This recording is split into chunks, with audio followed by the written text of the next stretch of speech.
It is a special early post time for Friday here at Woodbine as we bring you coverage of the Heritage Series, which wraps up this afternoon. First race post time coming up in 55 minutes from now. We are racing under partly sunny skies. Temperature a balmy 8 degrees Celsius, and the wind from the west at 31 kilometers per hour has a bit of a springish feel in the air today. So 11 races coming your way, as we did have to cancel the program last Sunday after race number 3. So thus we have some extra races for you on today's card, hence the early post time. Let's get you through the changes on today's card of race. We'll start off with race number 1, and it is clean. And the second race, number 6, Dissectologist, is a Stewart scratch. Do note that the rider of number 10, Cadfael, Christoph Douglas, will not carry a whip, and that horse is now +1. Will carry 112 pounds. Race 2 starts off the pick 5 with the pool guaranteed on this Friday of $50,000. Third race has no changes at this time. Fourth race starts off the pick 4, and it is clean as well.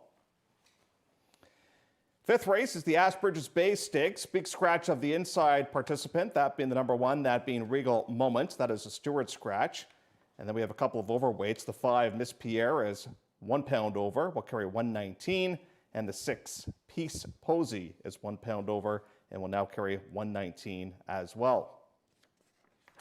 Sixth race is the Lake Ontario. This starts off the Jackpot Power Pick 6, which was not hit yesterday, and we have a carryover of $4,936.93.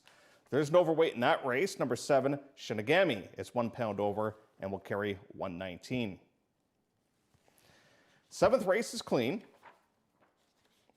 Just notation in race number 8, note that the owner of number 5, Vazi, is now the trainer, Josie Carroll. So Josie Carroll is now the owner of number 5, that being Vazi. Ninth race has no changes. 10th race does kick off the late double. Number 1, Pierre, the rider will not carry a whip. And do note that number 5, Daddy Has Diamonds, is a vet scratch. Vet scratch number 5, Daddy Has Diamonds, and race 10. Jackpot High 5 carryover in race number 11. We're at some serious coin now. Carryover of $150,584.83. Number 2, I'm Tenacious, is a vet scratch. Out of race 11, number 2, I'm Tenacious. So 11 races coming your way under mostly sunny skies. A beautiful day for racing. Woodbine Racing Live with your 2 favorite bees. It's Blow and Brats coming up next. Canada's great little horse, Northern Dancer. There he goes, Secretariat on the outside.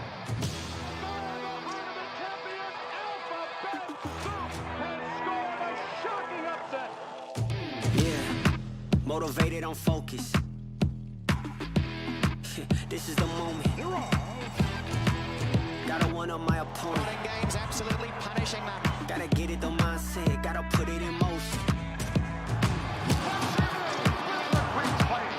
Game time, they don't come in and clutch. No hang time, man, they can't keep up. The game's on the line, seconds on the time. Who can't fight? It's gotta be us. But the mighty filly has devastated them. Motivated on focus. Prince becomes the king. Paramount Prince wins the 164 Kings Plate. This is the moment. We have done our stretching and the marathon is about to begin. Happy Friday, everybody, and welcome to Woodbine Racing Live. Elisa Blow alongside Jeff Bratt. Now, I wonder, and I was just saying this to you off camera, how many people tuned in and were like, I don't hear Robert. Yep. I bet he showed up for the later post time. That would be a Robertism.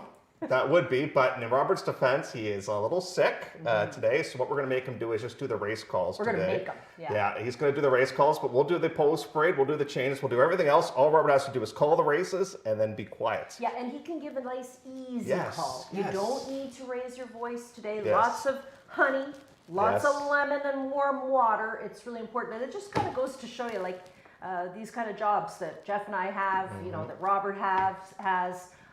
There's not a whole bunch of people just sitting around that can jump into these spots. I had strep throat a couple of years ago, and Last year. Was it last year? Yeah. Yeah, you're right. It was last year, and I could barely talk, and I was just like felt like I was swallowing razor blades. Yeah, and yeah. That's the worst. No, your voice in this job is the big thing too. So I mean, looks are one thing. We don't have those, though. Well, you do. I don't. But Yeah, and it looks like I got pounded in the face again.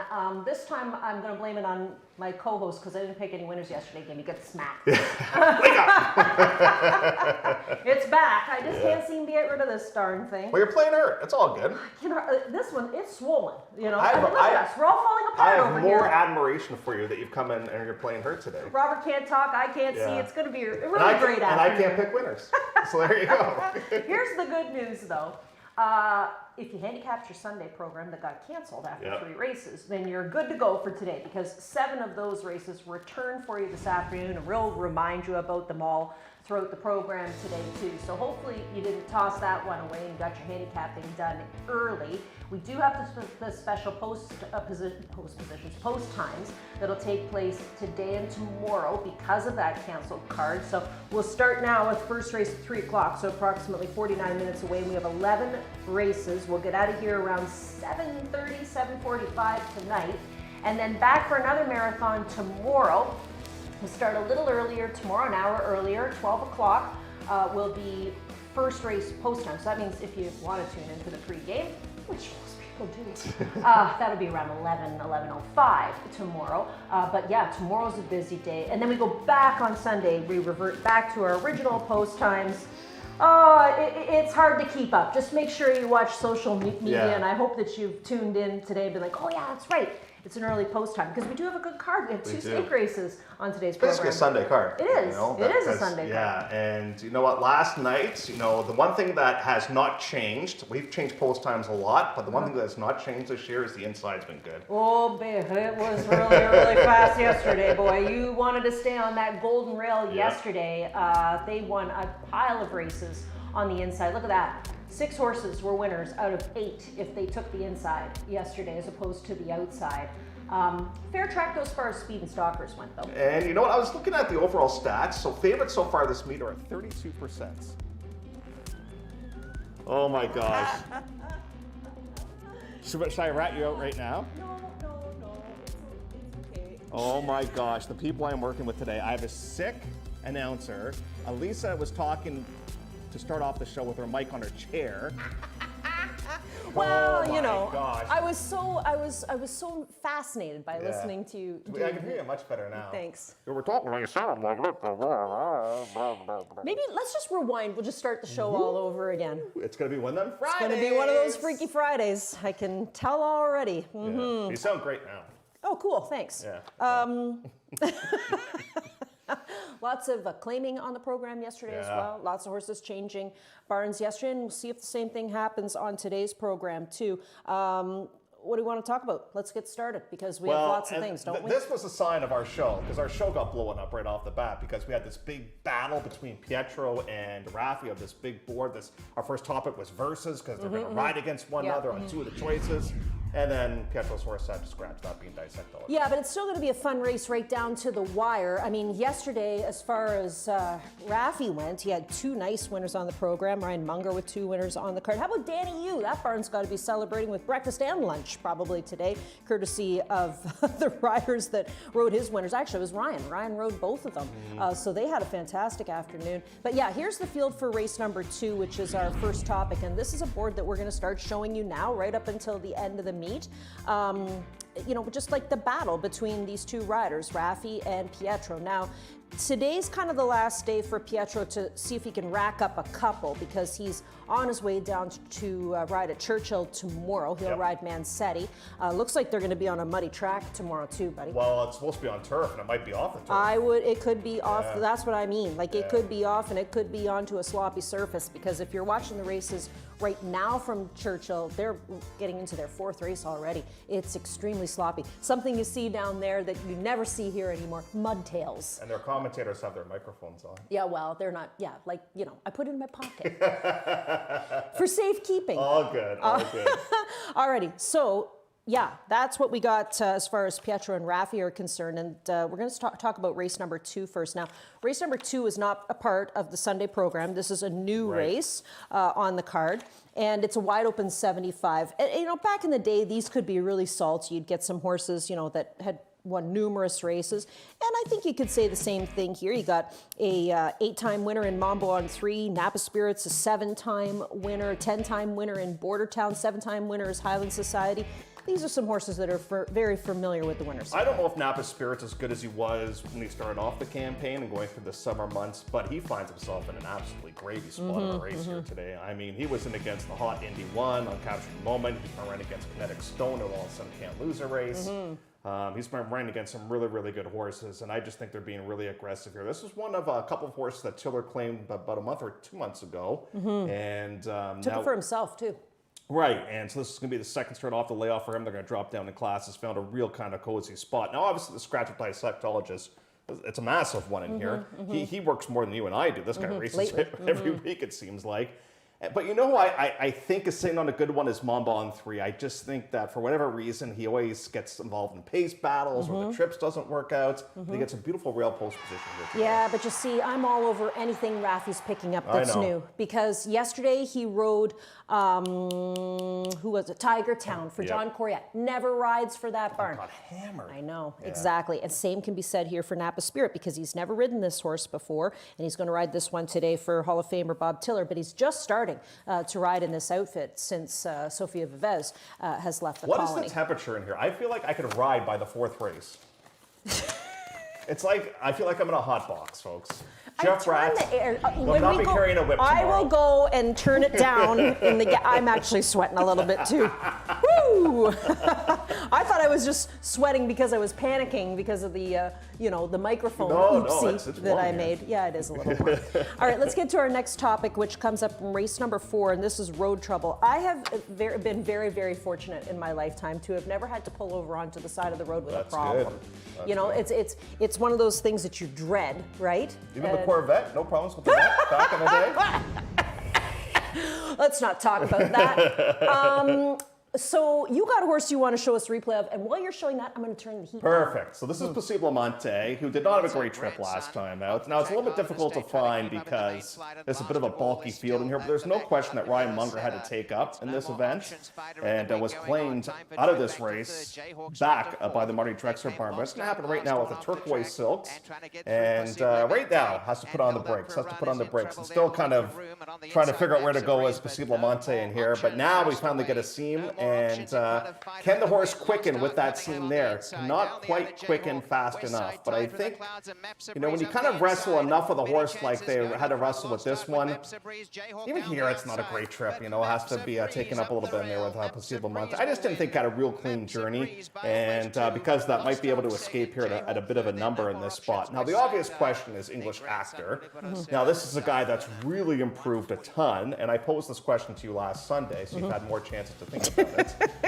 Is this now just a turf horse, or is this just a really good horse right now? And I remember my answer, which was sometimes you interviewed Rachel, and she said, many times people think my horses are just grass, but they're not necessarily. Yeah. And so I was thinking that might be the case with English Actor, and I used this horse on top. So if this sounds like a familiar conversation, it is. And if that looked like a familiar replay, it was. Yeah. Because this was originally race number 9 on last Sunday's program. I'm going to go towards Skyroll. I kind of like him moving back over the synthetic. I thought he just ran okay last time out, but he lost by about 3/4 of length, English Actor, and might be able to escape at a bit of a better price in there. Other than that, I think the field was pretty much intact, right? Nobody really, no new additions in there. I don't think there was anybody new in this one. Runaway, again, of course, is a horse that a lot of people are going to be watching too, because, he obviously was the hero of this year's Prince of Wales. Yeah, he's been really hit or miss, and he got back off the claim. Lac Macaz's second time out for that old new barn. Yeah, exactly. So that's race number 4, and it's where we kick off the pick 4 for you as we go over to our next topic, which is the first of 2 stakes events. Now, these stakes were scheduled originally for the Sunday program. So this was the original 11th race from the Sunday card. Now, here's the thing with both the stakes races. We don't redraw. So they're exactly the same post positions that they were last Sunday, whereas all the other races that have come back have all been redrawn. Yep. Now, Regal Moment was a Stewart Scratch last Sunday, and as a result is still going to be a Stewart Scratch in this race today. And I wonder if they're over there kind of kicking themselves a little because, I don't know why the horse was scratched, but, it looked like an easy spot for this one to get a victory. But with that horse out, And the opportunity that we had a chance to kind of talk it over last Sunday, a lot of us we were leaning towards the 2 or the 4, but the 4 just kind of flies under the radar. Always, you were mentioning. always. And I'm the first one to admit it. I never ever give her enough respect, and all she does is run well and pick up decent checks along the way. I mean, she had a win on the turf 2 starts ago, and then last about she finished second. And I always thought of her at least as a speed horse, speed. But now she can sit off of it. She's a little bit more mature, which I think is a huge plus. Now, we have no idea how good Hint is. Hint was a clocker horse first time out, just sort of ran okay. The light bulb went off. Second time out, ran big.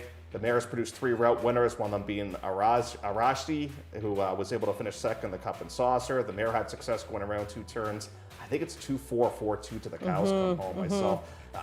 Listen, maybe Brendan Girl can have some success, but to me, she's been a bit of a tough horse to try and predict, but she's danced a lot of different races in this series so far this year. She has, yeah. I mean, I think last weekend I ended up with the 2 in the top spot, but when we had an opportunity to take a look at it again, I switched it up to the 4. It's the only race I think that I actually made a change in. There's a new addition in another race later that I added as well. So that's the 5th race, which is the first of 2 stakes events. That's the Ashbridges Bay. Next race we're going to go to is race number 6, which is the Lake Ontario. So the second stake from the original Sunday program. This was race number 10 on the card. And Sayunis is, obviously the standout horse.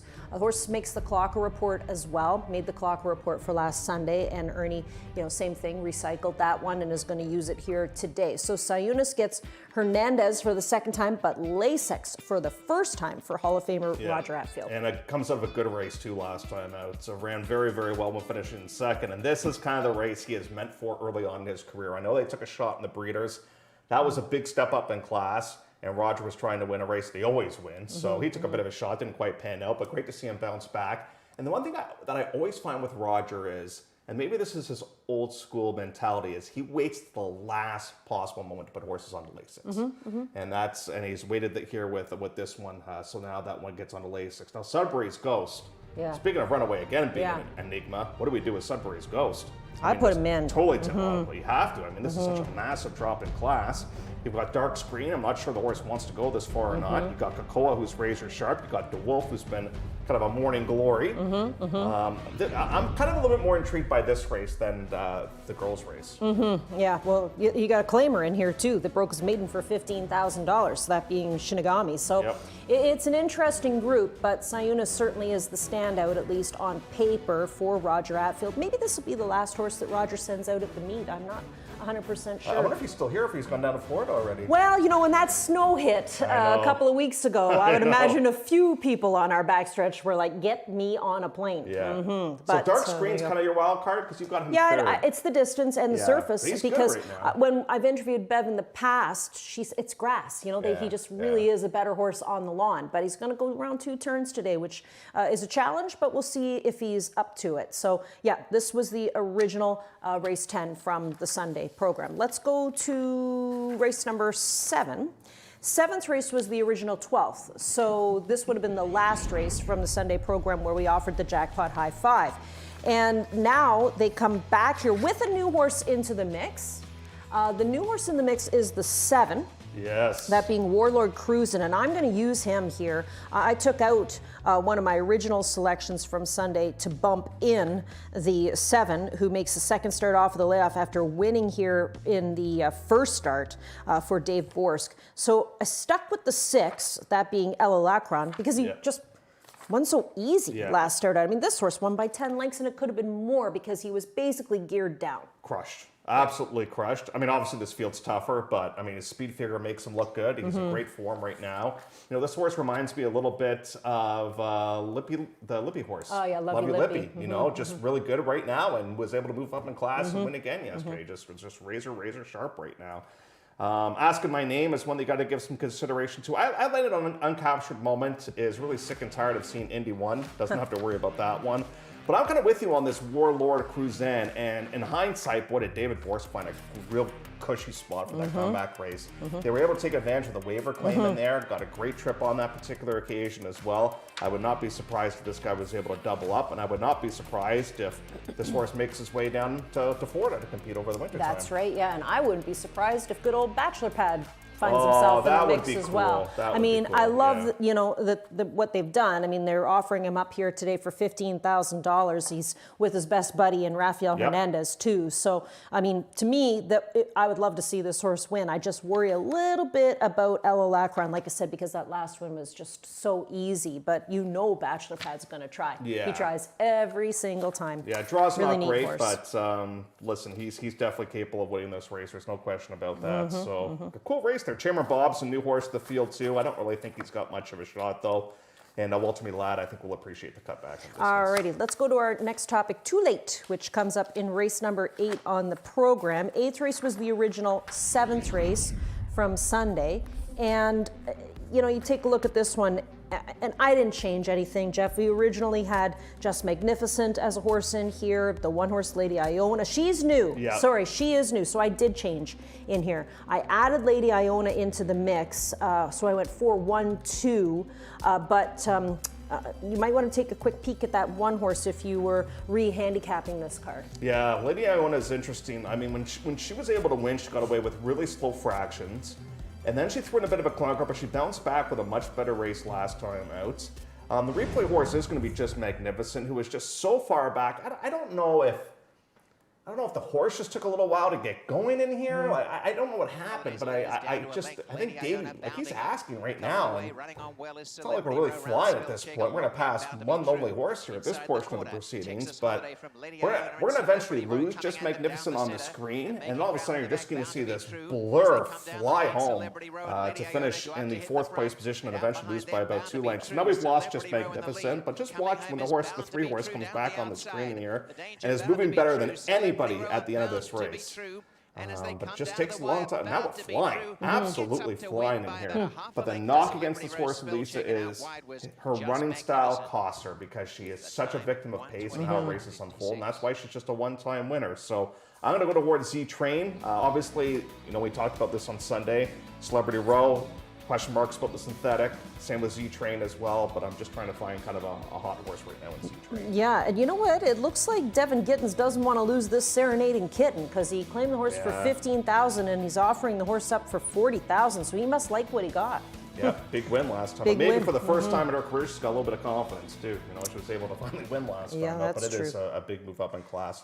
10s, 4s, and 7s in terms of top picks in there. And this race, of course, the 8th race on the card, will kick off the late pick 4. A reminder that we have 11 races in store for you this afternoon. All right, last one we're going to take a look at goes to the last race, and that is the original 5th race from Sunday. It's a 15-on-3, and as Jeff pointed out with the changes earlier on, this pool is quite large now, 150,584. We take the 2-horse out, that's a vet scratch, I'm Tenacious, so it gets us down to a field of 8. So now you only have 8 to handicap for all that money, all right? And you have horses, unlike, say, last night and some of the other days when we give you these wacky 10 claimers, you know, maidens, and they're just so hard to sort out, like last night.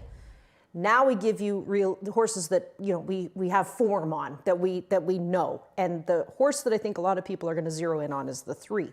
And you're zeroing in on him as well, Mystic Song. Yeah, and Mystic Song, you know what? It took her kind of a little while to get going in here. Like right now, Pietro's asking, and you know, we're kind of not really doing all that much at this portion of the race. Now we fly towards the outside in here, and she just sort of gets up there. I don't know how much she wanted it. More of a case that she just was the best horse in here. And she gets up to win the race. So she wins for 40 first time out, then they drop her in for 25, and she wins, and now she's in for 15. Now, when I was doing my picks, I kind of like the moves that this barn's been making as of late with horses dropping, but after your last night, King Rosso, Tabloid Material, they were both major disappointments on yesterday's program. So now I'm not nearly as high on Mystic Song, but she's priced right. There's no question about that. And they're in it to make money because they just continue to drop her down in class in here. But I just, you know, I thought when I was doing my handicapping originally, like this might be a single in the late pick 4, but now I'm just not so sure. And you know, the newcomer Wildfire looks a little interesting in this spot. Well, I think that's it. We're just a little bit gun shy on those horses right now. And that's because of what happened yesterday. Yeah. Mystic Song is where I went. Then I used the 4 Might Be Trouble. I did put Wildfire Inn, that is a new horse Yep. into the mix, because this one, I think it's a bit of a head game for her, because I do recall her being scratched at the gate once too. Yes, I think you know, you're right. she was a bit of a goofball that day too. So just watch her in the paddock and make sure she's nice and settled. But it's a better race, I think, to try and sort through the 11th race on the program to try and get that jackpot high five today. Yeah, I think it's going to be a little formful, Yes. more formful than we've, like last night. I never had the Mies I would have Pride. never had the winner. No, Yeah. no way. And the horse that we were on, I think, beat one. Terrible. Horrible. Never got a You call. know? No. So that's the thing. You know, when we're looking at low-end maidens, it's really hard. Yeah. We have no form, you know, that sort of thing. But now you're looking at non-winners of 3. A little more Yeah, proven. it gives us a little bit more to go off of. Alrighty, there are 11 on today's program, 7 of which are coming back from the canceled Sunday program. We are going to take a quick commercial break, and then when we come back, we'll discuss our picks of the day as well as the Shady Well tomorrow. Love horse racing? HPIBet.com is Canada's leader in online horse betting. Access thousands of live races from hundreds of tracks worldwide instantly. Enjoy the most advanced betting tools like AI Smart Picks and exclusive cashback rewards you won't get anywhere else. Join today and get up to $100 in free bets. Get the ultimate horse betting experience with HPIBet.com.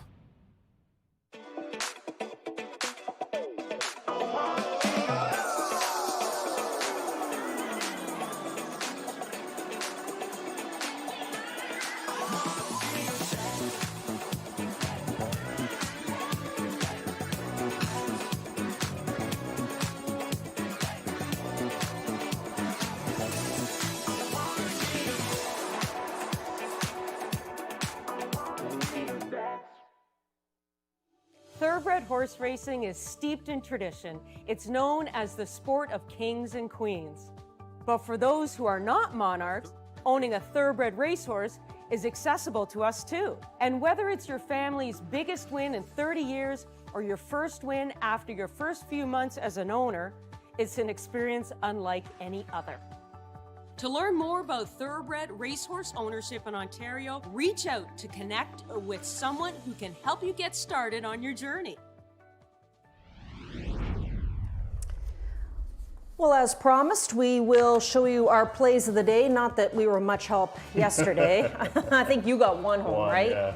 Oh, tough sledding on yesterday's program. However, looking back, I should have been all over Tiger Count with Rafi hopping aboard. But today it's Eunice. We talked about that one, Ella Lacron, and Jagger's Got a Gun. Just so you know, these are recycled from Sunday because they're all back in again, so why not? Reduce, reuse, and recycle. My drop and pop is Napa Spirits. So that was not one of my originals. Scarborough was, Cunis was, and Philip My Wine was, I think. So I think I had 3 of the 4. Keener. Yeah, Dad, new one. Well, no, because one of them, I think, ran last week. Oh, it was in one of the early races. So, yeah. What do we got upstairs? Hint at 8-1 for Ron. That's a good price. I don't know if that's actually going to happen because I think Hint's No. going to take quite a bit of support. Sudbury's Ghost at 5-2, and Ella Lacron. That's right, they're back on my team. I don't know why, but they are back on my team here at 6-1. Tomorrow, after today's marathon, we take a quick break. We fill up on electrolytes. You know, you got to eat like it's like a runner, right? Yeah, You got to have yeah. your I know electrolytes. You that. got to have, yeah, you know that. Yeah, you do. Stretch out, you know, A5, 3-5 on the joints, Yeah, right? yeah. And oh, yeah, remember yesterday I was saying, I need to bring my back pillow That's in. right. And we'll be back again for plenty more racing action tomorrow, including the Shady Well. So the Shady Well is an important little race, $150,000 offered for 2-year-old fillies, and they'll go 3/4 of a mile in that event. You know, you got Zabarda. Can she repeat off of that monster win that she had in the South Ocean? She's had time in between. But the more I kind of looked at it, we had a horse that was on our horse to watch list that's in this race, and that's Bossy Candy. And we're going to show you the replay of that tomorrow as well because she basically got shut off on the rail. And Ron Gierking of the Racing Forum's got a great article on Super Diva, who's off LASIK. Just want to confirm this is the right horse, right? Super Diva? Yep. Yeah. So this horse got a back case of the thumps last last time out. Oh, that's a good And excuse. so that's why they think the horse ran poorly. And then they worked the horse with a little bit of Lasix the other day, and they still had the thumps with the horse. Really? So really an adverse reaction. Yeah. So now in the cooler weather, she might not need the Lasix as much. That would be good. But Yeah. we'll see if she's able to get back on track. But good reporting by RG. Ah, he just gets all the good info, doesn't he? Gets the scoops. Alrighty, so that's what we have to look forward to on tomorrow's program, and we are going to remind you once again about our post times. Post times for today and post times for tomorrow. So we're 25 minutes away from race number 1 on the card now, and then tomorrow we're going to start at 12 noon for our first race, but we'll do the pregame show at 11:05, and then we're back to regular on the Sunday program. See how I remember all this You're stuff doing now, great. Jeff? You're doing fantastic. You stumbled at the start of the Well, show, you know. but you recovered well, and you finished full of run. That would be your true. chart line. That's me. Yeah, I didn't exactly break great. Yeah, you stumbled badly at the start. Yeah. You were like Warren Charge yesterday. Oh, you know what else too? Just speaking about everything, it just got me thinking. We got a new rider today on the card as well. Douglas. And 10-pound bug, no whip today. Now, he was originally scheduled to ride on the Sunday program. He was going to ride Pierre. Yeah. And that was the only horse he was going to ride. And today he's got a couple of horses to ride. And a busy day tomorrow. And a busy day tomorrow and Sunday as well, I think, right? Yeah, so, I think you're right. All of a sudden, here's a kid, nobody's seen him ride yet. And he's getting, I don't know who his agent is either. Do you know? We'll have to look that one up. No, it's but not me. yeah, you're doing that too? Yeah. No, I have no idea who it is. But obviously, for him to get that many mounts, he's obviously got a great reputation. Yeah, I in the think morning. he's caught quite a few people's eyes in the morning. And our producer Mike just said he has 3 on tomorrow's program. So good for he's him. busy on Sunday, wish too. him the best of luck with his young And that's career. the key. To me, before your apprentice begins, I want to ride as many horses as I possibly can. Well, and they always show up right now, Yeah. right? The new riders, right at the end of the meet. So at least he'll have better weather. Because I was a little worried about him last week in the wind. I know you were too. Yeah, that would have been a bit Just for a young challenging. rider, Yeah. first time out there, you kind of want what we have today, which is beautiful weather for horse racing. So we have 24 minutes to go before the opener on the program. Jeff and I are going to do post parades, changes, all that good stuff for you this afternoon too.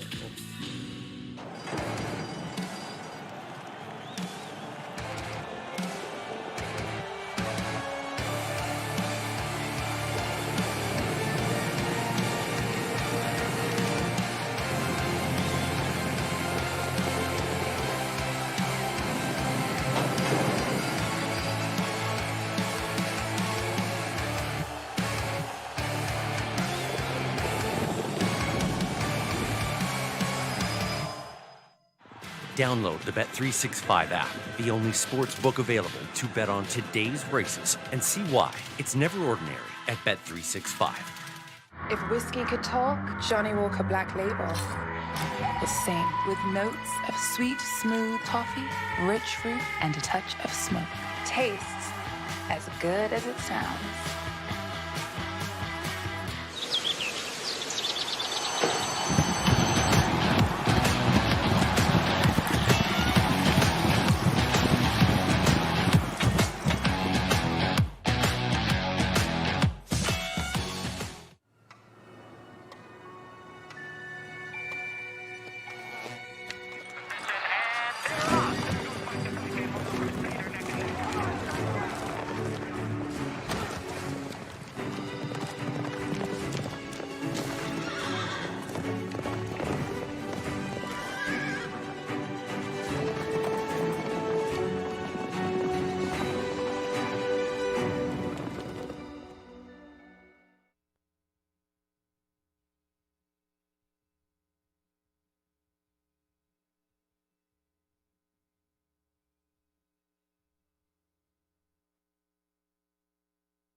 Well, you're going to hear a lot of us this afternoon. Yes, sadly.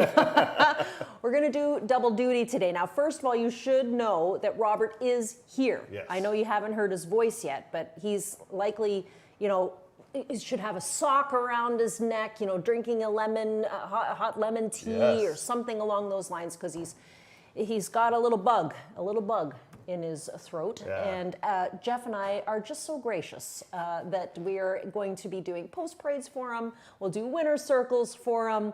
We'll do overweights, all that fun stuff. Just not calling the races because that's way too hard Oh, for us. you don't want us to do that. Way too hard for us. That's the only time in my life that I actually had a very big panic attack. I thought I was going to have to call the first race at Fort Erie once, and I was never so happy to hear the sounds of Darrell Wells running down. Hello, Lisa. Yeah, exactly. Whew. Talk about sweating. All right, let's get to the opener on the card. Maidens for $25,000 to kick off the day today, and we have a field of 7 in the opener. Now, this was the original 4th race from the Sunday card, so hopefully you did your handicapping on this one. We have a couple of first-time starters in this race too. And this is a look at the one Paradise Perfect. We've talked about this the last couple of days. Krista Cole is really starting to reclassify a lot of her horses. This horse comes down from a maiden special in for just $25,000. Can he get his maiden out of the way in his 25th lifetime start? Legit question, or is the drop too late?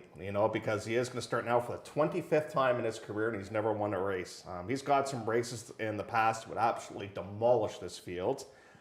He's fine on turf and he's fine on synthetic, so I'm not too worried about surface. He was just okay last time out, but that was obviously a much tougher field than what he's going to be facing here today. The 7 furlong distance, is that his ideal distance? I think he'll be okay at it. I don't really think he has like a specialty when you're winless in 24 starts, but listen, he has a specialty, Jeff. it's just not winning races. I know, exactly. And listen, he's one of the best horses in the race. I just don't know if his confidence is totally shot at this point or not. I'm going to pick him on top, though. The 2 is Speedy Connection. Now, this is a horse who debuted against maidens in an optional 40, and he certainly didn't have any go at the end. The blinkers are being added today, and we take the drop in. Was a bit of a speed-conducive racing surface on that day, and he couldn't really get forwardly placed. And that winner, all of a sudden, has turned out to be a winning machine, that being that signature Sir, who just can simply do no wrong as of late. So now we make an equipment change. I like the fact that Abley sticks with the horse. Like the fact that we've got a couple of works since then. Really didn't take much money first time out, so I think the drop is absolutely appropriate. And I think last time we saw this horse race, they had a couple of handlers I on. remember that too. And I think he's a lot better today. He's a lot better. I think he's enjoying those neck scratches. He sure is. Let's go to the 3-horse next, Prince Almasty. So he runs good for 15, and now today we're going to try 25. I still think this move up's too tough. It could be. I've got the horse third of my picks. I just, the way I look at it is I just want to find somebody in form right now, and all of a sudden he woke up. Now, am I positive he's going to run well? No, because he's kind of got this not a bad race first time out, then he ran terrible second time out, and he ran a whole lot better last time. But last time, another thing that happened too was they added Lasix, and maybe that helped out the situation a little bit too. Now, I do think he's got the fronts on today for the first time. Yes, he does.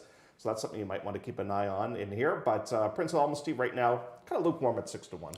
So Deb Rhombus has had a good campaign, and this is actually the first-time starter she sent out at the meet, that being All Bets Are Off. And we thought we would see this one back on October the 30th, but was a vet scratch for 15 on that day, and now resurfaces for 25.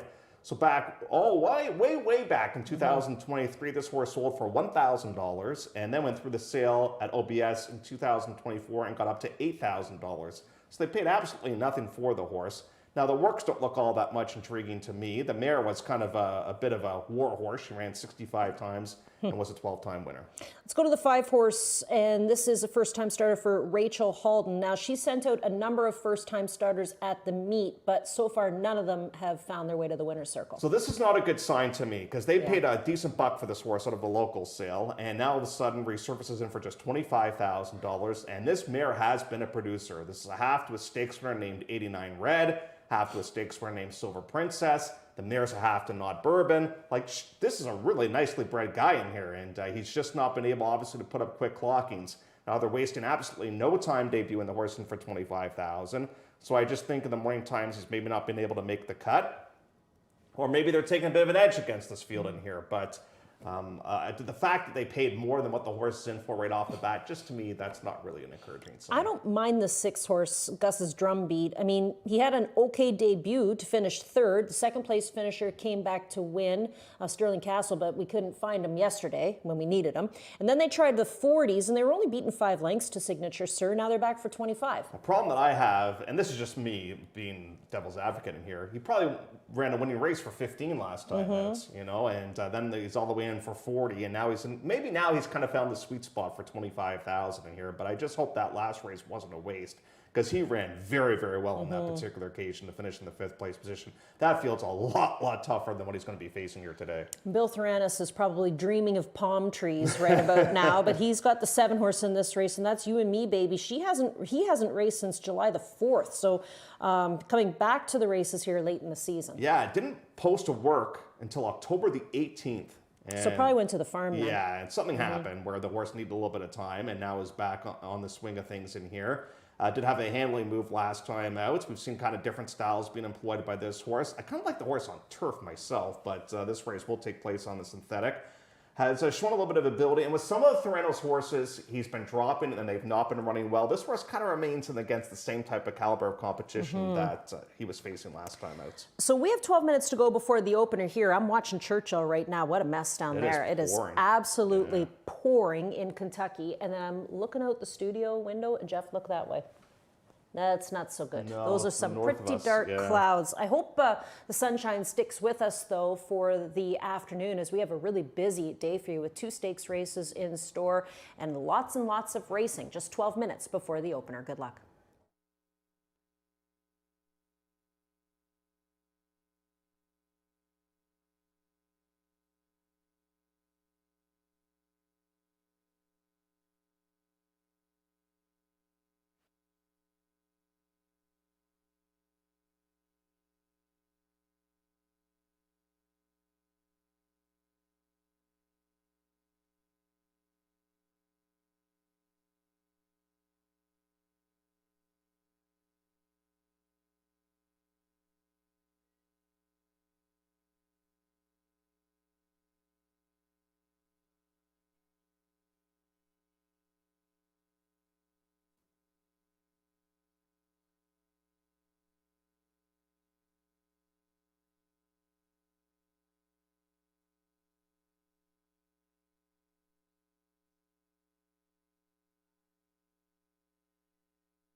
8 minutes to go before race number 1 here at Woodbine. No changes to reports. First of 11 as the horses head on to the racetrack. 8 minutes to race 1.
Here is the field of maiden optional 25,000 claimers in the opener. Number 1 is Paradise Perfect, owned by Alex Stable, trained by Krista Cole, and the rider is Pietro Moran. Number 2 is Speedy Connection. Fraser Abley rides for Colebrook Farms and trainer Pat Dixon. Number 3 is Prince Almasty, owned and bred by Kenny Ing, trained by Ted Holder, and the rider is Slade Jones. 4 is Loose on Parade, so we'll have to keep an eye on that one. Let's get to the number 5 now, that being Pref. Pref is a first-time starter, owned by Uphill Stable, trained by Rachel Halden, and Ryan Munger will be aboard. Number 6 is Gus's Drum Beats, owned by Radcliffe Racing Stable, trained by Kieran Palmer, and the rider is Jose Campos. Number 7 is You and Me, Baby, owned by Terra Horse Farm Incorporated and Natural 8 Stable. Emma Jane Wilson rides for conditioner Willie Thranos. We'll have an update for you on the 4 All Bets Are Off, who did get loose after Parade.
We have a late Stewart scratch to announce coming up in race number 4. Number 4, All Bets Are Off, a late Stewart scratch from the opener. We are 4 minutes away from race number 1.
So they are loading.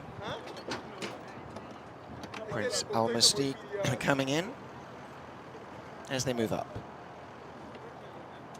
To gate 5 is Pref.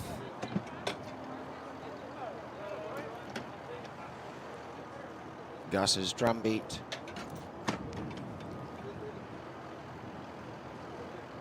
And You and Me, Baby.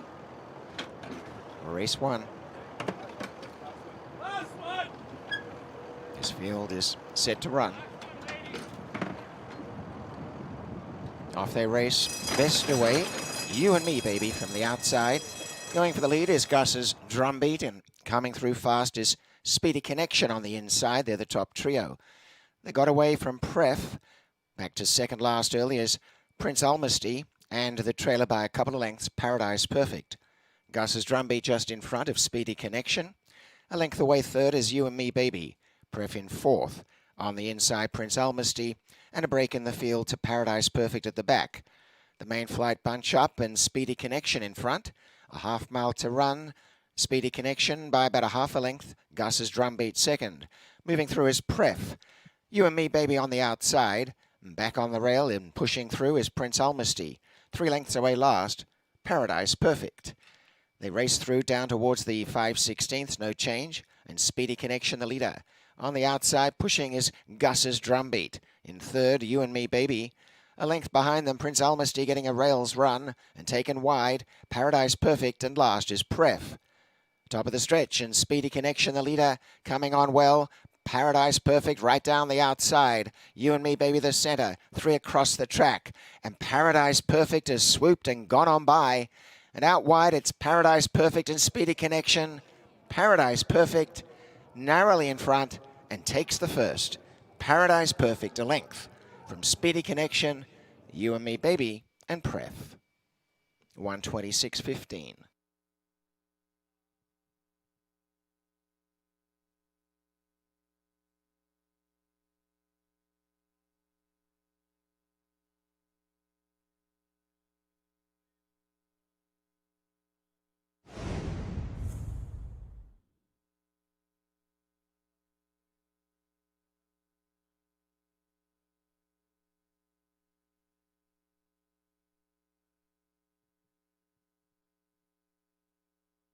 Unofficial order is 1, 2, 7, and 5.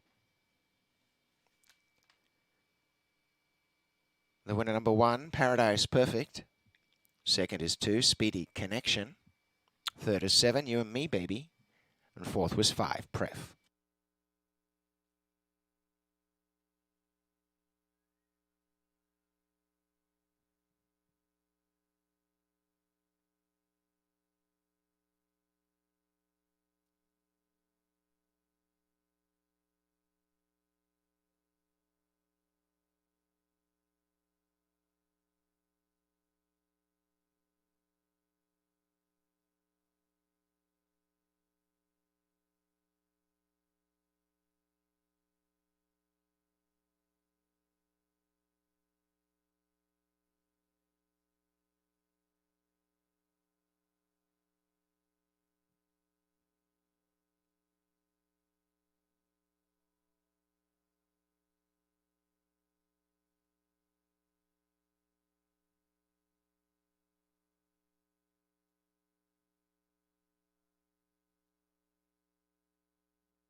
All right. Yeah, I'll have to kick off and do it today, you know? Thanks, that did.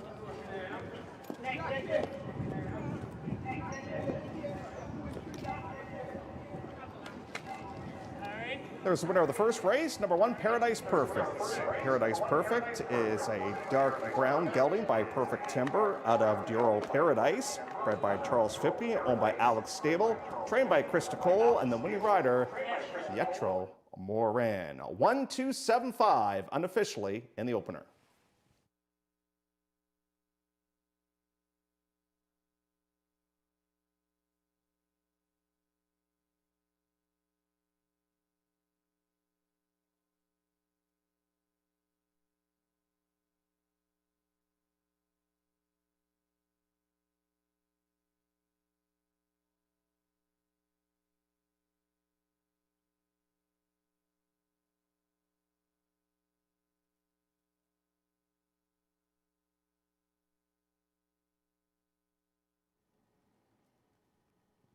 Here are the prices for the opener. Paradise Perfect returns $340, $240, $210. Speedy Connection, help us out the exactor, $18.90 for that, $463.20.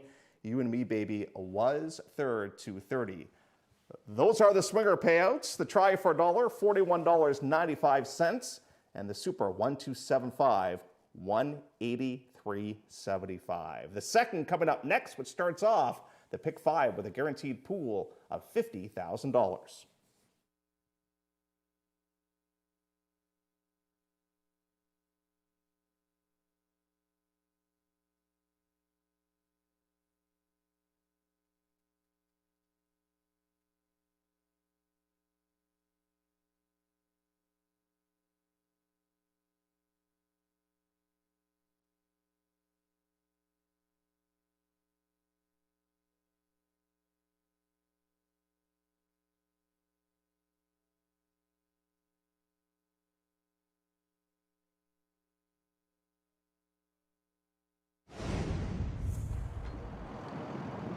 Off they race, best away. You and Me Baby from the outside. Going for the lead is Gus's Drumbeat, and coming through fast is Speedy Connection on the inside. They're the top trio. They got away from Pref. Back to second last early is Prince Almasty, and the trailer by a couple of lengths, Paradise Perfect. Gus's Drumbeat just in front of Speedy Connection. A length away third is You and Me Baby. Pref in fourth. On the inside, Prince Almasty, and a break in the field to Paradise Perfect at the back. The main flight bunch up and Speedy Connection in front. A half mile to run. Speedy Connection by about a half a length. Gus's Drumbeat second. Moving through is Pref. You and Me Baby on the outside. Back on the rail and pushing through is Prince Almasty. 3 lengths away last, Paradise Perfect. They race through down towards the 5/16, no change, and Speedy Connection the leader. On the outside, pushing is Gus's Drumbeat. In third, You and Me Baby. A length behind them, Prince Almasty getting a rails run and taken wide. Paradise Perfect, and last is Pref. Top of the stretch, and Speedy Connection the leader, coming on well. Paradise Perfect right down the outside. You and Me Baby the center. 3 across the track. And Paradise Perfect has swooped and gone on by. And out wide, it's Paradise Perfect and Speedy Connection. Paradise Perfect narrowly in front and takes the first. Paradise Perfect a length from Speedy Connection, You and Me Baby, and Pref. 126.15.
Race number 2, second half of the early double, also where we kick off the $50,000 guaranteed pick 5, starts in the second. We do have that scratch of the 6, dissectologist, a steward scratch from this race. And note that 10 is our new bug rider, that being Christoph Douglas, who will carry no whip and an additional 2 pounds, 113 pounds for the 10.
$14 to go before race number 2, second half of the early double, and also where we kick off the $50,000 guaranteed pick 5. It's a wide open $7,500 claimer going 3/4 of a mile. As mentioned, we do have that scratch of the 6, dissectologist, and note that the rider of the 10, that being Cat Fael, will carry no whip and an additional couple of pounds, 113 pounds for the 10. Let's get a look first at the 1, and this is Mambo on 3, currently the second choice on the board right now at 5-2. He is an 8-time winner, so he knows what he's doing. He's bankrolled close to $375,000 in his career.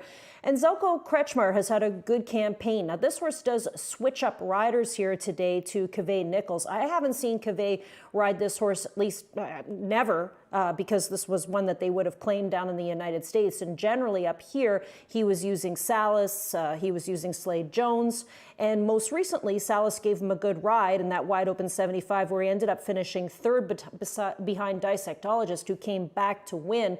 The second place finisher, Military Force, also came back to win as well. So he comes out of a good race with some good references, offered up for the same price tag again, 6-1 with Cavey doing the riding. And this is actually a good jockey-trainer combination. They click at a 23% average, should be forwardly placed. He's almost always near the front end. Let's get over to the 2-horse next, that being April Develop, who goes out for Bev Chubb. Disappointing effort last start out when traveling 7/8 of a mile and in the optional 10-5 starter. This horse didn't really race that well, was at the back of the bus and stayed there with a wide move on the turn for home that didn't result in anything. The horse was a winner at 6.5 furlongs back in August and has been a 2-time winner here at the meet, but she certainly needs to show us something a little better here today. She is a mare taking on the boys, competing in this spot, and you get Hoyt, who will be aboard. He was aboard for a win when facing non-winners of 3 earlier on this season.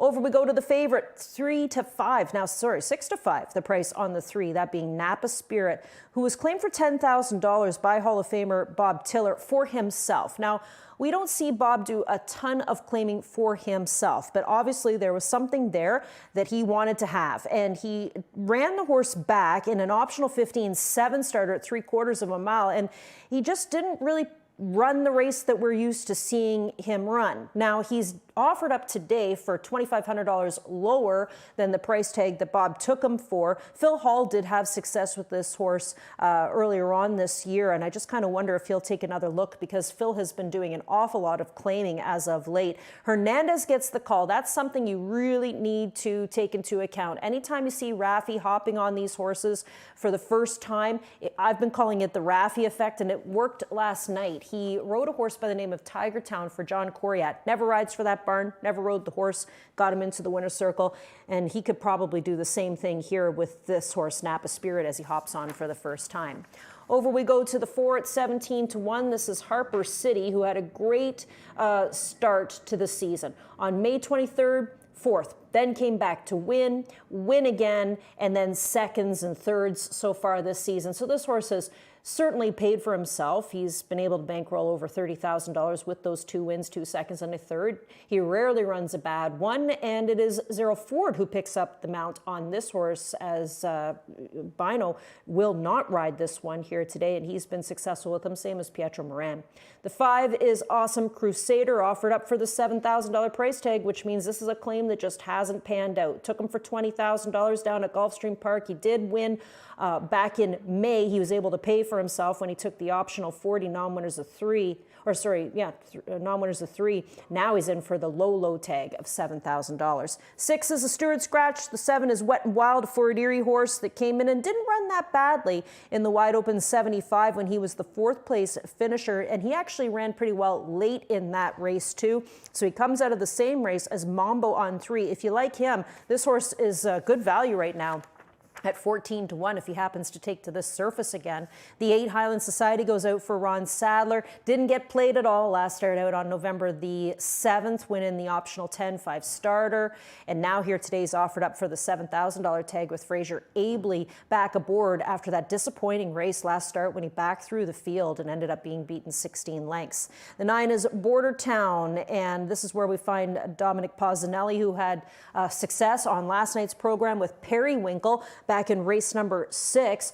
He took this horse for 10. Claim hasn't worked out. He's in for 75 today. And the 10 rounds out the field. This is Cat Fael, and we welcome a new rider here to our room, that being Christoph Douglas, who is a 10-pound bug.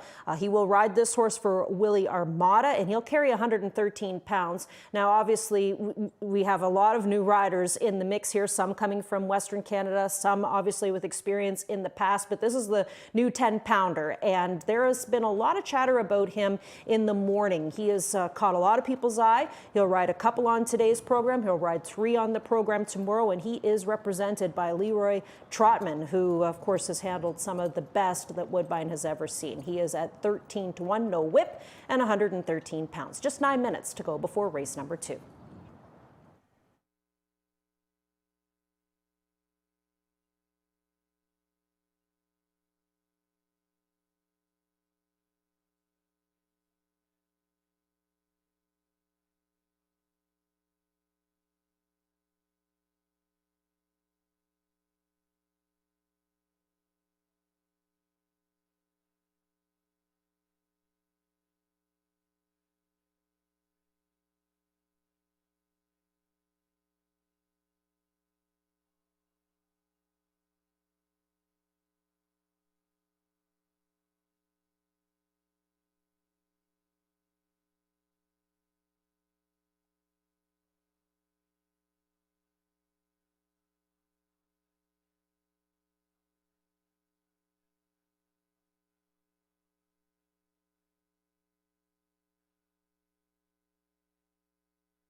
Again.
Horse on the track for race number 2, 7,500 claimers. That would go 6 furlongs on the all-weather surface. Here's a look at Mary Self, Samamba on 3, trained by Zelko Kretschmar, and the rider is Kevin Nichols.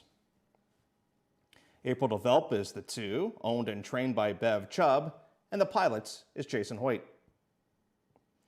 Number 3 is Napa Spirits. Rafael Hernandez will ride for Hall of Famer and owner Bob Tiller. Number 4 is Harper City, owned by Maureen Hewitt Top, trained by Alan DeVerseau, and the rider is Zerl Ford.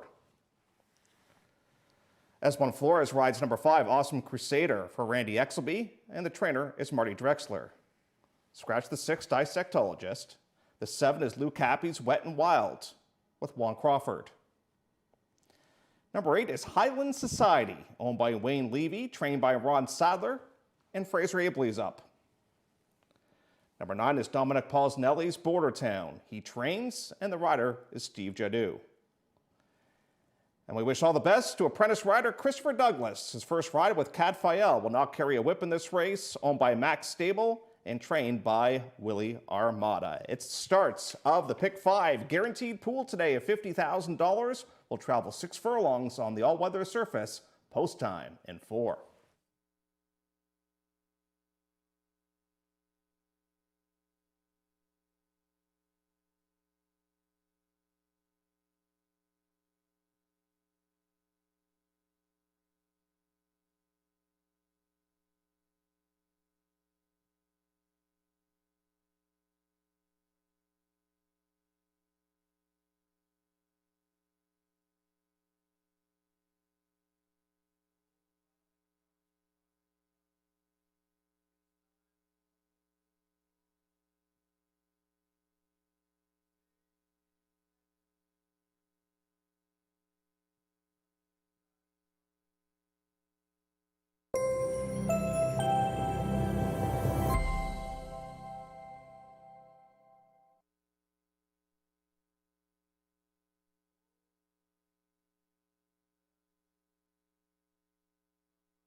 To the gate.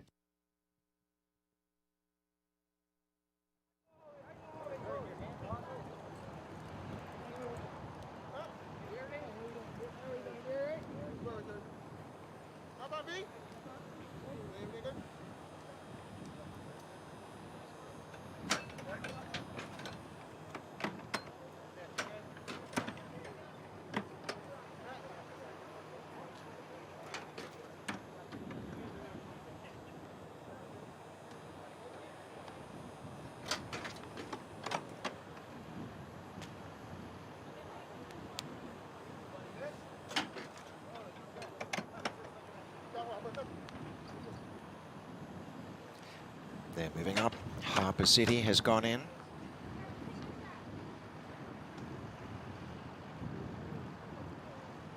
Next is Border Town.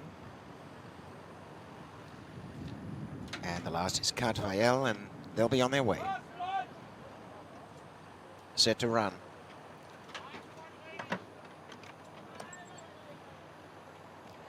Off in racing, and Cartwheel best into stride. A good start for Highland Society. And coming through for the early lead, it is Highland Society from Cartwheel. One who dropped out last is Border Town. Mambo on 3, settling in 3rd. In behind them in 4th, Wet and Wild. A length away came on the inside April Develop, and a little worse than mid-pack is Napa Spirit. Around the outside of Awesome Crusader goes Border Town taking off, and last is Harper City. Racing along to the 3.5 and showing the way, it is Cartwheel. Leads the way for Christoph Douglas, out by a length. Mamba on 3 on the inside. Racing handy Highland Society. Pretty wide on the track. Border Town around Napa Spirit as they come down towards the final quarter. Still there in the centre, Wet and Wild. In behind them, April Develop, and looking for room is Harper City as they corner. And Awesome Crusader, but Mambo on 3 raced right away. Down the stretch, and Mamba on 3. 4 lengths in front. Battling away is April Development. On the outside is Wet and Wild as they get to the final 16th. And it's Mamba on 3. 3 in front. Wet and Wild chipping away. Coming home well is Harper City. But down to the wire. And Mamba on 3 by a length and a half to Wet and Wild. Harper City 3rd.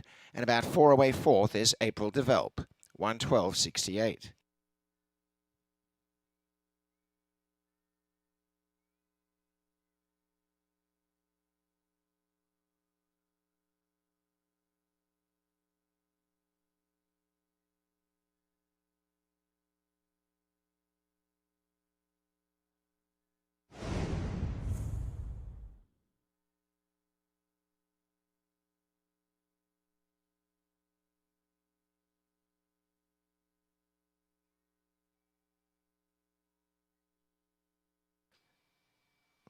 The winner is number 1, Mamba on 3. Second is 7, Wet and Wild. Harper City number 4 was 3rd and 2, 4th April Develop. 1-7-4-2.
Well, they will be partying at the beach in Ocala as Mary Self's Mamba on 3 takes race number 2. This is a 7-year-old son of Big Drama out of a Grand Slam mare. Trained by Zelko Kretschmar, owned by the aforementioned Mary Self, and ran to victory by Keve Nichols. It has career win number 9 for Mamba on 3, who stops the clock in 1:12 3/5.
Inquiry sign has been posted in race number 2. We have a rider's claim of foul in race number 2 to report. I believe it is the rider of the 5, Awesome Crusader, that has lodged a claim of foul. Not sure against who, but we will keep you posted. As soon as we find out, we'll pass along the details to you.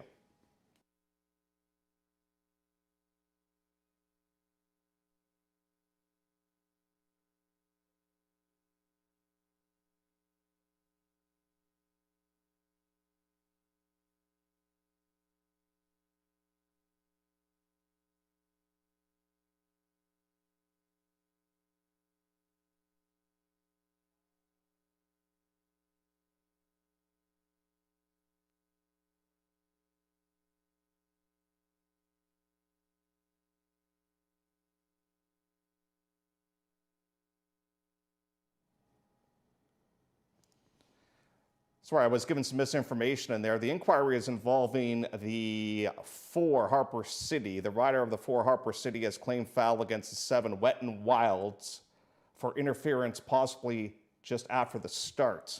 So the rider of the 4 Harper City, 0 Ford, has lodged a claim of foul against 1 Crawford for possible interference just after the start. Here's a look at the inquiry footage.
The stewards have ruled that the claim of foul has been disallowed. The order of finish will become official momentarily. 1-7-4-2 in race number 2.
Here are the prices for the second. Mamba on 3, the winner, returns $7, $3.80, $2.90. Wet and Wild at a good number finishes in second, $7.35, $7.70.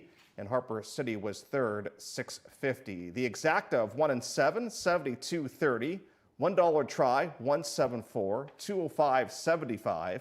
The super of 1, 7, 4, and 2 for $1, $2,576.10.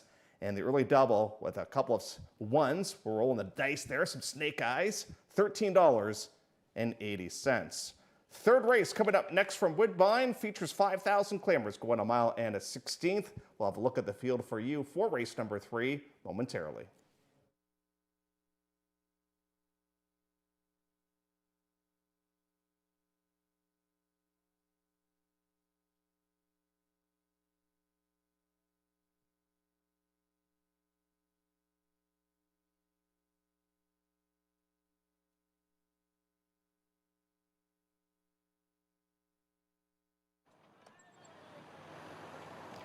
Off and racing, and Raphael best into stride. A good start for Highland Society.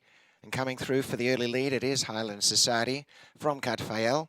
One who dropped out last is Bordertown. Mambo on 3, settling in third. In behind them in fourth, Wet and Wild. A length away came on the inside April Develop, and a little worse than mid-pack is Napa Spirit. Around the outside of Awesome Crusader goes Bordertown taking off, and last is Harper City. Racing along to the 3.5 and showing the way, it is Catfael. Leads the way for Christoph Douglas, out by a length. Mamba on 3 on the inside. Racing handy Highland Society, pretty wide on the track. Bordertown around Napa Spirit as they come down towards the final quarter. Still there in the centre, Wet and Wild. In behind them, April Develop, and looking for room is Harper City as they corner. And Awesome Crusader, but Mambo on 3 raced right away. Down the stretch, and Mamba on 3, 4 lengths in front. Battling away is April Develop, and on the outside is Wet and Wild as they get to the final 16th. And it's Mamba on 3, 3 in front. Wet and Wild chipping away. Coming home well is Harper City, but down to the wire, and Mamba on 3 by a length and a half to Wet and Wild. Harper City third, and about 4 away fourth is April Develop, 1:12.68.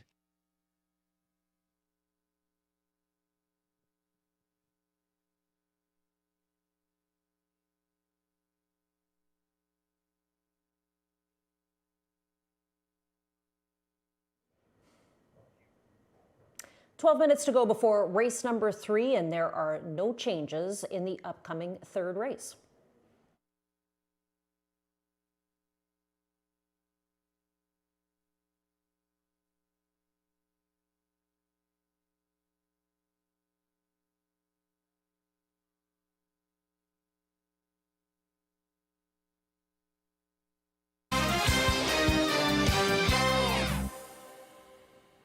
So thanks to the loose horse and the inquiry in race number 2, loose horse was in the first, inquiry in race number 2, we are starting to roll along here. Just now 11 minutes to go before race number 3. We've got to keep to the times. Third race, a wide open $5,000 claimer going 2 turns, and it is a wide open event. Any one of this group of 10 could pop up and get the win here. Current favorite at 7-2 is the 3, that being Sunrise Drive, but also Bet and Win taking some support as well. As mentioned, a wide open 5 claimer. Mr. Me Seeks was racing at Fort Erie this season and was a winner there on the turf when facing 62 5 claimers, non-winners of 3 or non-winners of a race in a year. He tried Woodbine back on November the 7th, and it did not work out for him, beaten 16 lengths with Cheyenne Kerr. Today, it's Juan Crawford who gets aboard, and he was aboard for a race in the slop at Fort Erie, in which the horse finished second for $4,000. Number 2 is Silent Fortune. This barn is starting to have some success in the last month or so of the meet, I would say since Canadian Thanksgiving. But this horse, after getting that win in the 75, non-winners of 3 or non-winners of a race in a year, has struggled since then. Campos back aboard. The 3 at 3-1 is Sunrise Drive. Switches over to the barn of Marty Drexler after being trained by John Sims for a Fort Erie campaign. Maybe some people taking a closer look at this horse just because of the barn change. Flores will get the ride today.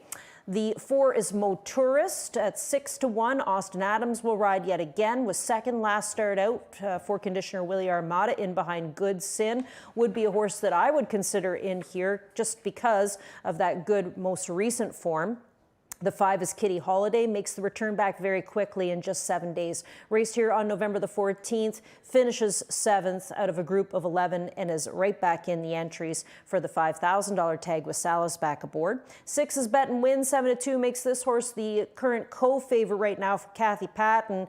Couldn't win at Fort Erie in a $4,000 claiming event. Came here for the 5 claimer and ended up finishing 7th, but was an improving 7th, beaten only 4 lengths. The 7 is Guildsman for Chirkop. Closed up some ground last start out on November the 7th, was way at the back of the pack, had a good run under Emma Wilson, and she's going to ride this one again here today. Watch for a closing kick for this horse at 7-1. Fast and Ready at 28-1 goes out for Dan Wills, a horse who had a Fort Erie campaign and was a winner there against $6,000 claimers, non-winners of 3. Did try the wide open 7,500 here and finished in 3rd, so this might be a good move down here to $5,000 for this barn. Number 9 is Malek, goes out for Bill Theranis, and he's lost this horse through the claim box, lost this horse for various reasons, and has gone back to the well to take him again on a couple of different occasions. Pietra Moran gets the call, and the 10 is If You Insist for Mark Fournier. Had a good campaign at Fort Erie. Look at that. This horse was able to win 4 races out at the Fort, came here to try the wide open 75 and just too tough. Now in for $5,000 today. Just 8 minutes to go before race number 3. Good luck.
Let's meet the field of a 5,000 claimers for race number 3. Here's Joan Mitchell's and David Wingarten's Mr. Masiques. Juan Crawford will be aboard.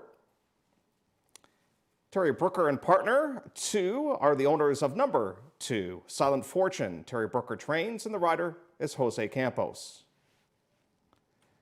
S1 Flores will ride Deborah Fletcher's Sunrise Drive. The 3 right now the choice on the board at 5-2. Number 4 is Mo Tourist, owned by Michael Bellissimo, trained by Willie Armada, and the rider is Austin Adams. Mike Newell and Jim Fitteri are the owners of number 5, Kitty Holiday, trained by Sharon Sacato, and the rider is Leo Salas. Number 6 is Bet and Win, owned by Tom Patton and Kathy Patton. Kathy trains, and the rider is Jason Hoyt. DP Host Stables Incorporated are the owners of number 7, Guildsman. This one trained by Steve Turcotte, and the rider is Emma Wilson. Jeffrey Alderson will ride number 8, Fast and Ready, for Janine Ryan, trained by Dan Wills. James Fleming is the owner of number 9, Melick, trained by Willie Threnos, and the rider is Pietro Moran. And number 10 is If You Insist, owned by Tanya Orth, Dean Zaniol, and David Green, trained by Mark Fournier, and the rider is Jalon Samuel. Third race on the program, going around 2 turns at a mile and a 16th as we get set to wrap up the first pick 3 of the day.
So the field is starting to fill the gate pretty well.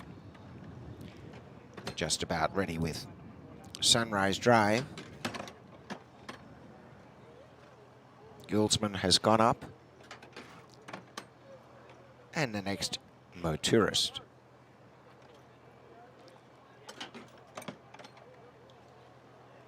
Fast and Ready.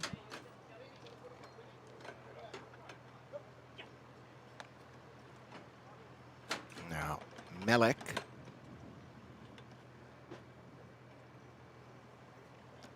And to the outside gate, If You Insist. Stand by for a start.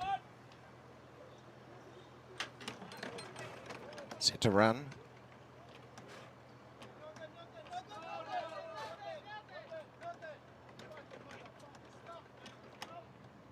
And they're off. And a very good start. And going for that early lead is Silent Fortune near the inside. Goes out in front of Sunrise Drive. And racing over on the rails is Mr. Me Seeks as they go into the turn. Moving forward deep on the track is If You Insist. And just off the pace there is Bet and Win settling behind Kitty Holiday. Giltman has tucked up on the rail. And in behind them toward the back, Fast and Ready. And the trailer is Melek. On the inside, Silent Fortune has a head advantage. Pressed for the lead by If You Insist. About 4 away is Mr. Me Seeks in third. Lying in fourth is Sunrise Drive. A couple away is Giltman on the inside. Going up 3 wide is Bet and Win around Motourist. A length and a half behind them came Fast and Ready. And getting back now is towards the tail, Kitty Holiday. Last of all is Melek. Little separating the top 2 as they reach the half mile. On the inside, Silent Fortune. And racing up alongside If You Insist. And they show the way by 2 lengths. Closing ground, Mr. Me Seeks. On the outside, Sunrise Drive, 3 wide Bet and Win. Giltman, Motourist and Kitty Holiday start a running from last Melek. And back to the tail, Fast and Ready. 5/16 to run, still little separating. Silent Fortune, If You Insist. Coming at them quickly is Sunrise Drive. On the outside, Bet and Win, and winding up is Kitty Holiday. Waiting for a run, Mr. Me Seeks as they turn. And on the outside, Sunrise Drive raced away. Dashed out in front. Right out wide on the track, Kitty Holiday. Finishing is Fast and Ready to second. Sunrise Drive well ahead. 4 in front. Fast and Ready in second. And as they come inside the 16th, it is all Sunrise Drive. And goes on to win for Esjuan Flores by 4 lengths. Narrowly second, Melek from Fast and Ready. And a gap away fourth, Bet and Win. 148.11.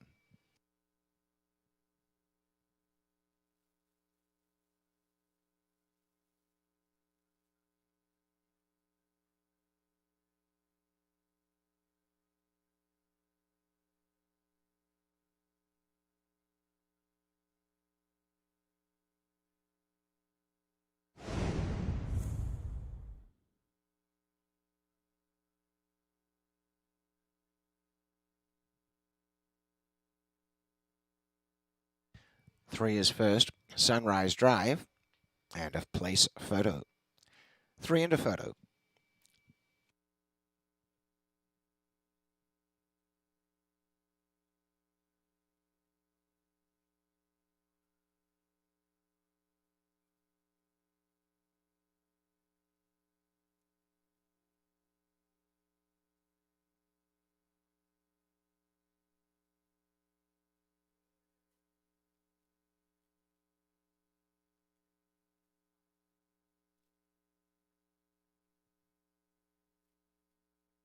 Second is 9, Melek.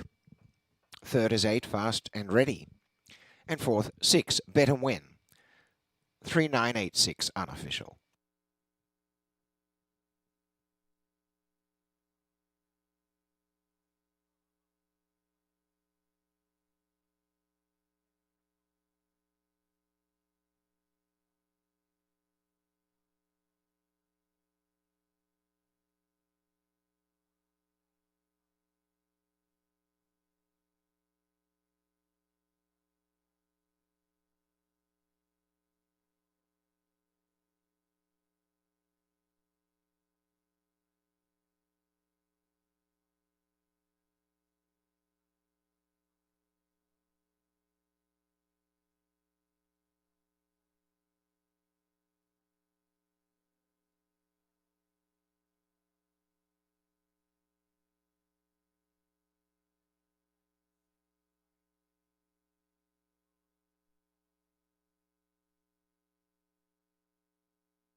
Back-to-back 7-year-olds winning on the program. This time it's Sunrise Drive who takes race number 3.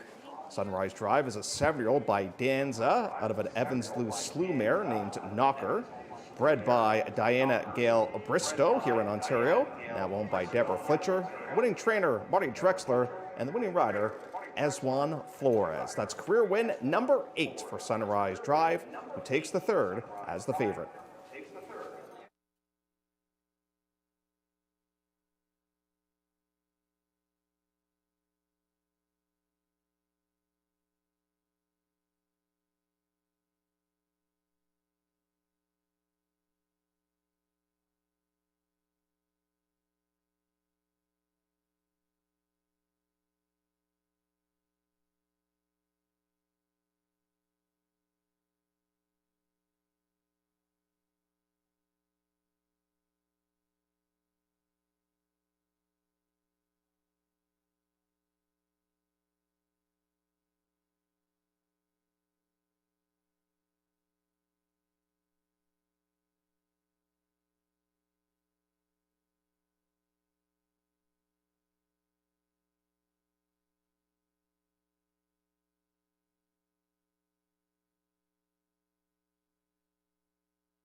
Here are the prices for race number 3 as we wrap up the first pick 3 of the day. That returns $23.55. The winner is Sunrise Drive, $5.70, $3, and $2.40.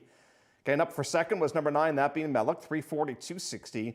And Fast and Ready finished in third, $4.40 to show. The exacta of 3 and 9, $17.80. The try for a Looney, $69.70. Super of 3, 9, 8, and 6, $684.30.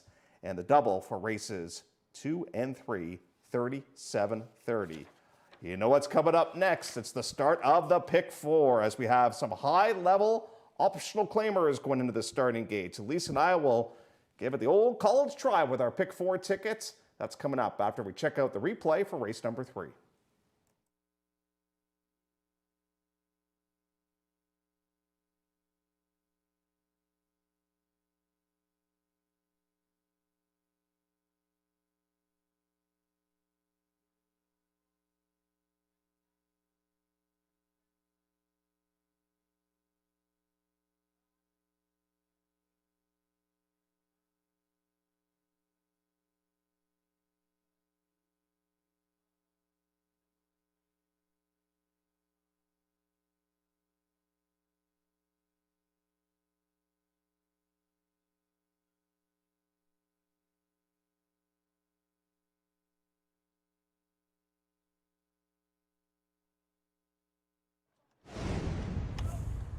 And they're off, and a very good start.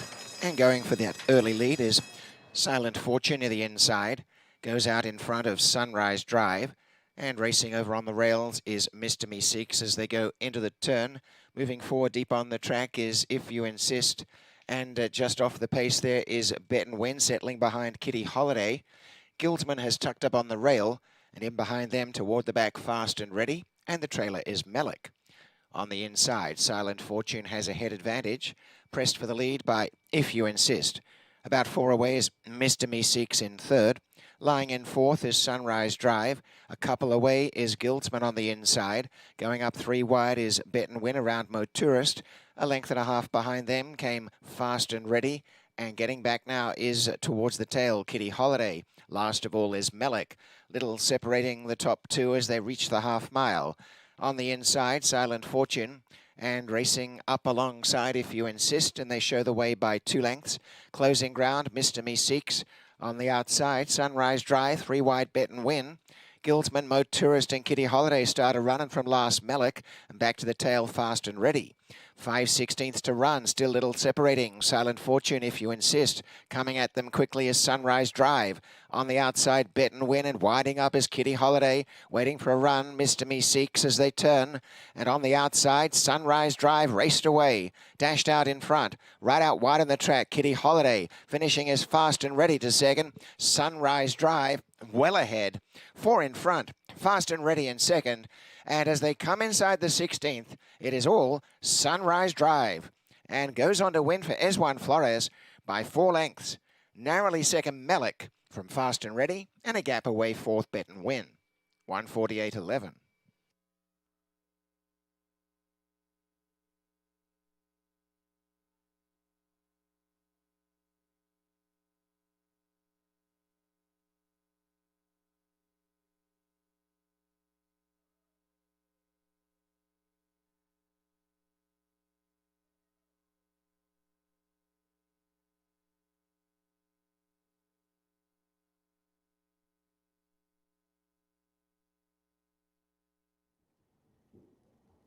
Couple of claims out of race number 3. Number 3, Sunrise Drive, was claimed by Michael Barazzo. And the new trainer is Darren Glennon. That one claimed for $5,000. And number 9, Melick, was claimed by owner-trainer Phil Hall for $4,500. It's the pick 4. That's coming up in 17 minutes. No changes to report in race number 4 as we do start off the pick 4 wager. English Actor right now on the board at 5-2.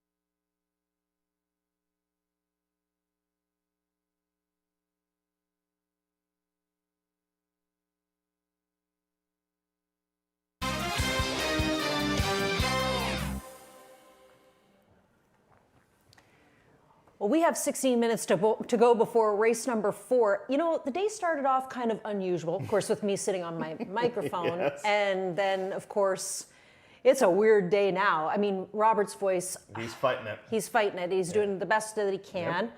Great to have you filling in. I originally was going to go every other with you. I'm like, hold on a second. That's a lot. Like, you know, it's funny, eh? Like when you've been at the races for your entire lifetime, then you're like, wait, I don't know if I'd know how to do this. Well, I've been listening to both parades for a long time with Danny and with Robert. Sure, me too, so. but I just never paid that much attention, I guess. Yeah, and I apologize if I mispronounce anybody's names. Oh, that's going to happen. Not like that. That's We've had going to a great deal happen. of practice with this. Unbelievable. But, yeah, no. In this 4th race, we're going to start off the pick 4 here. That would be nice. That would be a little present to us. Yeah, if we could get the pick 4? If we get the pick 4. Okay, I'm good with that. Now, this was the original 9th race from Sunday's program. It's the optional 52 other than, and you get a field of 10 here in this race. Now, the inside horse is the current favorite, that being English Actor. And we talked about this one on the pregame show. Has had some good races on the turf, and today we'll transition over to the main track. We use that horse, we use the 5. Possiblemente. And we use the 6, Skyro. Then we go to race number 5, which is the first stakes race, that being the Ashbridges Bay. And it's kind of simple for us now that the 1 is out. Yeah. We just think it's 2 or 4. And then we're going to key in on Cunis in here. That's the one that we're going to take a bit of a stance on. If we could have tossed in one more, we probably would have tossed in Sudbury's Ghost. Just we're kind of case. banking that. There are Atfield horses on the improve in here. And then we're going to wrap it up with a whole bunch in the 7th. Yeah, that's the thing. We had to have the key so that we could play a bunch here in race number 7. So we're using 4, 6, 7, 8, and 13 Bachelor Pad in race number 7 on today's program. Alrighty, let's get a look at the horses here. First, a look at the ticket. It's only $6 if you want to play along. Which is just around the right price range for Jeff and I on a Friday. But the 4th race on the card is where we're headed to next. 5-2, the price on the horse along the inside, and this is English Actor. Great campaign. 2 wins, a 2nd and 3rd place finish so far this year. He's made well over $100,000 this season. Now we'll see what he thinks about getting back onto the synthetic. The one thing that you can ask anybody about if they own or train an English Channel, they all say the same thing. They get better with age. And this is a guy that is getting better and better with age. He's a 4-year-old now. He's very, very close to being a stakes caliber type of horse. He might be that next season. They gave it a go in the International. He didn't run all that bad. He only lost by about 8 lengths. Wasn't a bad race by any means. But then he raced a kind of more realistic competition last time out for this stage of his career. And we lost by about half a length. Now, the third place finisher was a major disappointment yesterday, dropping down in class, that being Malibu Mambo. I just think more than anything, Elisa, he's getting better. And that is a very, very dangerous thing for handicappers to dismay a horse like this who's always on the improve. And he's the horse to beat in this race as far as I'm concerned. Well, Lac Makaza was lost through the claim box for $50,000 from conditioner Julia Carey, claimed by the Drexler outfit. They didn't have much luck with the horse, dropped him back in for $50, and guess what? Julia was there with the claim slip again. And that was a bit of an odd race last time out too, right? Because you had a small field. It was a day where the inside was really good, and Paramount Prince right to the front. Dresden Roth kind of had a bad day at the office for whatever reason. He finished third, and this guy just never picked up the bid at all. Listen, he's obviously better than what he showed us last time out, but that last race was a little bit cause for concern. Let's see if he's able to bounce back in this spot. But that in the heyday of Lac Makaza, he would be very, very tough in this race. I just don't know if he's quite there right now. Well, speaking of bounce back, that's what we're hoping for with the 3 Runaway again. He was the hero of this year's Prince of Wales Stakes, of course, at Fort Erie on the dirt course. He came back here for the Grade 3 Ontario Derby and just didn't fire. Boy, he's cold on the board too right now. 14-1 for a barn that's got a ton of momentum right now. I realized that, as you said earlier on in the last race yesterday, that didn't go very, very well. But he's been very, very hit or miss, this guy. That's the one consistent thing that you can say about him. When he's good, he's capable of beating these horses. But, he's already had a great year. Like, he wins the Prince of Wales. That's a huge feather in his cap. And now he's been brought along for this particular event in here. Now, he does have to face older horses. I'm not too worried about that, though. In the month of November, 3-year-olds should be able to handle older horses. So I'm not too worried about that. It's just, which runaway again do we get here today? Well, that's what we're going to ask about the 4 horse as well. What no more options do we see today? Because last year, this horse was a 3-time winner, including a stakes event. He bankrolled big money last year. This year, hasn't been able to find the winner's circle. Is he, going to enjoy the transition back over to the main track? I think he handles both surfaces well. I think with him, though, he didn't come back the same guy this year for whatever reason. It just took him a while to get going. But all of a sudden, on August 23rd, we saw the old No More Options. Then we saw the old No More Options on October the 4th as well. So he's had 2 really, really good races this season. With one of his better shots, he can be involved in this race. The barn already having a good day at the office, as is the owner as well. Maybe at a bit of a price, he could pull off the upset in here. Well, the Drexler barn went back in to take the 5 Possiblemente for $50,000. They lost the horse for $32,000, and they didn't waste any time going back for $50,000. Well, Trip handicappers are going to be all over this one because the trip that he got into last time out and is way below the 15-1 morning line quotes that the horse was installed at because of the trouble trip last time out. Now, it is starting to get to the point of him being a little bit over bet, I would say, in this race. But all you have to do is look at how good he ran back on September the 13th, winning against Maps of Breeze. That was a quickly run affair. Well, we saw Cave Nichols in the winner's circle back in race number 2 with Mambo on 3. He's going to ride Skyro here for Drexler, but he doesn't ride much for this barn. No, he doesn't. And Eswan might have had his choice of the Drexler horses, but I'm going to stick with Skyro here because I really think he likes the synthetic. I thought he ran not bad last time out. He just got beat by English Actor. He's got a little bit of a bounce to his step here today. And he's taking some action right now on the board, which I think is encouraging. 20-1, the price on the 7, Legal Catch. Yeah, Legal Catch is kind of stuck. I know he got that win for $50 earlier on this season, but can he win for this price tag on a consistent basis? I just don't know if that's going to be able to happen or not, but this barn did have a nice win just the other day. Blinkers go on the 8 West Side Tide. Now, West Side Tide, you can make a case he's maybe a little bit better on the turf.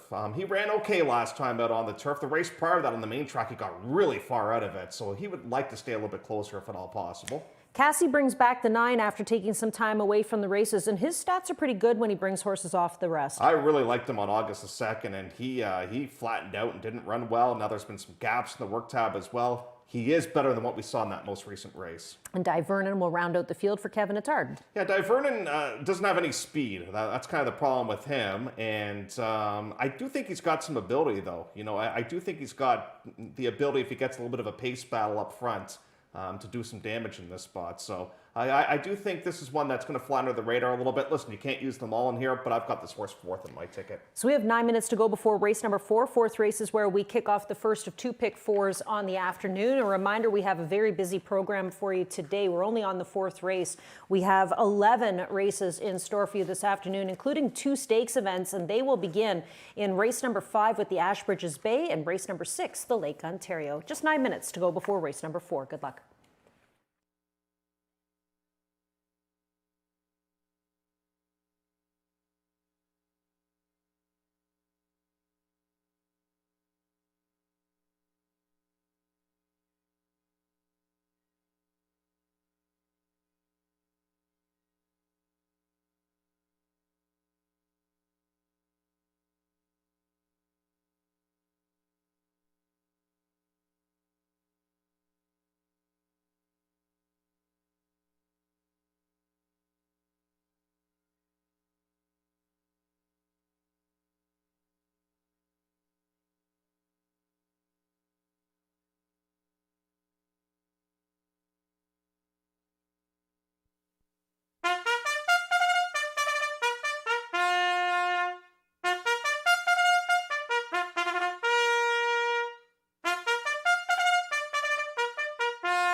Good looking allowance race here to kick off the pick 4. Going a mile and a 16th on the all-weather. There's a look at Rafael Hernandez. He will guide number 1 English Actor. This is a homebred for Chiefswood Stable Limited and trained by Rachel Holden. Number 2 is Goldie Stables and Discovery Racing's Lac Makaza, trained by Julia Carey, and the rider is Pietro Moran. The Prince of Wales Stakes winner from this season is number 3 Runaway Again, owned by Stronach Stables, trained by Siddharth, and the rider is Ryan Munger. Mary Self looking for a second winner on the program, as is Zelko Kretschmar. They will send out number 4, No More Options. The rider is Slade Jones. Number 5 is Possiblemente, owned by T&E Racing, trained by Marty Drexler, and the rider is Esjuan Flores. Drexler also trains number 6, that is Skyro. TC Racing, part of the ownership involved with this one, and owned by TC Racing, and rider is Keve Nichols. Number 7 is Legal Catch, owned by Kirk Sutherland, trained by Harold Ladissour, and the rider is Jose Campos. The number 8 is Westside Tie, owned by Courtney Baker, trained by Rodney Barrow, and the rider is Fraser Abley. Gary Barber's Determinedly is the number 9, trained by Mark Cassie, and the rider is Zerrell Ford. And Derek Chin's Die Vernon will round out the fields. Jalon Samuel will ride for conditioner Kevin Attard. It's the start of the pick four, going a mile and a 16th here for race four. Purse $117,600, and they'll explode from the gates in 4 minutes.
Now, this field is lining up, a very good field. Going forward is Legal Catch as Westside Tide steps in.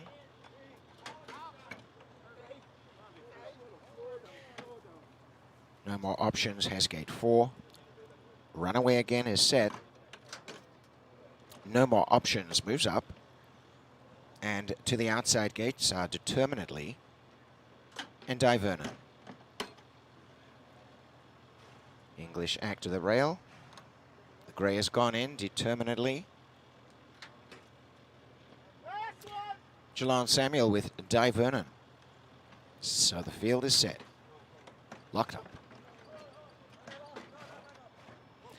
A great start and one of the best away. No more options.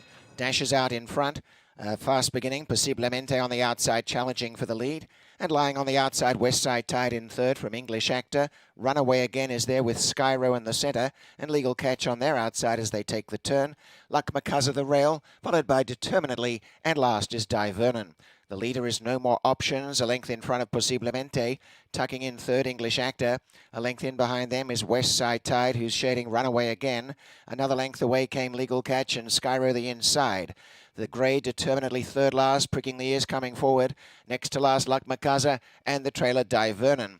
8 lengths covers the field and still in front. No More Options, a half a length to Possiblemente. West Side Tide gaining on them in third. Handy English Actor. Runaway again the centre and moving up the rail, Skyro. Legal Catch is next and out wider on the track determinedly. Next to last at this point, Luck Macuzza needs to get a run through, and on the outside is Di Vernon. Racing inside the 3.5 and No More Options in front, flanked by English Actor. They've gone clear. And in third placing is out wider Possiblemente under pressure. West Side Tide out wide on the track. Skyro the rail. And the leaders got away.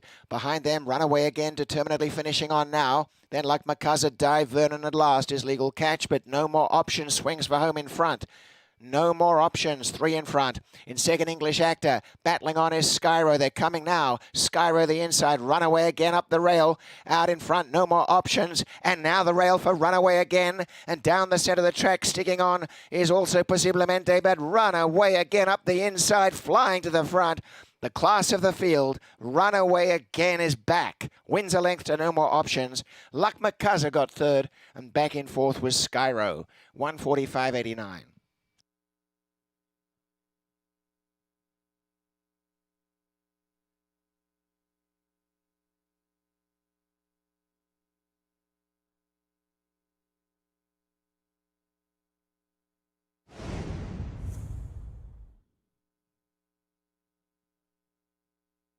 Three is first, Runaway again. Second is 4, No More Options.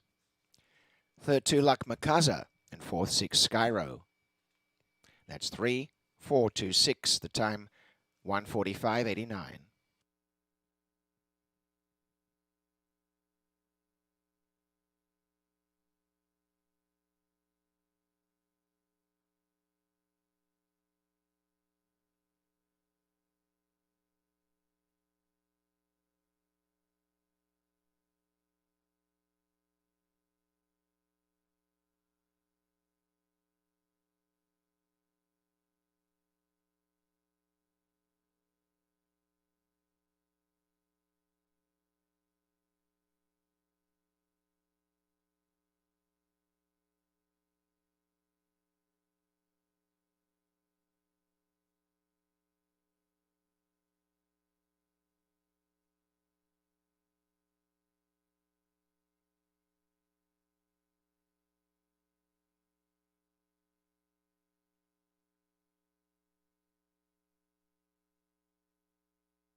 Here's the unofficial winner of race number 4. He's one of the best 3-year-olds in the country, and he bounces back with a much better performance today. His name is Runaway Again. Runaway Again is a homebred for Stronach Stables by Hard Spun out of a Stormcat mare named Golden Venue, bred in Ontario, trained by the Hall of Famer Sittard, and ridden to victory by Ryan Munger. Second was number 4, No More Options. Third, number 2, Lac Macaza. And Skyro, the number 6, finished in 4th. The unofficial winner of the 4th, number 3, Runaway Again.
Well above the morning line quote, Runaway Again returns $21.50 for the $2 win ticket, $9.10, $6.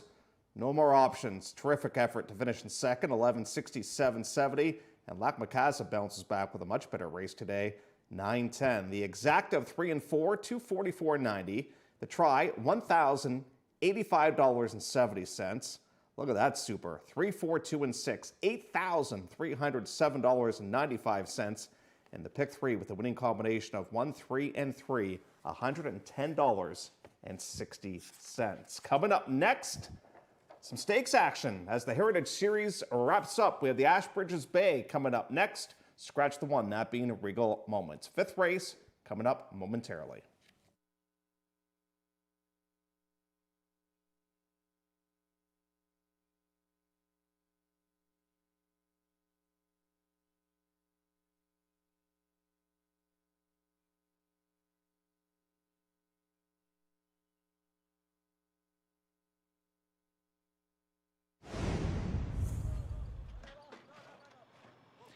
A great start and one of the best away.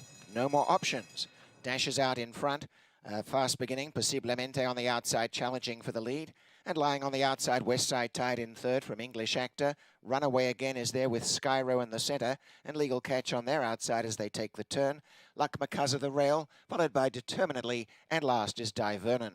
The leader is No More Options, a length in front of Possiblemente. Tucking in third, English Actor. A length in behind them is Westside Tide, who's shading Runaway Again. Another length away came Legal Catch and Skyro the inside. The grey Determinedly third last, pricking the ears coming forward. Next to last, Lac Macaza and the trailer Di Vernon. 8 lengths covers the field and still in front. No More Options, a half a length to Possiblemente. Westside Tide gaining on them in third. Handy English Actor. Runaway Again the centre and moving up the rail, Skyro. Legal Catch is next and out wider on the track determinedly. Next to last at this point, Luck McCuzzer needs to get a run through, and on the outside is Di Vernon. Racing inside the 3.5 and No More Options in front, flanked by English Actor. They've gone clear.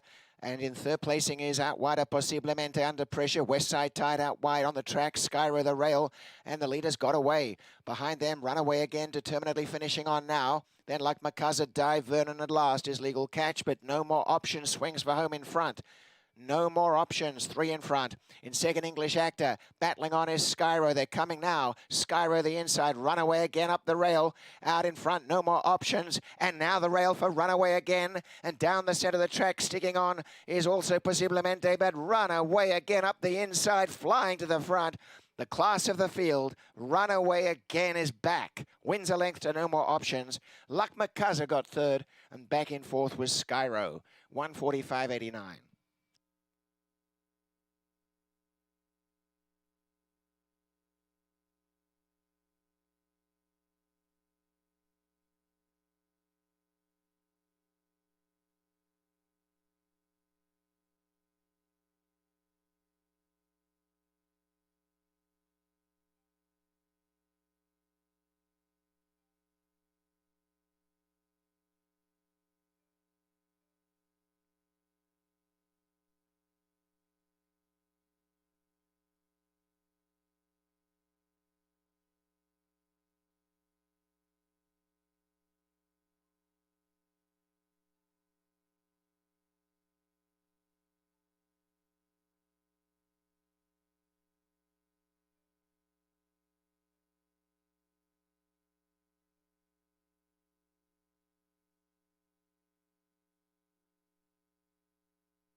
Well, nice to see you run away again in the winner's circle. And how about the return? $21.50. Sittard had a great week last week. Ryan Munger had a super night last night. He won a couple of races on the program. He's back in the winner's circle for race number 4 to kick off the pick 4. But the 5th race is the first of 2 stakes events that have been recarded since the canceled Sunday program. This was the original 11th race from Sunday, the Ashbridges Bay at 1 mile and a 16th. $100,000 up for grabs for these 3-year-old fillies.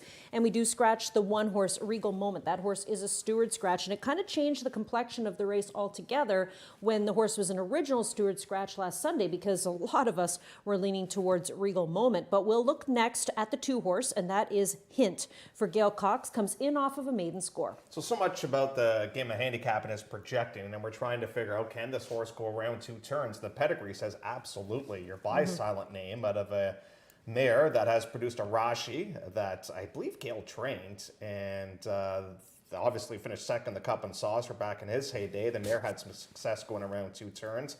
And boy, did she ever take a step forward in that second career start when she was able to win. So, you know, she's got some real upside in here. I think we kind of know what the rest of the field is. We just don't know as of yet how good this one is.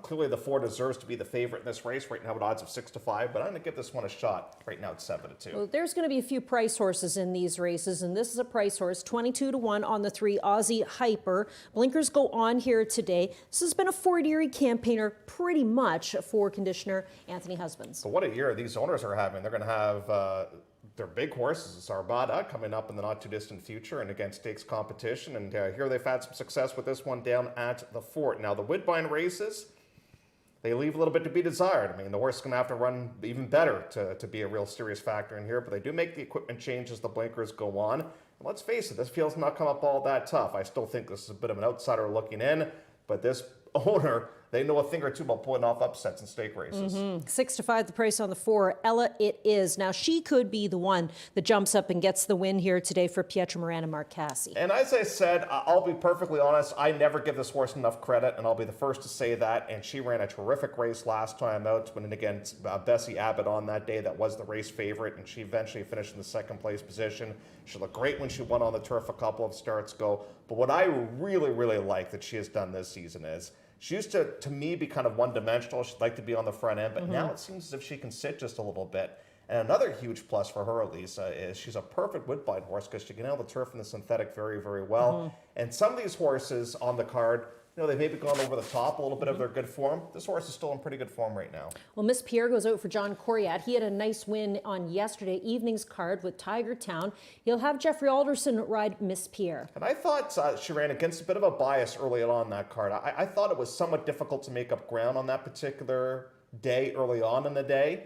And she ran terrific when finishing in the second place position. Now, she ran in this series at the Ford on the dirt. Not a bad effort when finishing in the fourth place position. All in all, I just think they've had a lot of fun with this particular horse. Now, is she capable of being these horses?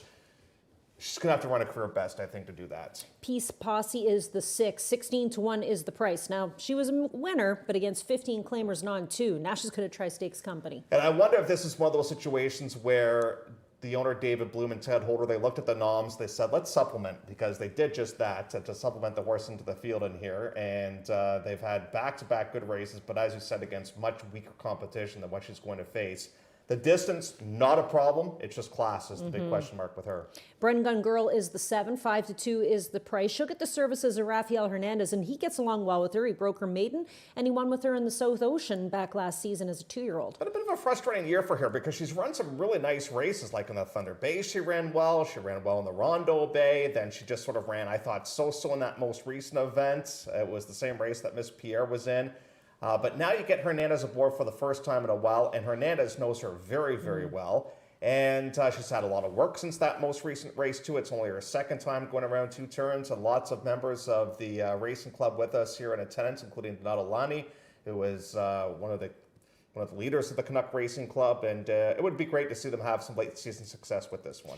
Juicy Hannah, I really loved her that day that she broke her maiden for $25,000. She was claimed in her last start off of that kind of patented closing kick that she's got, but this is a whole different kettle of fish. It is for sure. But I mean, if she's back in for 25, she's probably going to be one of the favorites in that race.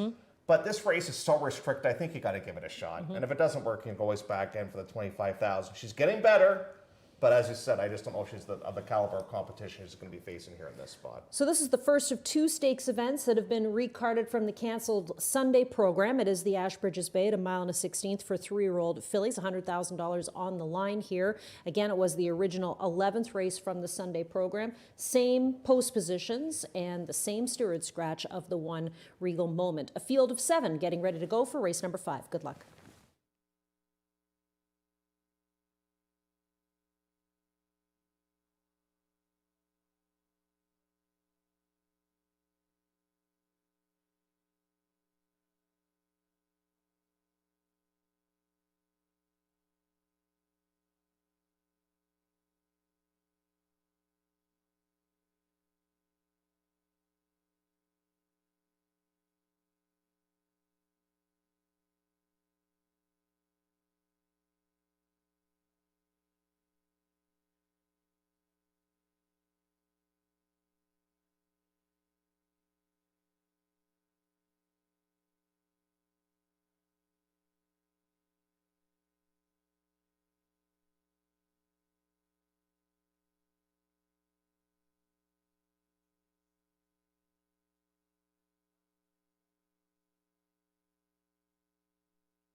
Field is on the track for the 5th. This is the Asbridges Bay for 3-year-old fillies that are by Ontario Stallions. Scratch the 1 Regal Moment. Number 2 is Sangreal Investments LLC's Hint.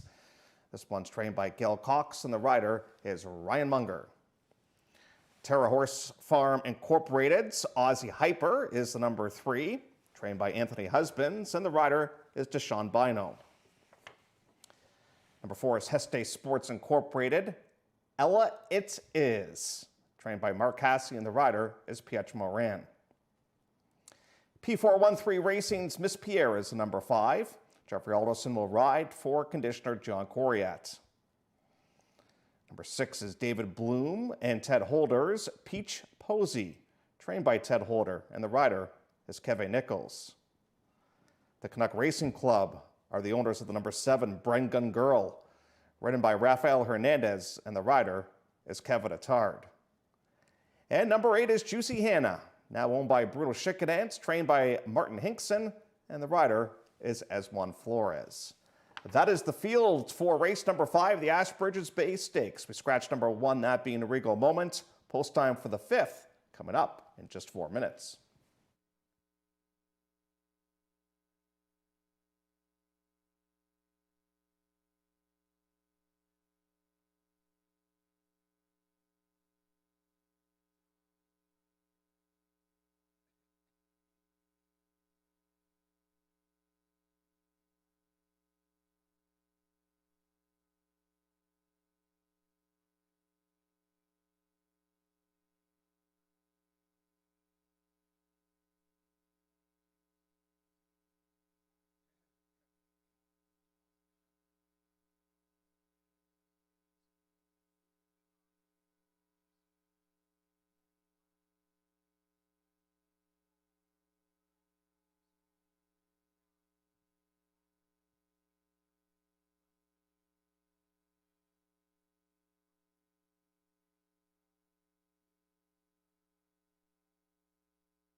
They're going in for the Asbridges Bay, and Coming forward is Aussie Hyper.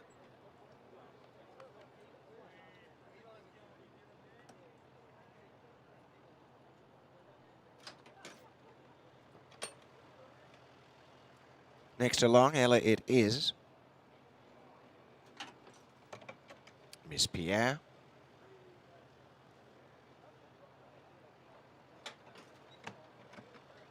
Peace Posey. Now Brengun Girl. And the last, Juicy Hannah.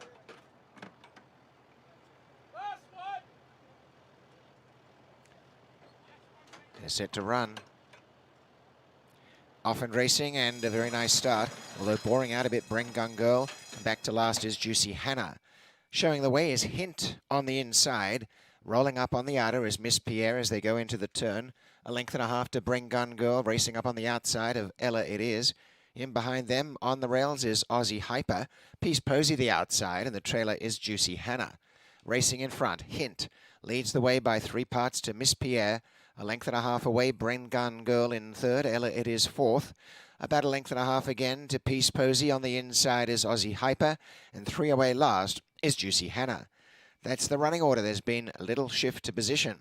And the leader in the Ashbridges Bay remains Hint. Taking on this leader now very seriously is Miss Pierre. They've quickened to go out by almost 3 to Brengun Girl. Ella It Is fourth on the inside, followed by Peace Posey. Coming up the rails is Aussie Hyper. And still yet to tack on is Juicy Hannah. The half mile was a slow one, 50 and 3. And narrowly on the inside, it's Hint. Matching strides, Miss Pierre. Right behind them came Ella It Is and Brengun Girl. They're pretty much in pairs. And then Peace Posey and on the inside, Aussie Hyper. Juicy Hannah will have to come from absolute last. They race inside the 5/16 and still in front. Hint ahead to Miss Pierre. Running at them is Brengun Girl 3 wide. Ella It Is as they bunch is fourth, and coming into the race, Aussie Hyper as they turn. Hint in front of the top of the stretch. Hint the leader. In second, Miss Pierre down the outside, Brengun Girl, and finishing well, Peace Posey. Now coming as Ella It Is, pouncing on Hint, and now goes to the front with Ella It Is on the outside, taking over. On the rail, Hint, and the Ashbridges Bay to Ella It Is, and Pietro Morin going on for a good win. Ella It Is. Second, a game runner, Hint, Peace Posey third, and up the rails, Juicy Hannah in the fourth place photo. Out wider, Aussie Hyper, then Brengun Girl, and Miss Pierre. 147.01.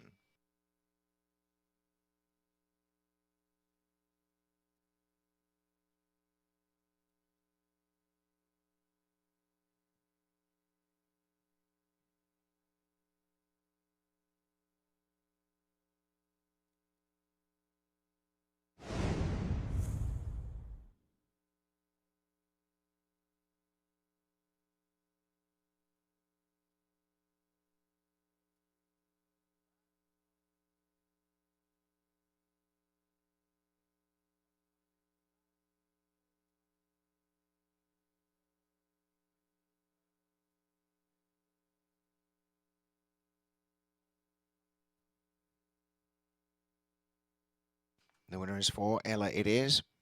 Over to Hint. And 6, Peace Posey, a photo for fourth. 4, 2, 6 and a fourth place photo.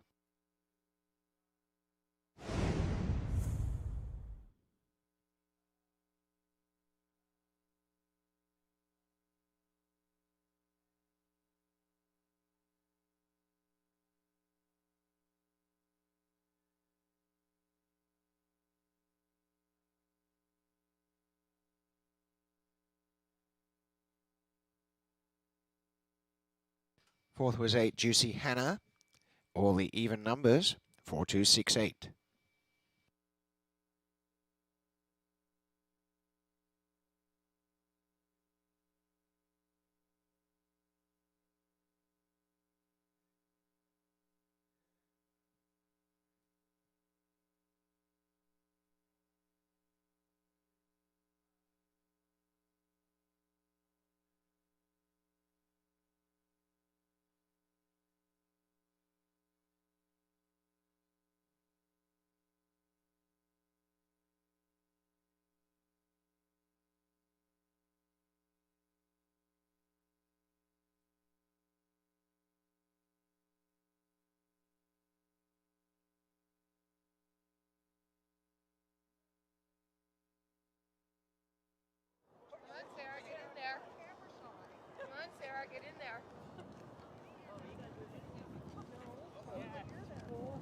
Being led into the Johnny Walker Winners Enclosure is the winner of the Asbridges Bay, and number 4, Ella It Is. Ella It Is a homebred for Heste Sports Incorporated by point of entry out of a silent name mare, Our Ella.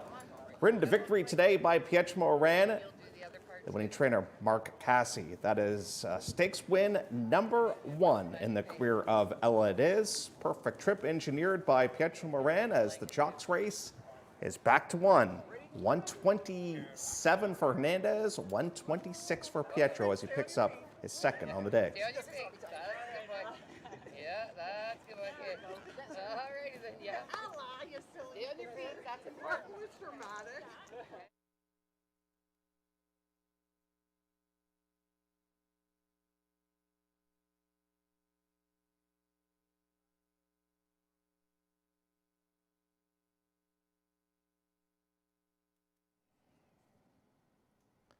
Prices are now in for race number 5, and the winner, Ella It Is, $590, $310, and $260. Game effort from the runner-up, number 2, Hint, $450 and $370. And Peach Posey pays very well to show $920. The Exacta, 4 and 2, $24.40. Try paid just over $100. The Super, $593.60. The double of 3 and 4, $70.20. And the pick 3, 3, 3, and 4, $73.40. As we take a look at the presentation being made in the winner's enclosure for today's Asbridges Bay Stakes. And a special welcome to Andrew Goff, Ontario Racing Independent Chair. He is on hand to make that trophy presentation.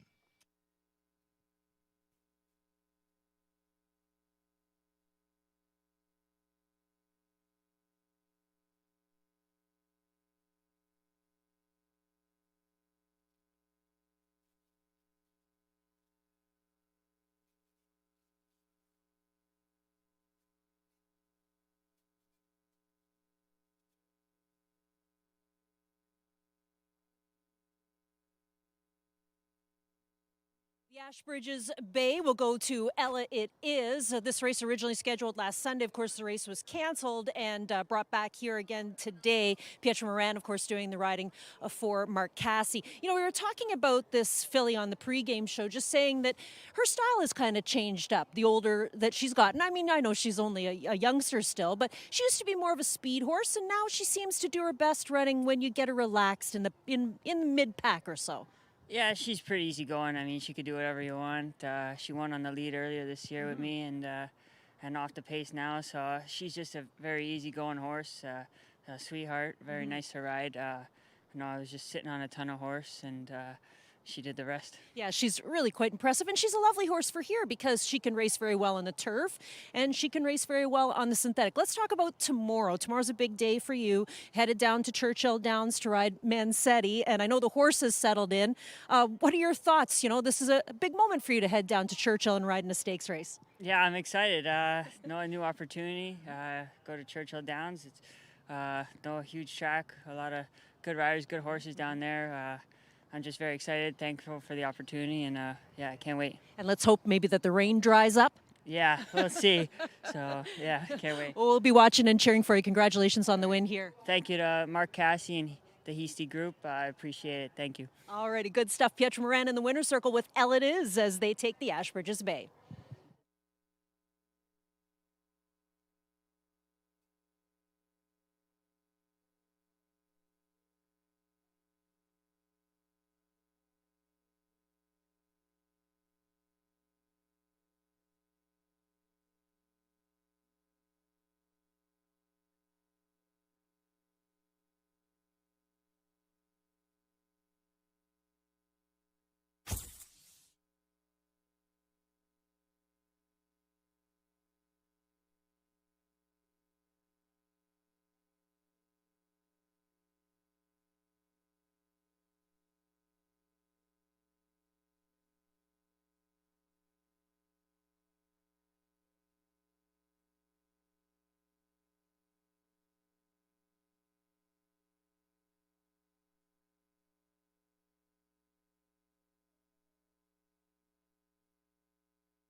is set to run.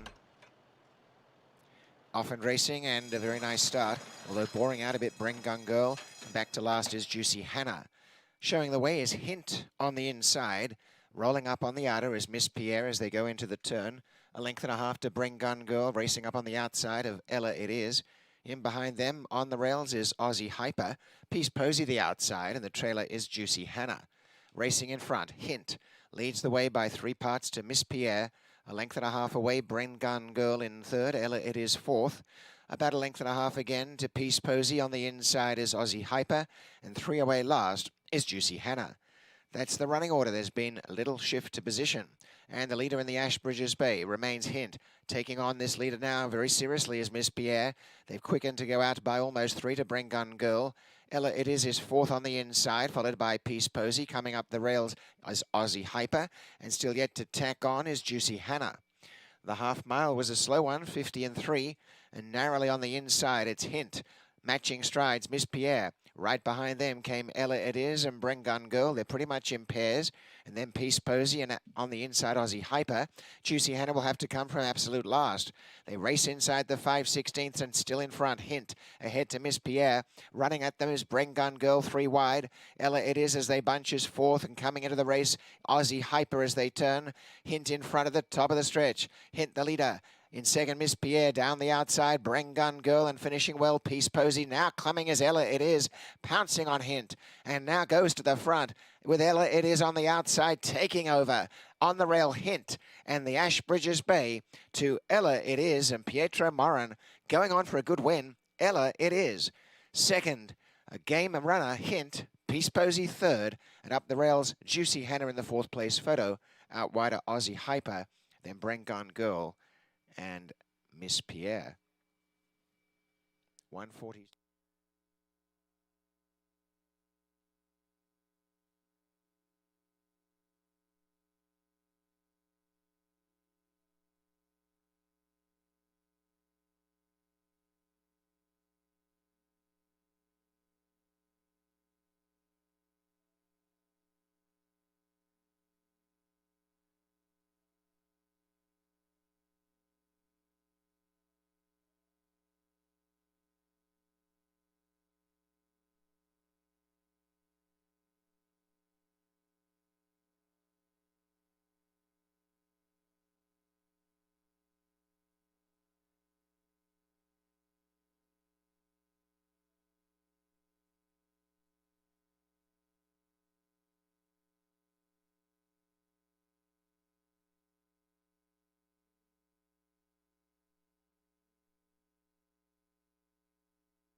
"13 minutes to go before race number 6 on the program." Pietro was just telling me when we were walking back that him and his mom are going to drive down to Churchill as soon as the races are over here. It's not a bad drive.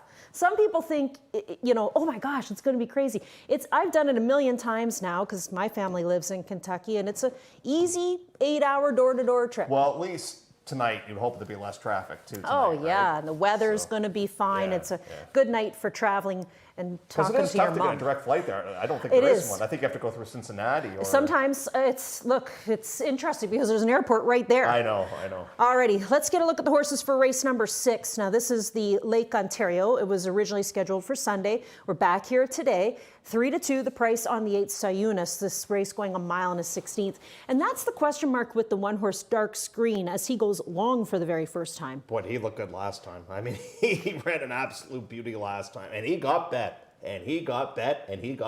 And he rewarded everybody that was their backers. I just don't know if he wants 2 turns or not. Now, physically, he looks like he should be able to handle the 2 turns. But regardless of what happens the rest of the way, it's absolute gravy for the season this guy has had so far this year. If you think he can go long, he's clearly the horse that is going to be on the front end, I would think, with the stretch and distance in here, and might be playing catch me if you can. Let's go to the 2-horse next, Cocoa for Catherine Day Phillips. And this would be kind of a cool story. As you can see, he doesn't have a right eye. I think he lost it over the winter time, if memory serves me correct. And you know what? He has not missed a beat. When he won on turf 2 starts ago, he was able to beat Pierre. And then last time, I mean, you ran against the great Oz and Journeyman. Those are 2 crafty horses that you ran against last time out. I think this guy's going to surprise. I think he's going to run a really good race here today. And they're going to put that protective cover over his right eye. It's not a blink or anything like that. It's just to protect everything on the right eye. But on the left eye, he's got full vision. Runaway Again, we saw that horse win race number 4. He was the hero of the Prince of Wales. Sudbury's Ghost was the hero of this year's Plate Trial. Can he bounce back with a better effort? Right, Runaway Again did. Now, Sudbury's Ghost has been in a bit of a funk for longer than what Runaway Again has been, because ever since the Plate Trial, it's just sort of all been downhill for him. He hasn't been able to kind of get back on track, but he hasn't faced this easy of caliber of competition in a long time, if at all, so far this season. So he should definitely appreciate the drop down in class here today. I just don't know where he is right now, Elisa. That's my thing.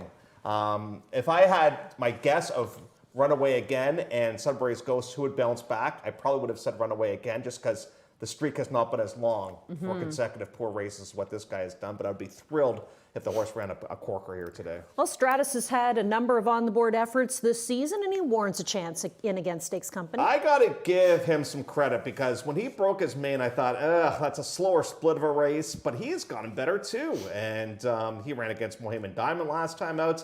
I don't think he can win the race, but I think he can pick up like the 3rd or 4th place position on the podium. De Wolf goes out for Kevin Attard, and like you said, he's been a bit of a disappointment, looking so good in the morning and not the same in the afternoon. It's been a morning glory for whatever reason, and come afternoon time, he's just not been able to deliver. I mean, he ran the Prince of Wales, wasn't a factor. He ran not bad in the plate. He didn't run too badly in the plate, and last time he ran a little bit better, but I don't know. I don't know what's to do with this guy. I mean, I guess the only other thing that maybe you could do at some point is geld him, if you think that would maybe turn around his fortunes. But he's been a bit of a disappointment so far this season, based on how well he ran last year.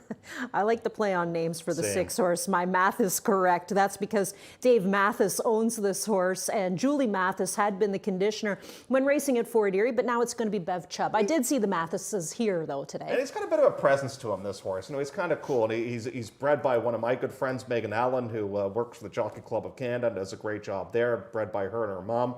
And I would just love to see this horse have some success along the way, and should be really forwardly placed, I would think, in this spot. I don't know if the horse wants to go 2 turns, though. That's the only thing. Well, this would be a Cinderella story for Shinigami, who broke his maiden for $15,000. I mean, listen, and then you win for $7,500. You beat a horse that came back to win for $5,000, and the 3rd place finisher came back to win for $5,000. You shouldn't be able to win a stake race, but this is such a restricted event, might be able to pick up some pieces. And then Sayunis rounds out the field at 6-5. This is the Hall of Famer Roger Atfield's trainee.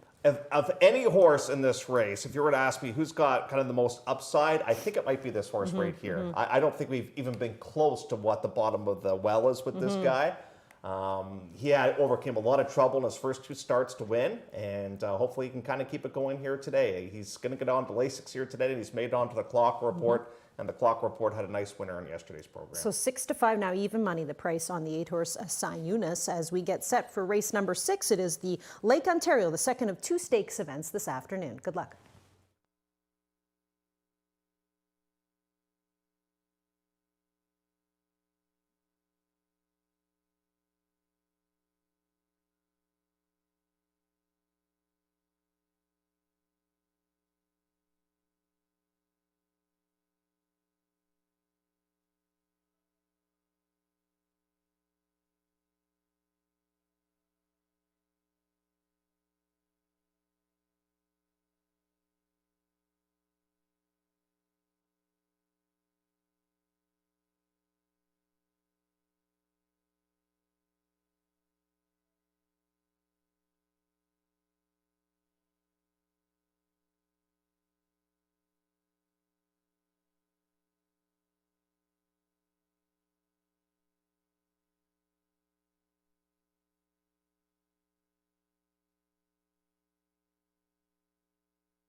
Here's the final race of the Heritage Series here at Woodbine. I want to thank everybody for enjoying the series all year long. This is Lake Ontario going a mile and a 16th, and we'll start off with number 1, this being Dark Screen, who is owned by Richard Okirio, Greg Secco, Bev Chubb, and Tim Orlando. Bev Chubb is the trainer, and the rider is Juan Crawford. Number 2 is SNR Shefskis, W&T Crud, Danny Velas, and Kingfield Racing Stable Limited's Kakoa, trained by Catherine Day Phillips, and the rider is Austin Adams. Sudbury's Ghost is number 3, owned by Yawin Wu, trained by Barb Mitchell, and the rider is Ryan Munger. Number 4 is Goldmart Farms Stratus, trained by Bob Tiller, and the rider is Daisuke Fukumoto. X-Men Racing 4 LLC, Canuck Racing Club, Madakat Stables LLC, and SF Racing LLC are the owners of number 5 DeWolf, trained by Kevin Attard, and the rider is Fraser Abley. David Mathis is the owner of the cleverly named My Math is Correct, trained by Bev Chubb, and the rider is Leo Salas. Number 7 is Brutal Shikadansa Shinigami, trained by Norm McKnight, and the rider is Keve Nichols. And Cunis is the number 8 for Jeff Salonis and Richard Hogan, trained by Roger Atfield, and the rider is our stakes leading rider this season at Woodbine, Rafael Hernandez. This wraps up the Heritage Series. It is Lake Ontario Stakes. The boys this time going a mile and 16th, and post time in 3 minutes.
As they move forward for a start, this is the Lake Ontario Stakes. DeWolf has gone up. Kakoa. Setbury's Ghost. My math's correct. Here's gate number 6. Stratus goes in. Shinigami will follow.